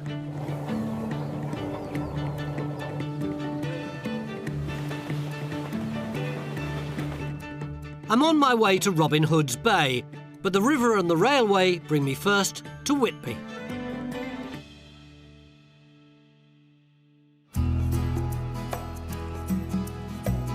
Like many other places I've visited, its tranquil appearance hides a history of enterprise and industry.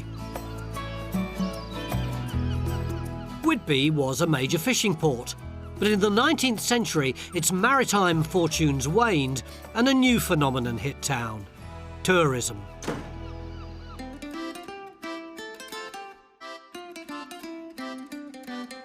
One local business was quick to latch on to its money-making potential, and it's still in operation today.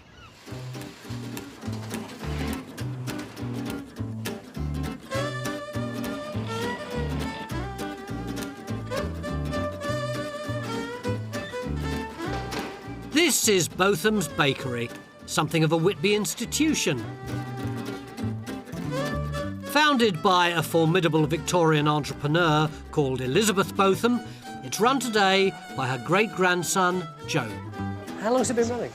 Since 1865, so just over 150 years now. My great-grandmother, she met a farmer called John Botham, who she married, and they came to Whitby, and Elizabeth started baking at home and selling her pies and bread down at the market to make ends meet.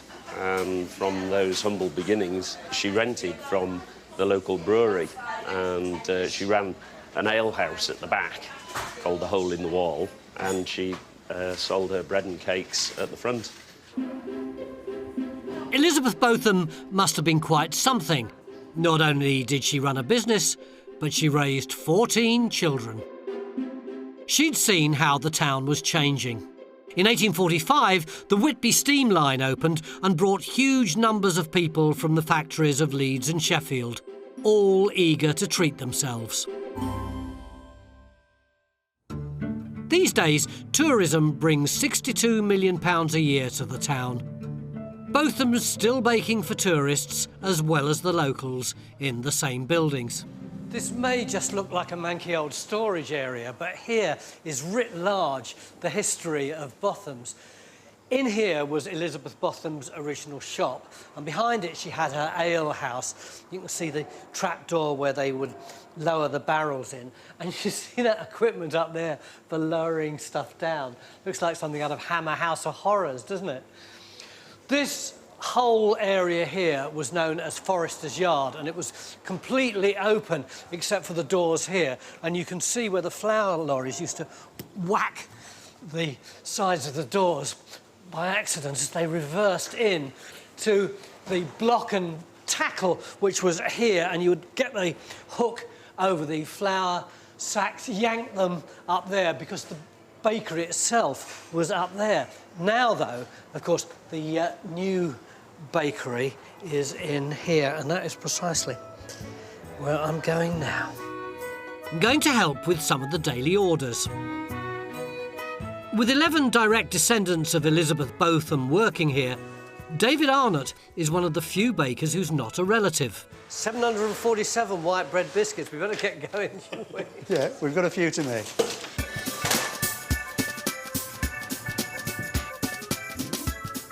The one thing I've noticed about this place is that although there's a lot of machinery around, the processes are very labour-intensive, aren't they? Yes, we are actually a craft bakery, so a lot of it is handmade. What do you call this, Dave? This is a record 36-piece divider. Shove it in here. Yeah. That's right. You pull that big lever down. Pull this big lever down.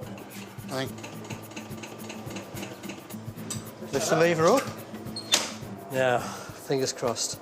Oh, look. There you go. 36 little round bread buns. The hardest thing is actually getting them out without squodging them. Look at those.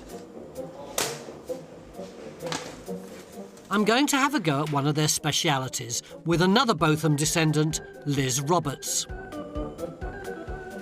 Liz, oh, hi. I've been told to come and help you do the icing. Right, that's brilliant, Tony. Thank you very much. These look very much like the white buns that I was helping to They make. are very similar to the buns you were making earlier, but these are a richer dough to make them nice and sweet for a tea time treat. And to make them even more special, we're going to top them with some of our Whitby lemon icing.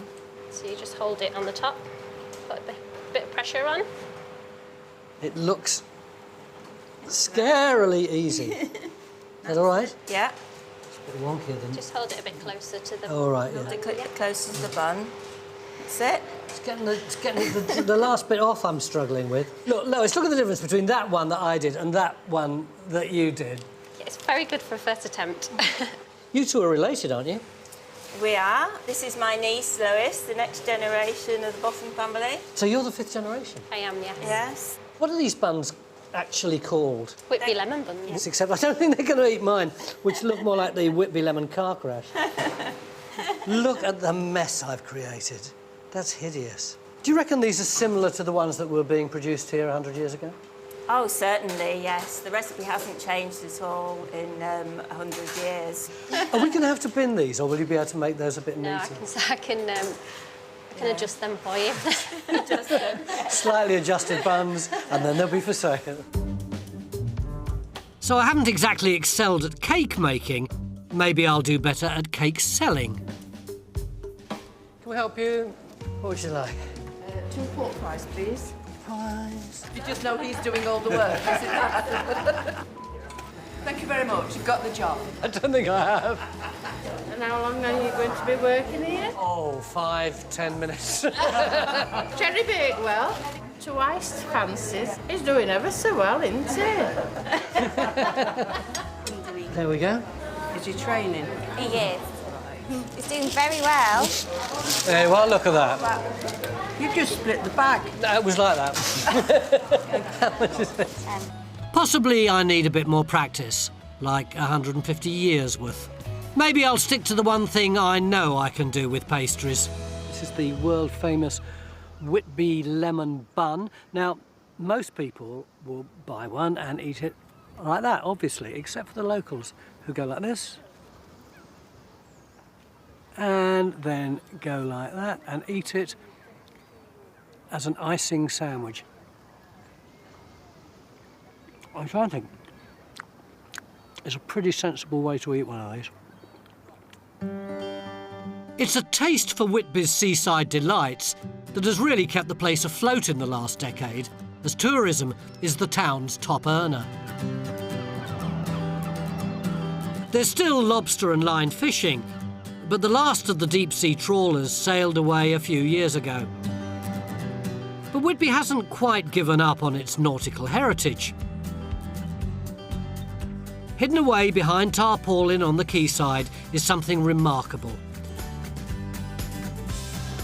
A major shipyard.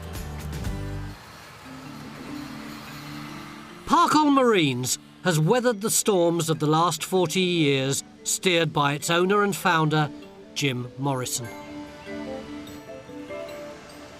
What are they doing here then, Jim? Well, this is where we start off, Tony. First, this is what we call the assembly hall. This is the engine room section, which is the first section we do. And this is the accommodation section, the aft section of the boat. So these two bits will eventually join together. Jim's team make tough working boats, trawlers, destined for the North Sea. Once these are all assembled... When you say assembled, does that mean then that they are manufactured as little jigsaw bits off-site? Well, more or less so, yeah. Years ago, all these would be cut out by hand. Yeah. But now it's all done computerised, and then they come in as all these small pieces which we assemble together. So, although I hope you won't be offended by me saying this, it looks a bit like a scrapyard. Actually, everything's there. You know where it's all going to go. We know where everything goes, yeah. Parkhall is yet another family-run business with humble beginnings. It opened in 1971. Started in a small garage, me and partner. I mean, the first boat we ever built was a small 10-metre boat. But I never in my wildest dreams think it would finish up like this. From garage to shipbuilder? That's right, yeah. It's strange how things go around. I got refused apprenticeship at the shipyard and I finished up building ships. Why did they refuse you? I don't know. Maybe I wasn't thinking it was suitable, I don't know. Yeah. Jim's business follows a long history of maritime industry here. 200 years ago, Whitby was England's third largest shipbuilding centre after Newcastle and London, with 11 busy yards crammed along the estuary. Captain Cook had the vessel that would take him to Australia, the Endeavour, built just across from where Jim's yard is now. By 1900, Britain owned half the merchant ships afloat, but the cost of building increasingly bigger craft saw the decline of the industry in the UK. Parkhall is keeping the skills alive that made us the world's premier boat builders. It's exquisite, isn't it? You can understand why people who've bought a boat like this want to come and have a look at the propeller. Yeah, it's very impressive when you see it like that, yeah. But you can't see it when it's at sea. No, hopefully you never see it anyway, put it that way. The workmanship is breathtaking. This nickel alloy and bronze propeller is made from a single mould and weighs 3/4 of a tonne. It's not until you get up close that you really get the scale of the build. This boat is 24 metres long, 9 metres wide, will carry 30 tonnes of fish and a crew of 7, and costs around £2 million. God, Jim, this is a bit big, isn't it? It is, yeah, but it isn't as big as the last boat we've built. This is like a medium-sized boat, Tony. How long have you been working on this one? I've been on it about 5 months. And by when do you think it'll be ready? Be ready to lift in the water in 4 months' time. There's a lot of blokes crawling all over it. Yeah, we are. What sort of trades are there? There's joiners, there's electricians, pipe fitters, platers, welders and painters. So you're providing a lot of work for the community. It's not just your core team. That's right, yeah. With 45 staff, Jim is Whitby's biggest manufacturing employer. These skills are vital if you're expecting crew to live, eat, sleep and work on these vessels for up to 10 days at a time. It's fascinating seeing a ship like this half-built. There is a massive blue winch in there for bringing the trawling nets up from the bottom. This whole area is a fish processing plant. The fish, when they're caught, they come in here and slide down here to a big table here where they're sorted out. Anything they don't want goes overboard. Anything that's catch, they shove down there, deep into the fish hold. But the other thing is that if you look through here, you can see the galley. As Parkol begin their 37th build in 45 years, their order books are full. It occurs to me that this part of coastal Britain takes a while to reveal its true self to you. Whether it's a hidden shipbuilding industry, or a family bakery that's seen 150 years of change in the town, you just have to look beneath the surface. Next! Oh, there it is. There. No, it's gone again. The whales of Whitby Hey, yeah, yo, yo! prove to be big teases. It really does feel like they're playing with us. I'm almost at the end of my west to east trek across northern England. But before I reach my final destination, there's one thing I just can't miss out on. I'm really excited this morning. I'm about to do something that I've always wanted to do, always planned to do, but I certainly never thought I'd do off the coast of Whitby. Whatever happens, I think it's going to be really fun. I'm going whale watching with local skipper Brian Clarkson. Morning. Good morning. Welcome to Whitby. Thank you, nice to see you. I apologise for the sunshine, I'm sure it'll pass. Do you reckon we'll be in with a bit of luck this morning? I think we have every chance.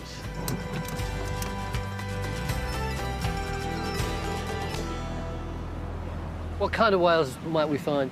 Predominantly minke. Are there likely to be any clues around which will tell you there could be whales in the proximity? Yeah, for sure, yeah. Seals and gannets. Everything's here for food. Big shoals of herring come to the Yorkshire coast this time of year to spawn, and everything, I'm afraid, is here to eat them. Yeah. If we can find the herring, we'll find the whales. I've just got a shout of a boat just ahead of us, and he has 2 whales next to him now. Ooh. So we're only 5-10 minutes from the harbour, and we're literally, hopefully, fingers crossed, 5 or 10 minutes away from a whale, yeah. At one time, boats sailed out of Whitby to hunt whales rather than watch them. From the late 18th to the mid-19th century, a fleet of 55 whalers hunted almost 3,000 whales. In the days before refined oil, whale products were used in all sorts of things, from lamp oil to paint. And the whales here were all but wiped out. It's why it's so exciting to know they're back swimming in English waters. How long have you been looking for whales? Probably 10 years now. I came out of the fishing industry and started doing the pleasure boat side of the job. On our regular sunset cruises, we started to see whales, and then we saw them the next night, and then we realised, well, this isn't just chance. You still seem as enthusiastic now as you must have been 10 years ago. I'm a sucker for wildlife, mate. Just nature, anything that's natural. Sunset TV, sunset every time. Oh. Sorry, mate. Crashed and burned on that one, didn't I? According to Brian, where there's gulls, there's fish, and where there's fish, there might be minkies. 2 o'clock, we're just seeing another one at 2 o'clock. Shouts go up, but I always seem to be looking in the wrong direction. It's tantalising there are apparently two. One is over there and the other is over there, so it's difficult to know where to concentrate. And then... Hey! Oh, just... Oh!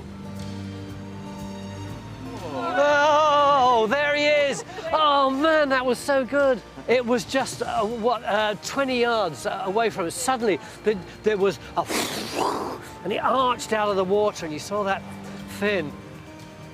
It's extraordinary, the way that nature just hides itself and hides itself and hides itself, and then suddenly flaunts itself like that. There, look.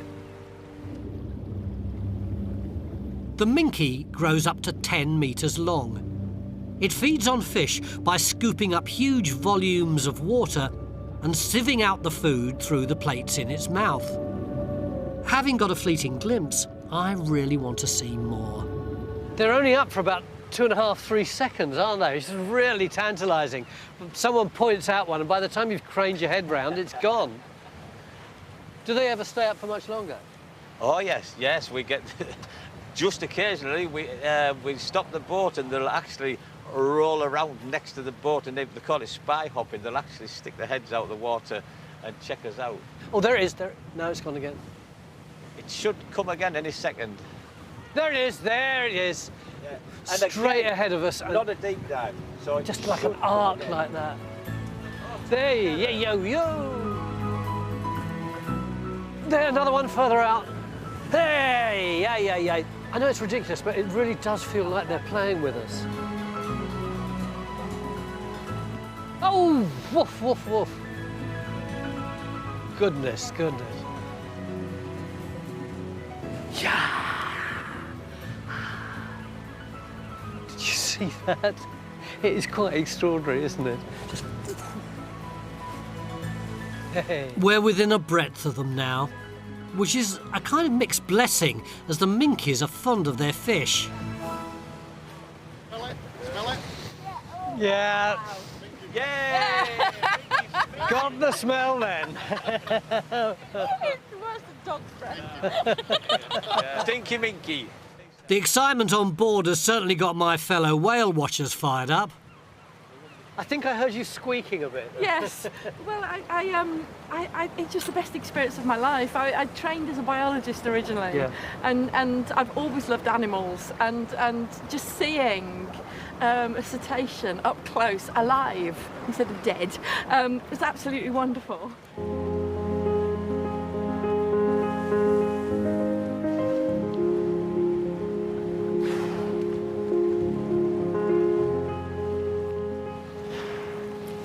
Lovely at the end of the trip to get one so close. It felt like it was giving us a reward for having been patient so long. I think must have seen it really close about 5 times.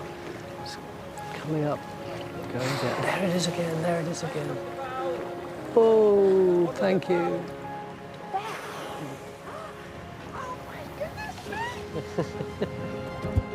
I was excited at the prospect of seeing one whale today. We ended up seeing 16. I love the way nature's so demure. For most of the time, there was just the water and just occasional tail.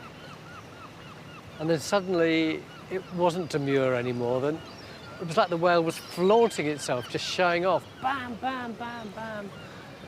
All over the place. I can tick that one off my bucket list, can't I?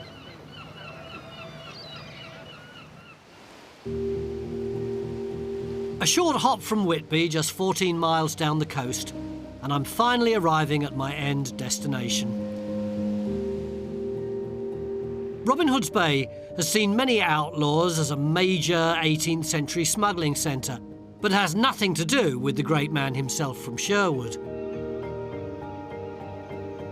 It's where the great English guidebook writer Alfred Wainwright ended his coast-to-coast walk, the inspiration for my trip.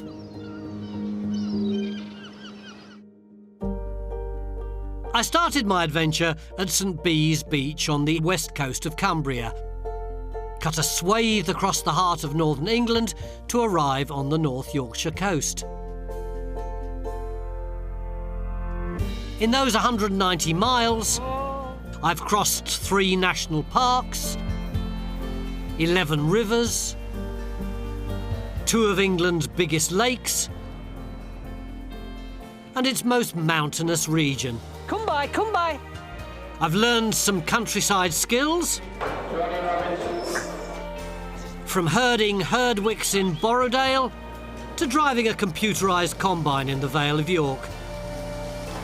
It's the size of a house. I've seen that it's not only a beautiful place, but a productive one. It's a really nice beer, actually. A hive of small industries. Wow. Whoa! Oh no, I've got a split. And I've uncovered a rich vein of history from Rievaulx Abbey's money-mad monks. Bang! Where's the poverty now? Through the Industrial Revolution. Can you imagine the din, the smoke, the fire? To the Cold War legacy at RAF Fylingdales. Course notification message received. Bay of Biscay. And it all started with a pebble from a beach on the west coast of England. There's one more thing to do before I finish. I picked this up when I started the journey, and I have to put it down here at the end. So, here you are. Job done. See ya.